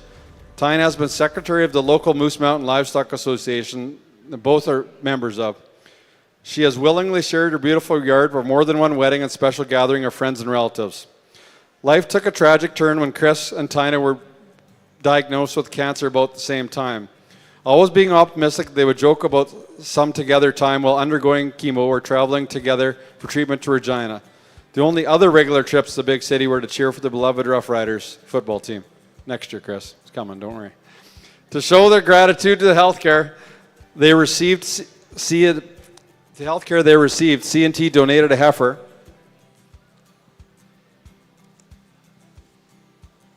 that was auctioned at the Agribition sale, with proceeds going to STARS and the Cancer Clinic. A very, very large amount of money was raised, which is a testament to how C&T are viewed with their fellow cattle breeders. Sadly, Tina lost her battle with cancer and passed in August of 2023. The outpouring of support locally and internationally was immense. The legacy for her zest for life and caring for others had an indelible imprint on the hearts of all she met. The Hereford breed and the cattle industry owe a debt of gratitude to these honorable people. It brings me great pleasure to present this year's honor roll recipient to Chris and Tina Lees.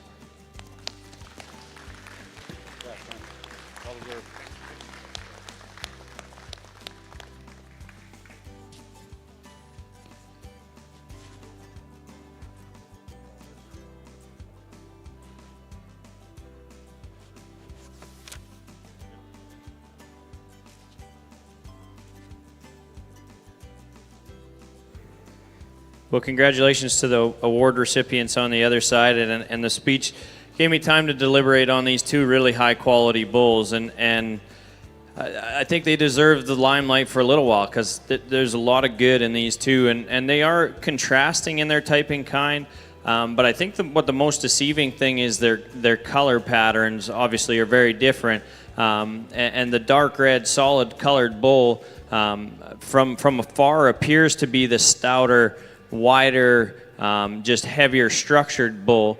And once you really get in here and get analyzing them, I think it's closer than it appears from the outside. I really do. I think that he still opens up with more true dimension at the top side of his hip. But with that being said, I think that the cleaner sheath, softer rib bull is the roan bull that's pulling out, and where the bigger difference lies is in that. I really like how clean he is underneath and how he transitions from rear rib to flank. Both bulls I'd really like to see stoutened up. When you're asking them to go, they do get just a shot and arrow at the ground. But two bulls that I think are very high quality. I love the ruggedness. I love the front end in this second place bull, but I just want to clean him up in his navel and his sheath and transition him a little better from rear rib to flank. That's taking nothing away from a really good one here in third.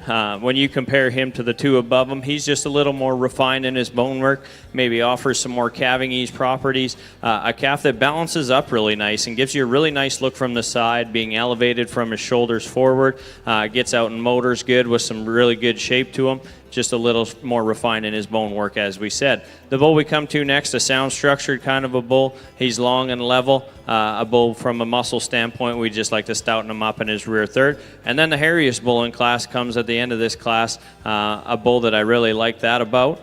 For me, he just gets a little plainer and no wow factor to him, but a sound structured, easy doing kind of a bull to round it out. Thank you, Tyson Hertz, there on our third split of senior bull calves. Taking first in this class is entry 3152, Head for the Hills Earl 5M, exhibited by Head for the Hills Shorthorns. Second in class is entry 3151, FXSG Macho Man 21MET, exhibited by Foxtail Livestock with additional owner of Sweetgrass Ranches. Third in class, entry 3155, KCC Mandate 4M, exhibited by Kroner Cattle Company. Fourth in class, entry 3157, Diamond Creek Red Mountain 2M, exhibited by Diamond Creek Cattle Company. And rounding out the class, we have entry 3159, Herborn MTE Minto 2M.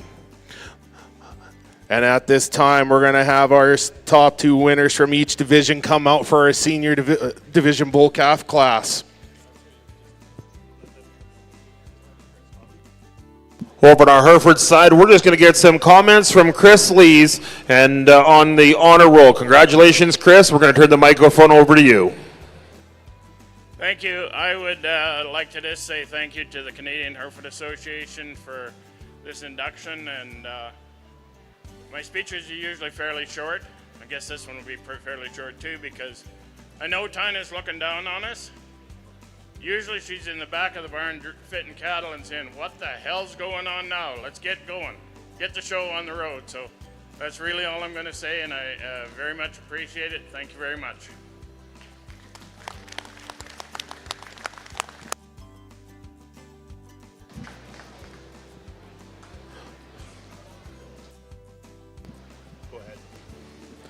Congratulations to the Lees family there on the Hereford side. We're going to go back to the Shorthorn side of things, and we'll announce off the senior division class winners here that are competing for champion and reserve senior bull calf. Starting off with our first split in Edensville Megatron 16M, exhibited by Edensville Cattle Company and Prospect Hill Shorthorns. And coming from that same division was entry 3160, Bell M Discovery 6M, exhibited by Bell M Farms. Then we went into the second split here, and we went with entry 3158, Herborn MTE 3M, exhibited by Herborn Shorthorns of Somerset, Manitoba. Following him in that class was entry 3164, Glenford Frontier 33M, exhibited by Bender Shorthorns. And then our last split of bull calves that was just in, we have entry 3152, Head for the Hills Earl 5M, exhibited by Head for the Hills Shorthorns. And rounding out that class was entry 3151, FXSG Macho Man 21M3ET, exhibited by Foxtail Livestock and Sweetgrass Ranches. We'd also like to thank our senior division champion and reserve sponsors, Head for the Hills Shorthorns and Three of Diamonds Cattle Company. And we got comments from Mr. Judge Hertz. Yeah, absolutely. A really strong calf division, and obviously you guys sitting ringside, mark them how you like them and use whichever ones fit your program best. In the essence of time, we won't talk through them again. I'll just go out and show you my champion and then my reserve.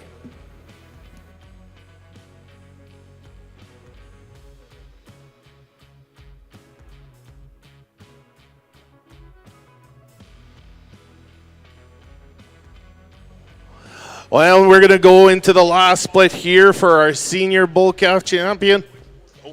Sorry, we went to the first split there here. We went with entry 3167 Edensville Megatrome 16M, exhibited by Edensville Cattle Company and Prospect Hill Shorthorns.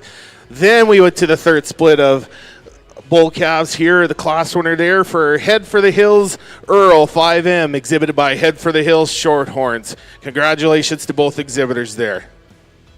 We're going to turn the microphone back over to our Hereford side of the ring for another awards presentation. Michael? Okay, thanks, Mark. And I just want to thank the Shorthorn breed and congratulate them on what looks like a terrific show today, and just for the patience that they have, and as we give a couple of these awards out over on the Hereford side of the ring. The next award we're going to give out is actually an Agribition award, and it's the Jim Luthwaite Memorial Award. Now, Jim Luthwaite was the controller for the Canadian Western Agribition and was a former manager of the Saskatchewan Hereford Association, who spent a great deal of his life promoting the show, promoting cattle around the world, and it's a very fitting award that we're going to present the Mesker Polled Herefords with the Jim Luthwaite Memorial Award here today. Some would call it fate, and others would say it was kismet when a young Danish city girl fell in love with a young Danish farmer at boarding school. Jet Overson grew up in the city of Viborg and met her true love, Sven Erik Andersen from Assentoft, while attending high school. They were married in 1971 and moved to a farm near the village of Moskar, not far from Assentoft. Originally, the farm was a cereal cash crop farm with a few crossbred beef animals.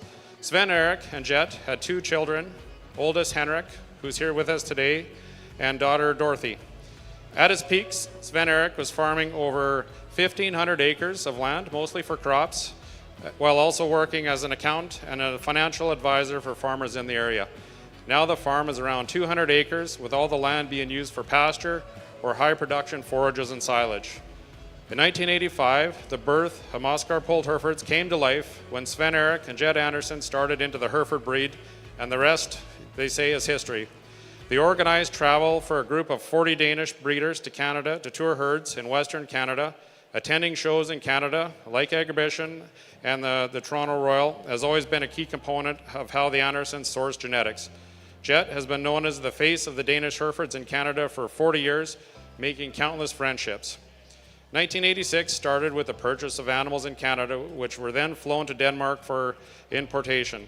This first import of 8 animals was from the famous Gold Bar herd in Ontario, with a notable herd sire, Gold Bar Threat 67K ET 602T, full brother to the legendary Jarelli Gold Bar Rifle 67K 306R. Also in that first group was Gold Bar Alma 881R ET109U, whose impact lasted for decades, with descendants with the herd, or still in production with the herd. The next year, a larger group of 23 animals were imported again from Gold Bar, as well as Onondaga, Dalmere, Valley Stream, and True Luck. Imports of live animals continued annually until 1995, when animals coming from top herds such as Cairns, Briar Hill, WTK, and many more. The final live import was in 1999 with animals from the Remetal herd, which saw a total of nearly 65 live animals brought to Denmark from Canada. There were also animals owned that remained in Canada and the USA over those years, a practice that Henrik continues to this day. At the same time as the imports of live animals, imports of embryos and semen were taking place. Moskar was one of the first herds to import embryos, but also were the pioneers for fleshing beef cattle in Denmark. Embryos have allowed the Andersens to add new cow families to the herd over the years, which has exceeded more than 100 different cow families that have been introduced to Europe.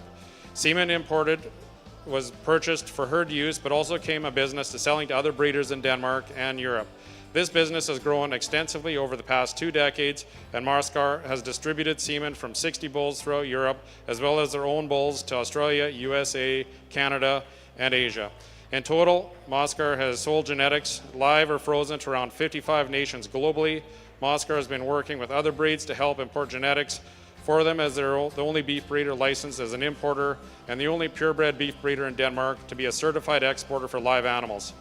Tragedy struck in 1999 with the sudden passing of Sven Erik.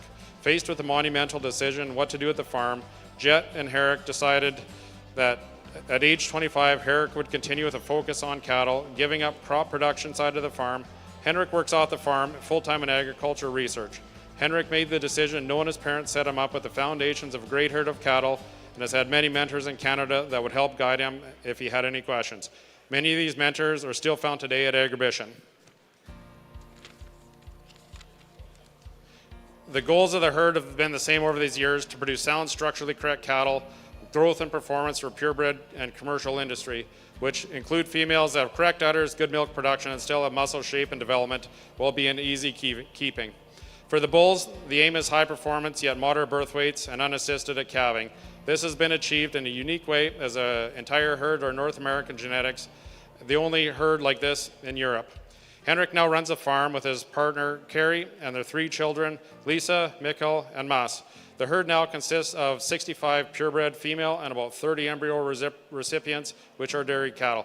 This heavy focus on embryos has resulted in the restriction on importing live animals and increasing health regulations. It does allow for the herd to stay current with top genetics available in the breed by sourcing embryos out of animals like RJL, LCC, Miss Pokerface 5C, and the most winning female in the history of the breed in the USA. Showing cattle has always been a huge aspect of the marketing of the herd, with cattle exhibit at 2 national shows, the annual summer show and the biannual winter show. There have been many champions produced over the years, but the highlight being in 26, with Moskar Compass being the first time ever herd bull won the Interbreed Supreme at the Danish National Summer Show, and it was a 14-month-old bull at the time. The following year has been a maternal sister, crowned champions and champions of the world in 2018 in Fort Worth, Texas. Moskar has produced more Hereford qualifiers and champions of the world competition than any other herd, with one year having 7 entries in the European countries carrying the Moskar prefix, and 9 additional more entries with Moskar genetics sire dam. Now the herd is diversifying into second breed with the introduction of Speckle Park breed or cattle into the herd. This Canadian breed is new for Europe, and Henrik wants to be a pioneer for that breed in Europe. Just like his parents were with Herefords in Denmark, using the same goals for the Speckle Park breed as the Herefords is going to be an exciting endeavor. Unfortunately, Jet was not able to travel for medical reasons, but has sent along these words and is watching online. Please help me in congratulating the Anderson family in receiving this monumental award for their contributions to the global purebred cattle industry and their continuous support of Canadian Western Agribition.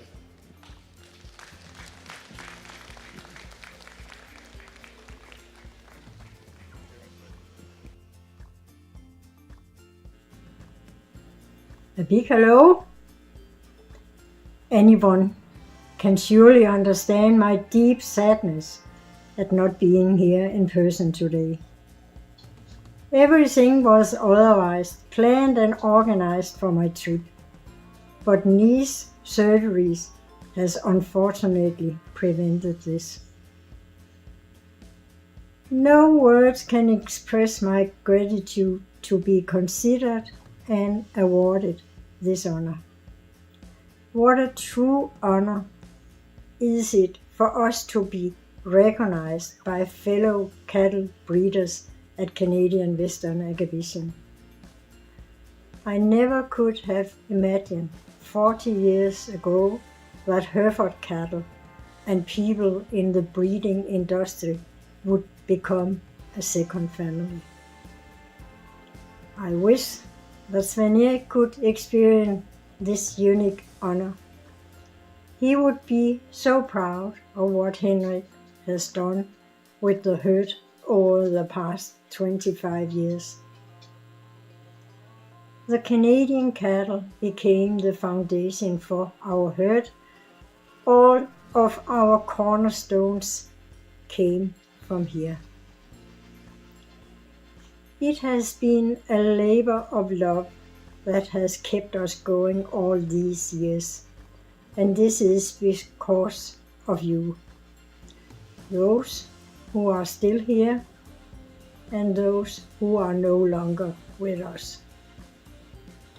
Thank you all for what you have given. Thank you for your open arms and your hospitality when we came over. Your friendship is appreciated, each and every one. Once again, thank you from the bottom of my heart for this award. To me, Canada, the place to be.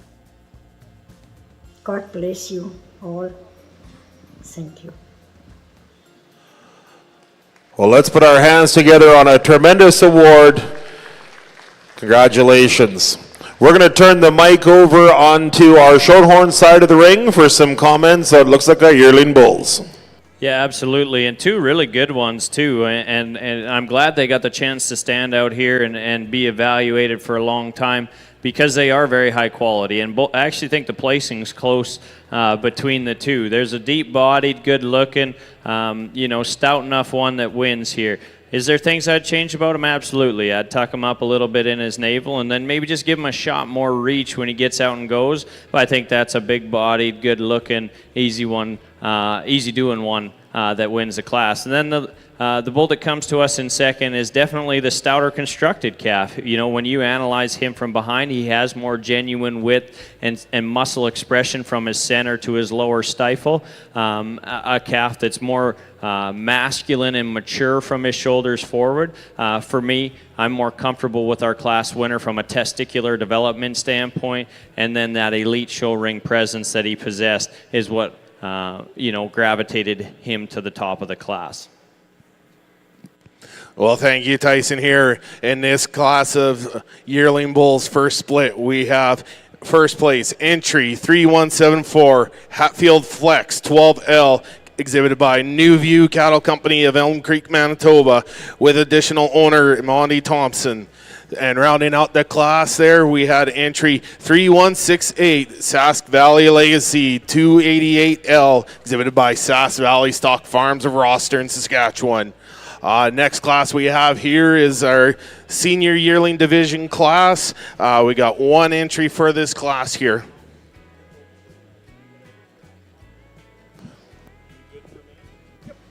We've got another presentation over here as part of our Hereford show. We'll turn the microphone over as we make a presentation from the Saskatchewan Hereford Association. Thank you. We just have two more quick things here. We'll keep it speedy and move right along here. At our banquet on Wednesday night, we had a red coat reception, and we thanked Bonnie Thompson for being our 10-year Hereford barn boss. So if you see her out in the barns, be sure to thank her for all of her years of service. We really appreciate it. Another award we gave out on Wednesday night was thank you to Howard Crittenden for all of his years of service on the SHA and CHA. So same thing, if you see him in the barns, just give him a thank you and congratulate him on all of his years of service as well. One quick thing here, we're just going to present a few coats to some 4-H regional winners this year that presented Hereford Cattle and won their regionals. So if we could just have Dakota Van Meter, Ethan Brooks, Marshall Brooks, Mia Mackey, Chloe Wagner, Kyla Lees, Emma Lees, Joss Pittman, and Hannah Lees up to the front to claim your hoodies and jackets for winning your regionals. Congratulations on a very good job this summer with all your calves. So thank you very much. We'll just get some quick comments here from the Shorthorn side. Yeah, probably congratulations needs to be had to those junior members for sure, and they're the future of the breed, and it's great to see them recognized for their accomplishments. In the Shorthorn side of things, there's a big-footed, rugged one that hit the ring here. Definitely doesn't have the hair advantages that we saw in that earlier class, yearling class, but I think this one is definitely wider gauge from end to end, bolder and more expressive in his muscle pattern. Still moves out good enough for the muscle mass that he has, and I think a calf, I just love the bone and foot and size underneath him. Nice calf. Oh, thank you, Judge Tyson Hertz there. First in class here is entry 3171, Glenford Rifleman 28L, exhibited by Bender Shorthorns of Neudorf, Saskatchewan. Now we're going to ask him and the top two from the last class to come in for our champion and reserve champion yearling bulls. At this time, I want to thank our sponsors for the champion and reserve champion yearling, Bar 33 Ranch and Prospect Hill Shorthorns. And we're coming in with the first split of yearling bulls. Here we've got entry 3170, Half-Field Flex 12L, exhibited by New View Cattle Company, along with Monty Thompson. And then second in that class was Sask Valley Legacy 288L, exhibited by Sask Valley Stock Farm. And then we had our lone entry in the senior yearling division of entry 3171, a Glenford Rifleman 28L, exhibited by Bender Shorthorns in Neudorf, Saskatchewan.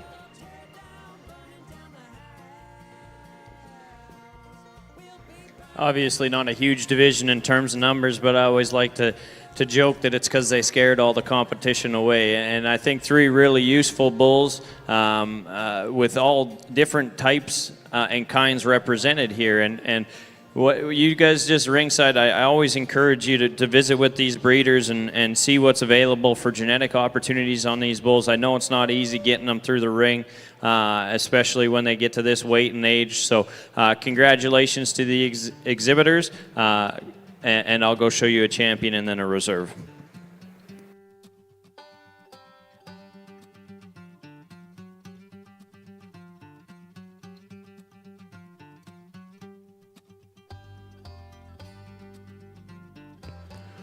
Our champion yearling bull here who flexed enough muscles here. It's entry 3170, Hatfield Flex 12L, exhibited by New View Cattle Company of Elm Creek, Manitoba, along with Monty Thompson. And then our reserve champion yearling bull comes from the lone entry in the senior class of 3171, Glenford Rifleman 28L, exhibited by Bender Shorthorns of Neudorf, Saskatchewan. Also like to thank again our sponsors of the yearling division, Bar 33 Ranch and Prospect Hill Shorthorns.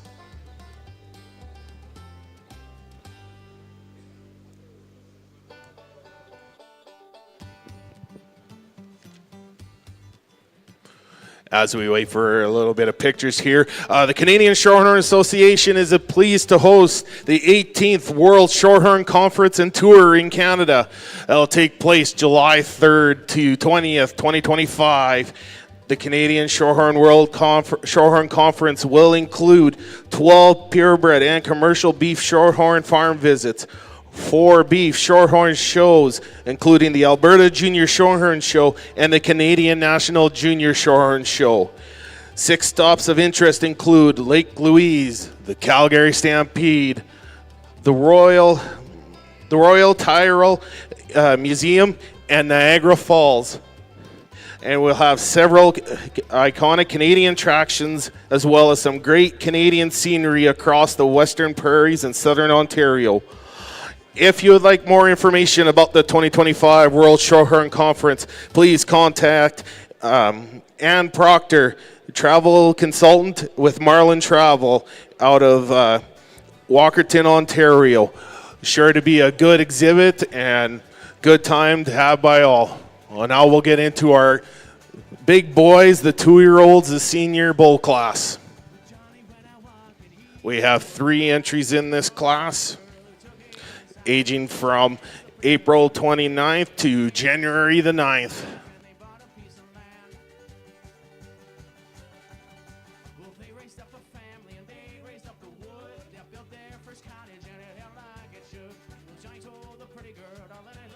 show. She looked back at Johnny and said, Johnny boy, I know. And we all shine a light, little darling. We all want someone. We're all afraid of tomorrow, just a little. We all dance circles around the sun till it's done. You're the one.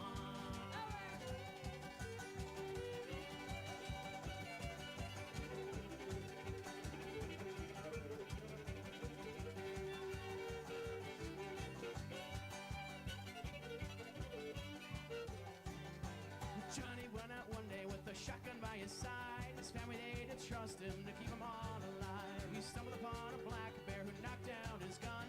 Johnny couldn't reach it, so he fixed up to run.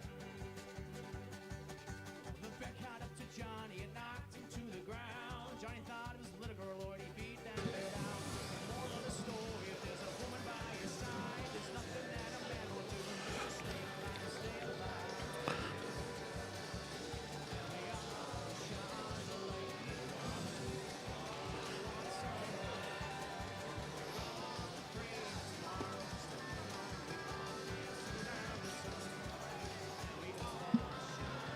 Would like to recognize the Senior Champion Bowl sponsorship for this division.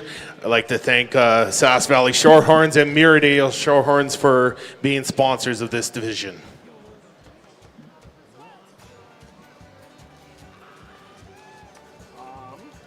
Yeah. I don't know who's been keeping track of it. I have it marked in my book. I have not been who's actually parking with reserve. If you need it afterwards, you can have my book. You can't have it right now. No, that's okay. Okay. Who is he? I know who he is. Anna, you might have to remind me. I only got 20 sponsors to listen to.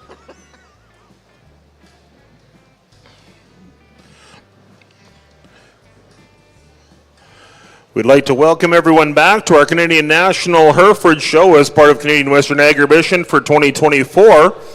We've had a great day so far with our female show, and it's awesome to move into our bull show as part of the national event. For anybody just joining us here at Agribition or online via DLMS, we'd like to introduce you to our judge again, Mr. Lance Leachman. Lance, along with his family, come to us from Maidstone, Saskatchewan, where they operate Big Gully Farms. They are a third-generation Hereford breeding operation on both sides of his family. The farm consists of Herefords and polled Hereford cows, with a sale each December that's focused on marketing commercial bulls. Lance attended Dodge City Community College and K-State University, where he competed on livestock judging teams and obtained a bachelor's degree in animal sciences and industry. He coached 3 terms while attending Virginia Tech, where he obtained a master's degree in animal breeding and genetics. Lance appreciates the invitation to evaluate the 2024 National Hereford Show. Great to have Lance Leachman here to evaluate our show as we move into our bull show. This is split number 1 in our bull calf division. March 1 to July 15th, 2024. The bulls in this class are all Aprils, April 1st to 5th. There's 4 entries into this first split number 1 of our bull calves.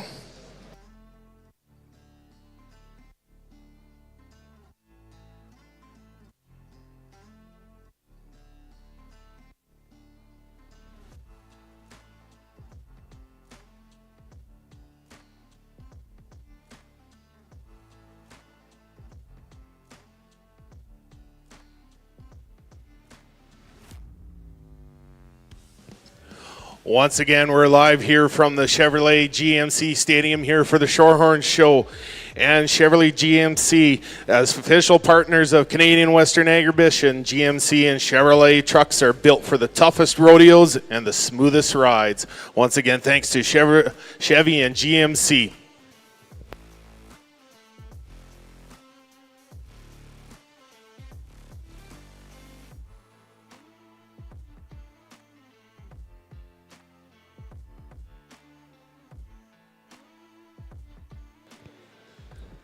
And at this time, I also want to recognize Western Producer and Canadian Cattleman Magazine, sponsor of the Beef Breed ID banners here. Thanks again to Western Producer and Canadian Cattleman Magazine.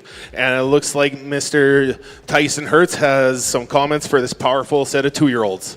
Yeah, what an awesome set of 3 bulls out here. And again, we talked in those cow-calf classes about how much work and effort and time and money go into getting these things ready, and the big bulls are no different. Not only do you got to keep them sound, you got to keep them fresh, you got to keep them healthy, but just getting them around and getting them, to this point is no short feat. So I commend all 3 of these exhibitors for the work that they put in and presented at such a high level. The dark red bull we start the class off with, undoubtedly the biggest legged, stoutest structured calf in class. From a bone and foot standpoint, he runs away with the cake here. And then when you get him in motion, I guess, is where you got to make a decision. Is he got enough go? Does he got enough flexibility? Does he got enough reach? And I think he does. I read him correct in his angles, and maybe just a little more lethargic and slower moving today. But if I were to change him, I would just get him to get out and go with a little more comfortability and flexibility off of both ends. But it's a very high quality bull that outlines really good. I love how his shoulder lays in.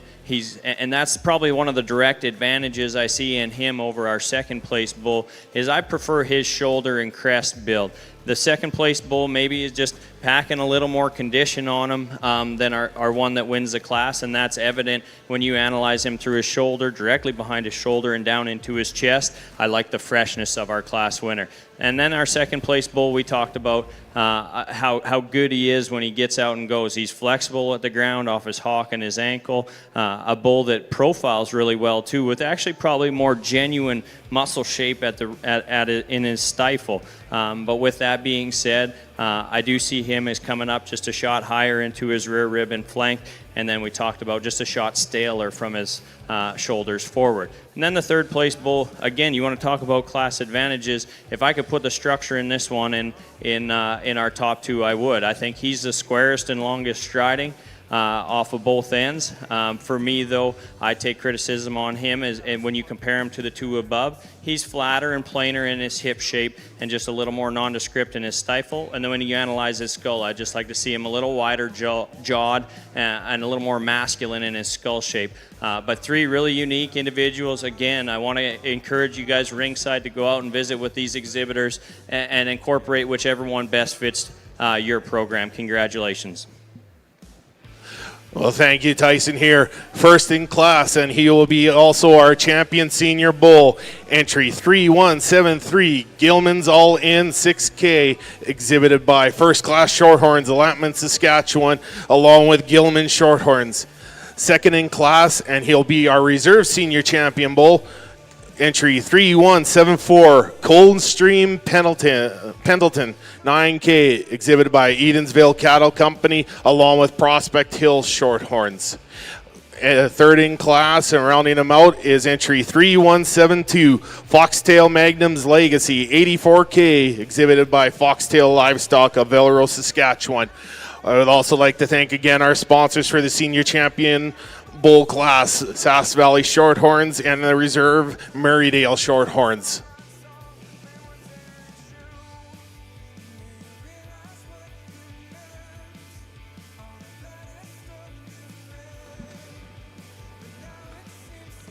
So we'll get some comments over here on our Hereford side of the ring in our first split of bull calves. I think a really strong class. I think 4 of these bulls all have a lot of really admirable strengths and things that can be built upon in a breeding program. And again, I think there's very little separation in terms of quality and probably how you assess these cattle. I guess the calf I elected to start with, to me, is got a little bit more natural performance, I'd say, than the second place option. Just a little bit more length of body, a little bit more prolonged in his cannon bone. Really like him in terms of his presence. He's high in his neck shoulder attachment. He has some crest to him. He's obviously well marked. A calf that still is big and bold in his center body. Comes out of his hip quite nice and is probably, to me, a little bit bigger testicle at this point than the second place option. I guess this guy, one place I would maybe alter him, and I don't know that it's bad. He just doesn't quite have the softness down in his pasturing. He flexes good, but I just give him a little bit softer transition as he hits the ground in that rear joint. Bull calf that comes in next, I think probably matches up with him as consistently as any of the others could. He's a really big, bold middle bull that's got some masculinity about his skull and his neck to him already. Bull that I also like for his shape as you look at him from behind and the stoutness of bone that he's got. He's just smaller. I think when you look at him, he's a little bit lower fronted, a little bit more compact in terms of his length of body, and that's why he sorts to where he does. The next two bulls that come in, are a little bit different in type. I like this guy in terms of his strength and levelness atop and out to his hip. He's not as attractive and up-headed and alert through his front third, but again, a bull fundamentally that I think is good enough in his testicle size. He's good at the ground as he travels away from you, and then still sufficient in muscle, although maybe doesn't display it to the same regard those initial bulls do. This bull that sorts to the conclusion, he's probably as muscular as any of them. I think when you look at him down his top and over his rib and loin edge, out of his pins, he's really quite wide, and I think muscle certainly plays into his favor. But I guess from a balance standpoint, I just don't prefer him quite as much. I think there's times where he's a little bit shorter out of his hip, maybe at times where he's got a little bit more set to his hock and doesn't transition into his forerib quite as nice as some of the others have tied in, but he's still an awfully strong calf, and there's nothing that you really need to take about him or be too disappointed with, because he's still got some really unique assets. Just from the standpoint of motion, he doesn't strike me quite as hard as the other options do, but a really strong class. I think a very deep class in terms of consistent, high-quality options. Well, congratulations to our winners in our first split. First place goes to entry number 2793. It's MJT Rio ET Tem M, exhibited by MJT Cattle Company. Second place goes to entry number 2792, MJT Robust ET 13M, exhibited by MJT Cattle Company. Third place, entry number 2791, it's MJT Arlo ET 22M, again exhibited by MJT Cattle Company. And rounding out our class, entry number 2794, it's MJT El Toro ET 15M, exhibited by MJT Cattle Company. We will see MJT Cattle Company back in our championship class, but we're going to move next into split number 2. These are going to be our bull calves, born from March 24th to March 8th. Well, you know what? It's that time of the day again here. We're going to go through our championship Shorthorn bull lineup here, starting with the junior bull calves. We're going to go with entry 3148 MSA Matterhorn 11M, exhibited by Martin Farms. And then in that same division was entry 3149 MSA Metallica 27M. From the junior calves, we went to the senior calves. We went entry 3167 Edensville Megatrome 16M, exhibited by Edensville Cattle Company and Prospect Hill Shorthorns.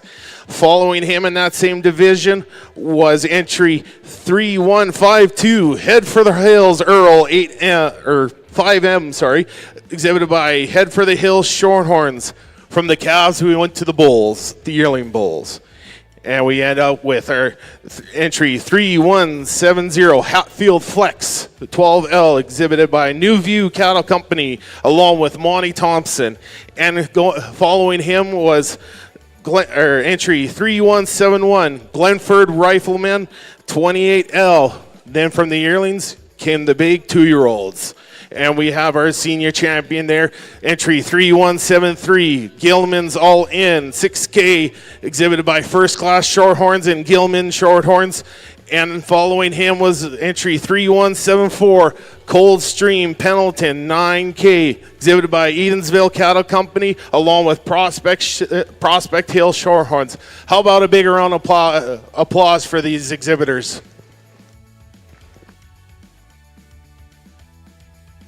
Well, I'll jump in here quick, and I won't take up too much time. I generally don't prepare very long-winded messages here in our Grand Drive, because I truly believe that the limelight should be on these exhibitors for what they bring out, and the time and effort and money that they put into these cattle is just, it's refreshing. It's what we do for a living. It's what they do for a living, and we, from someone who exhibits cattle, I appreciate the quality and the presentation that these cattle have been brought to me. And when I was growing up, the thing I always wanted was one of those white jackets on the wall. You know, having a breed champion at Canadian Western Agribition is no small feat. And there's only a small collection of people that can say that they've, been fortunate enough to receive one of those white jackets. And I do just want to reiterate how much of an honor it is to not only be the one that has been fortunate enough to win one, but to be the one that's on the other side of the mic and fortunate enough to award one. It really does hit home with me, right from when I was showing Limousin cattle growing up with my family to my new family with 6 Mile Ranch. It really is humbling to be on both sides of the microphone here. Again, these cattle have been awesome. The presentation, the quality of the people behind these cattle, it has just been second to none. So I congratulate all these exhibitors. One last time, give it up for our Shorthorn breed. What an awesome set of cattle they brought forward to us. I'll go show you a champion and a reserve. Thank you, Judge Tyson Hertz. Well, how about a round of applause for our judge today? He has done an astounding job looking through this tough class of Shorthorn cattle. But now, let's go pick some bulls.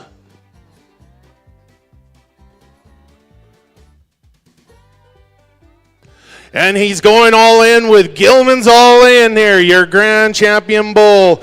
Gilman's All In 6K, exhibited by First Class Shorthorns, along with additional owners, Gilman Shorthorns. And we're going to stay in the 2-year-old class, going with entry 1374, Coldstream Pendleton 9K, exhibited by Edensville Cattle Company, along with Prospect Hill Shorthorns. Congratulations to our exhibitors. Making presentations, we're going to have representatives from John Deere here. And we'll have also from the Saskatchewan Cattlemen's Association and from NMP. And we'll also have Garner Diabald here from Beauvigen, who's going to present the Grand Champion Bull with a $500 collection credit to be used exclusively for the 2024 Agribition Grand Champion Shorthorn Bull.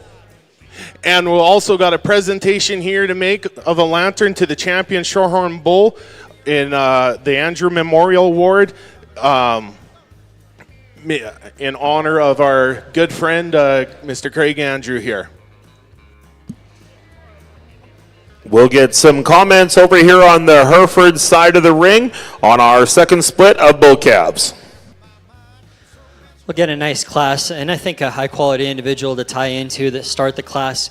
You just talk about presence, length of body, still sound structured. You know, bullets, I think, sufficient in terms of his mass up top and into his hip. And still youthful, I think, in terms of his look. That's one that, to me, just has a really high-quality look. And right how he's standing right now is as good as it gets when you want to talk about him and the features that he contributes in this class. Bullet comes in second. You know, he's just, again, really practical. I think he's sound up front in particular. You know, he's good in terms of his shoulder lay, toes ahead straight up front. He's good enough in his body. He just gives up a little bit of length of body, a little bit of natural dimension. And then the other thing I'd alter about him is just reconfigure him off his hock. He just gets a little bit sickle hawked, and consequently you'd expect that he actually overreaches his front track. If you could just tone him down the angle to his hock, he's sure practical enough in terms of his mobility. You'd rather have it that way than the opposite, but that's the one little thing that I'd alter about him as he goes away from you. Bull that comes in third, you know, he's marked really nice. He's a powerful, really open-middled, stout top bull. I guess, you know, from an honesty standpoint, he does get pretty open-fronted for me and open in his shoulder. I'd like to maybe tone him back in the angle to his knee. I'd like to tidy him up in his sheath and then just let him go a little bit more coordinated and secure off his hind leg when he travels away from me. But in terms of just power, muscle, dimension, he certainly has those attributes, and I appreciate that about him. And again, as I alluded to, you can't mark him much better for what most people are after right now. And then the bull that concludes the class, you know, again, you like him in terms of his depth of body, in terms of his forerib. Bull that certainly gets out and strides again. Just from a quality standpoint, the horn bull is certainly flatter and lighter muscled and doesn't present the same overall skeletal integrity in terms of balance and attractiveness that those first several options do. Well, congratulations to our exhibitors in split number 2. First place in this class goes to entry number 2787, A&L ACDT United ET 151M, exhibited by A&L Polled Herefords, Danny and Kelvin Fornwald, Golden Oak Livestock, and AXA Alan Marshall. Second place in this class goes to entry number 2801, the exhibiting from Haroldson Polled Herefords, it's Haroldsson's Ad Final ET 215M. Third place in this class goes to entry number 2785. It's K-Cal Mindbender 110M, exhibited by K-Cal Ranch and Kaylee Wursta. Rounding out our class from Just Acres is entry number 2799, Just Acres Maverick 10M. We're going to move next into split number 3 in our Hereford Bull Calves. These are going to be Hereford Bull Calves born from March 7th to March 1st. If you're marking your catalog, entry number 2795 is a scratch. Please scratch 2795 from your class. Should be 5 entries into this bull calf class. On the Shorthorn side of things, we're going to also recognize our reserve champion bull sponsor there, sponsored by Popperdale Shorthorns. And at this time, we've got a Herdsman Award presentation here. Herdsman Awards presentation. Blair's Performax Animal Nutrition is proud to present the Herdsman Awards. Performax Nutrition is focused on cow-calf operations across the prairies. Come visit our booth in the John Deere Sale Arena, and they would like to present that honor to the Martin Farms of Gorbay, Ontario.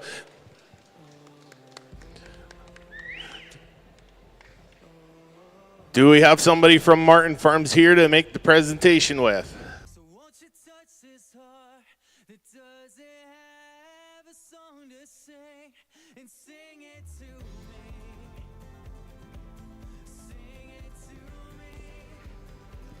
And as we're getting our bull pictures taken here, we're going to move quickly into the group classes here once ready. So please have your classes ready here. And we'll start off with Progeny Adam.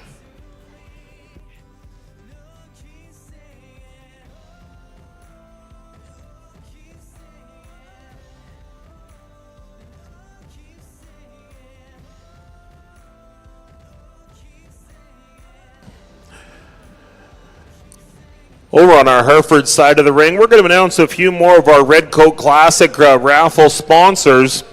We've got a great credit that came from Bovagen Livestock, our embryo producer here at Moose Jaw. Congratulations to Albert Rimke on winning the Bovagen credit. We've also got a credit from Iris Creek. Congratulations to Phil Allen winning the Iris Creek credit. And our next credit today came to us from A&L Polled Herefords. Congratulations to Wade Fleck on winning the A&L credit. Thank you very much to our donators, A&L Polled Herefords, Iris Creek, and Bovagen, and our winners, Wade Fleck, Phil Allen, and Albert Rimke. We've got 3 or 4 more prizes before we get to our grand prize winner. But we'll keep you in suspense a little bit more as we move through our bull show here, as we get part of the Red Coat Classic and our National Hereford Show.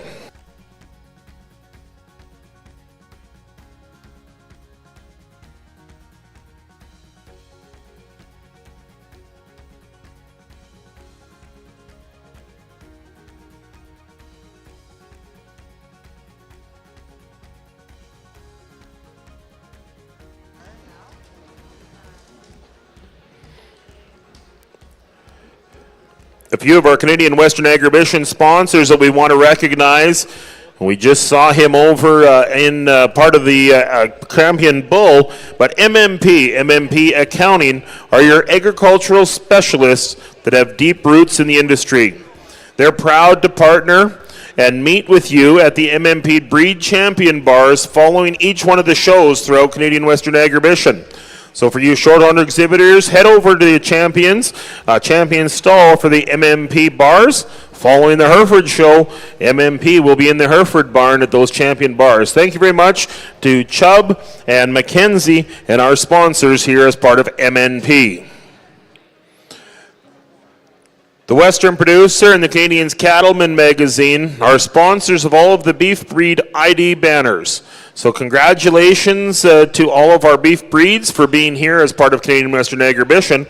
We want to thank the Western Producer and the Canadian Cattleman Magazine for your major sponsorship on our beef breed ID banners throughout the grounds.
Guess the places that I've been.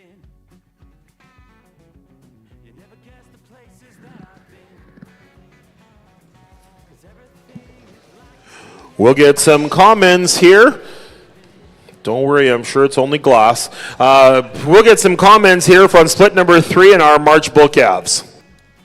Really strong class again, and I think there's some consternation in the middle. What really sorts out, because there's not a bad one in the set. I think the bull that I elected to start off with, the horn calf, I like him in a lot of regards. I think he's got several class advantages. So we talk about him as a big, long, growthy calf that's probably the most extended in the class through his front third and from there back. A bull that's sufficient in terms of his bone, but still clean in his joints. And I think that's pretty unique about him. He's sufficient in terms of muscle. He carries it down deep into his quarter. And I think one of the things that's probably most interesting about him is just how youthful in his skull he is, how trim and clean he is, and neat in his condition up through his chest floor and his lower third. And I like those attributes about him a bunch. Just has a really unique look, a lot of quality. Now, the bull that's in second, he's one that I could see kind of going up and down the lineup. I think the things you like about him is he's deceptively powerful. And when you get behind him, I wouldn't doubt that he's got the most shape in the class in terms of spread to his top, width to his pins, and the way that he comes out of his stifle. He's pretty impressive in that regard. So, thinking about the things that we want to propagate in our breed, the muscle, potential ribeye, those type of things, I think he should have in spades based on the shape that he possesses out here. Now, the conundrum with him is he big enough in his stature? He's the most moderate bull here, in my opinion. He's a little bit lower fronted, a little bit more conservative in terms of his stature, and I think those are things you could be held against him. But I still don't think from a weight per day of age standpoint he's very concerning whatsoever with the amount of shape that he's had and should transmit. We've seen this bull and really like him. I mean, he's still a very solid calf in terms of his markings. He's bold in his bone work. He's got a nice shape to his shoulder, has plenty of middle to him, comes out with enough shape to his hip. I just don't think he's maybe quite as unique in any particular characteristic as what those previous bulls do, but still a very, very solid individual, and I think you could slot him into second, certainly, and have relative ease discussing that. The bull that comes next, again, a really solid option, and I think if you look down him, he's bull down his top. He's got a lot of shape over his loin edge and other those carcass type of bulls that you think should have plenty of ribeye transmitted to his progeny. You like the amount of curvature to his rib cage. There's just times where he's not quite as attractive or elongated through his front end. Maybe at times he's a little bit more timid off his hind leg, but he still meets his track. He's just a bull that to me doesn't quite have that same real alertness, that same presence, particularly up front. But I love his stoutness and his power. He's certainly a wide pin and muscular individual. And then the bull that completes the class, like his length of body, he's up-headed, he ties high into the point of his shoulder quite well. A bull that's got sufficient frame and performance from that regard. Just view him as being probably the narrowest constructed, lightest muscle bull in the class that tends to get just a tick shallower in terms of his shape of rib from forerib to flank. Well, congratulations to our winners in split number 3. First place goes to entry number 2800. It's AAA 7J Minor 22M, exhibited by AAA Herefords. Second place goes entry number 2788. It's Manchester Marvel 43836M from Manchester Pulled Herefords. Third place, entry number 2782 to HMS Highcliffe Matador 33M, exhibited by HMS Highcliffe. Fourth place goes to entry number 2796, LFH Mosaic ET 265M, exhibited by Hershey Herefords and JBLC Holdings. Fifth place in this class, entry number 2790, exhibited by Warnica Land and Cattle. It's WLC Now 9M. And scratch from your catalog was $27.95. That wraps up split number 3. We're going to see the top 2 back from each one of those classes as we move into our junior division champion and reserve champion bull calf. We'd like to thank our sponsors in this junior division, Bieber Herefords and HMS Highcliffe. We've got our top 2 back from those classes. Judge Lance Leachman will evaluate, but I think first we've got some comments over on our Shorthorn side. Yeah, absolutely. I enjoy doing these group classes, and I do think that they have their a very strong place in the show, and I'm glad that the crowd has stuck around for sure. And once you get these cattle out here, this is probably one of the more challenging decisions that I've placed upon myself, because if you're sitting ringside and you want to tie into a program, this is when you start to see the type of kind that program is chasing. And for me, I think that when you get this produce of dam, you see the similarities that a cow and a cow family can have. So I commend these exhibitors not only for bringing out the produce of dam, but the quality that is standing in this ring, and I just want to commend them on that. For our champion, I'm going to use the one that ends up having the reserve bull in it. I think that's a nice uniform pair, and then an honorable mention to our set at the front. A very nice produce of dam class.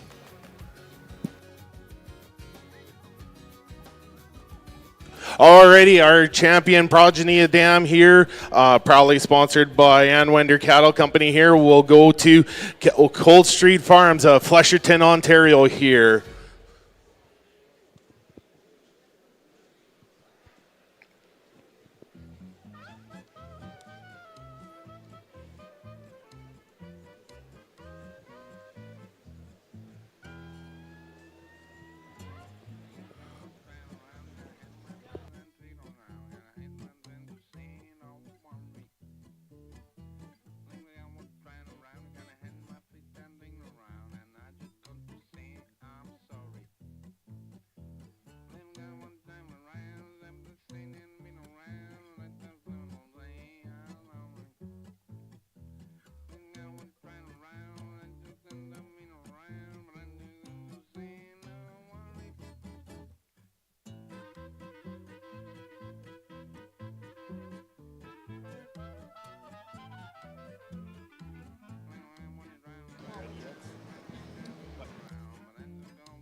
Before we flip things back over the Hereford side here, we're going to move into our next class, which will be our breeders herd, proudly sponsored by Bender Shorthorns here. And at this time, we'll ask a representative from Bender Shorthorns as well and Foxtail Livestock to come to ringside here, please.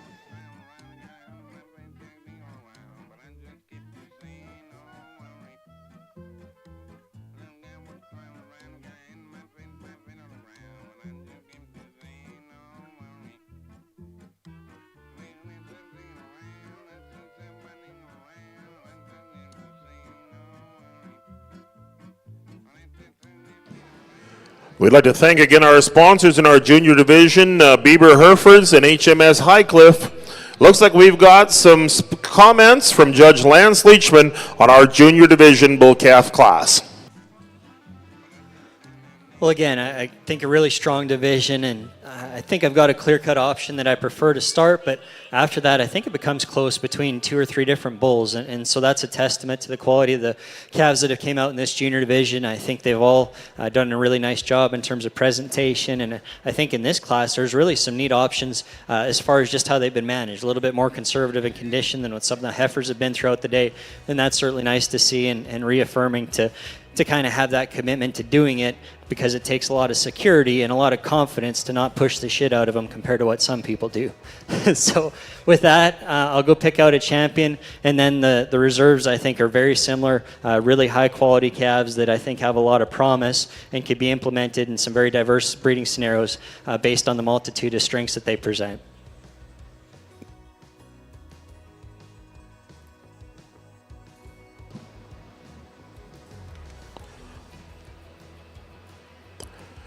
Well, split number 3 is going to have our champion junior. Congratulations to AAA Herefords with AAA 7J Minor 22M. He's going to be our champion junior division bull calf for the 2024 National Hereford Show.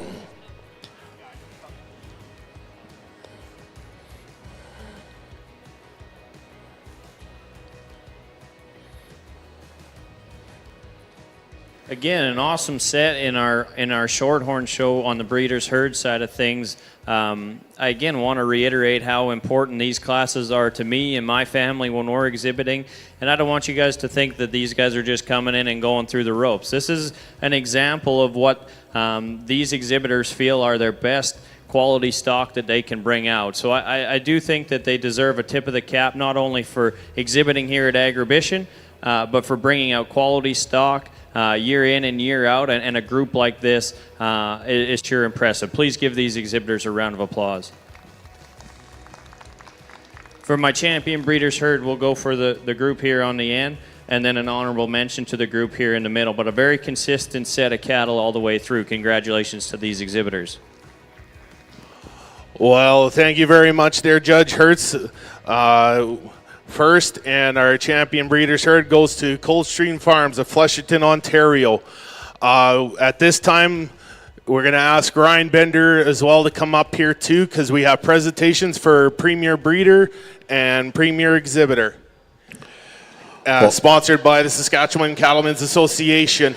We will have here from the SCL Levi Hall presenting the Premier Breeder Award to Bender Shorthorns of Neudorf, Saskatchewan, and the Premier Exhibitor to Foxtail Livestock of Elrose, Saskatchewan. Congratulations, guys. Well, over on our Hereford side of the ring, we want to congratulate our champion junior bull again, entry number 2800, AAA Herefords with AAA 7J Minor 22M.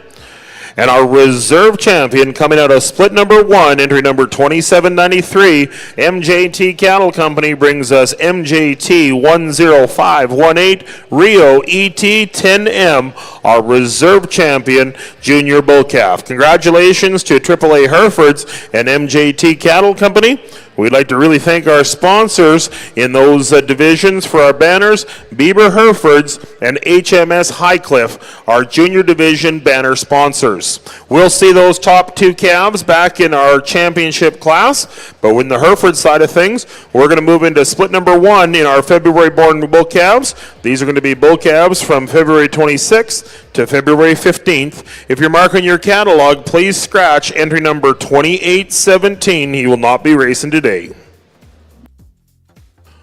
On the Shorthorn side of things here, we're going to get into our last class, group class, which will be our Get a Sire class. And that's proudly sponsored by Bell M Farms. And as I'm going to mention here before the end of the show here, want to recognize one more sponsor here, CN, who is the proud sponsor of the Agribition Beef Supreme on Saturday, presented by CN. We'd like to thank them for their contribution here. I look forward to seeing our champion bull and champion female from this show here compete in the prize title of Supreme Overall and a check for $10,000.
So over on our Hereford side of the ring, we're going to move again into our split number 1 of our bull calves. This is our our intermediate division bull calves. These are going to be bull calves born February 26th to February 15th. Please scratch out of your catalog enter number 2817. Well, I'm sure you guys are sick of me talking, and I know there's another show coming in here, so I won't take up too much time. I just want to reiterate how much of an honor it was to be out here to evaluate the Shorthorn show. And with that, I'd like to say thanks to not only our crew here in the ring, the marshalers out back, the crews getting these cattle through the ring, the showmen, the breeders, and the whole organizational committee here at Canadian Western Agribition for putting on a world-class event and year after year giving us a platform to market our product, on the world stage. And I think that's really a cool thing that Saskatchewan has donated and put in so much money for us to do this in the agriculture industry. So for one last time, the Shorthorn show has been awesome. Put our hands together for Agribition, the sponsors, the volunteers, everybody that makes this group tick. I'll go select your champion, get a sire.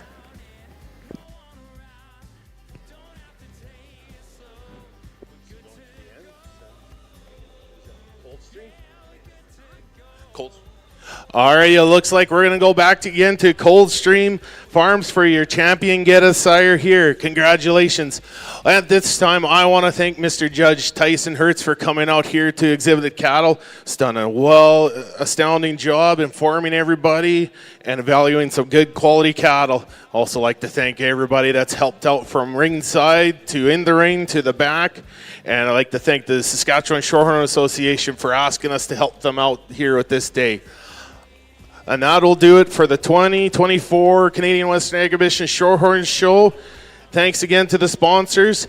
We'll get out of the ring here quickly, and we'll let the boys from the Charlet Show get in place here.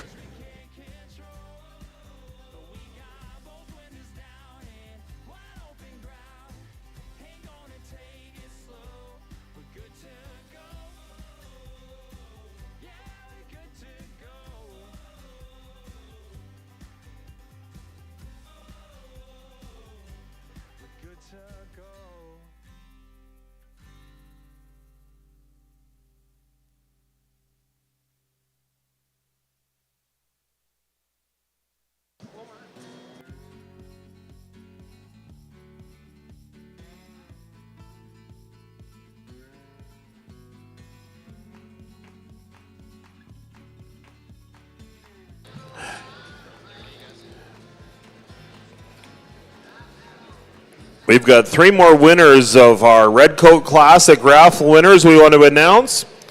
As we get closer to that great grand prize winner, we've got a credit from Haraldson's Pulled Herefords. Haraldson's Pulled Herefords, that credit is won by Marlene Harvey. The Glen Lee's credit has been won by Michaela Pruntit. And our Arthur Pulled Herefords credit has been won by Jeff Lees. So I'd like to thank you very much to our donators, Arthur Pulled Herefords, Glen Lees, and Haraldson's Pulled Herefords. Congratulations to the winners, Jeff Lees, Michaela Pruitt, and Marlene Harvey. We've got one more winner in the Red Coat Classic that's still to come, the great grand prize winner. So if you haven't heard your name yet, you still have a chance. We'll announce that in a few classes, and that'll wrap up our Red Coat Classic for 2024.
Testing 1, 2.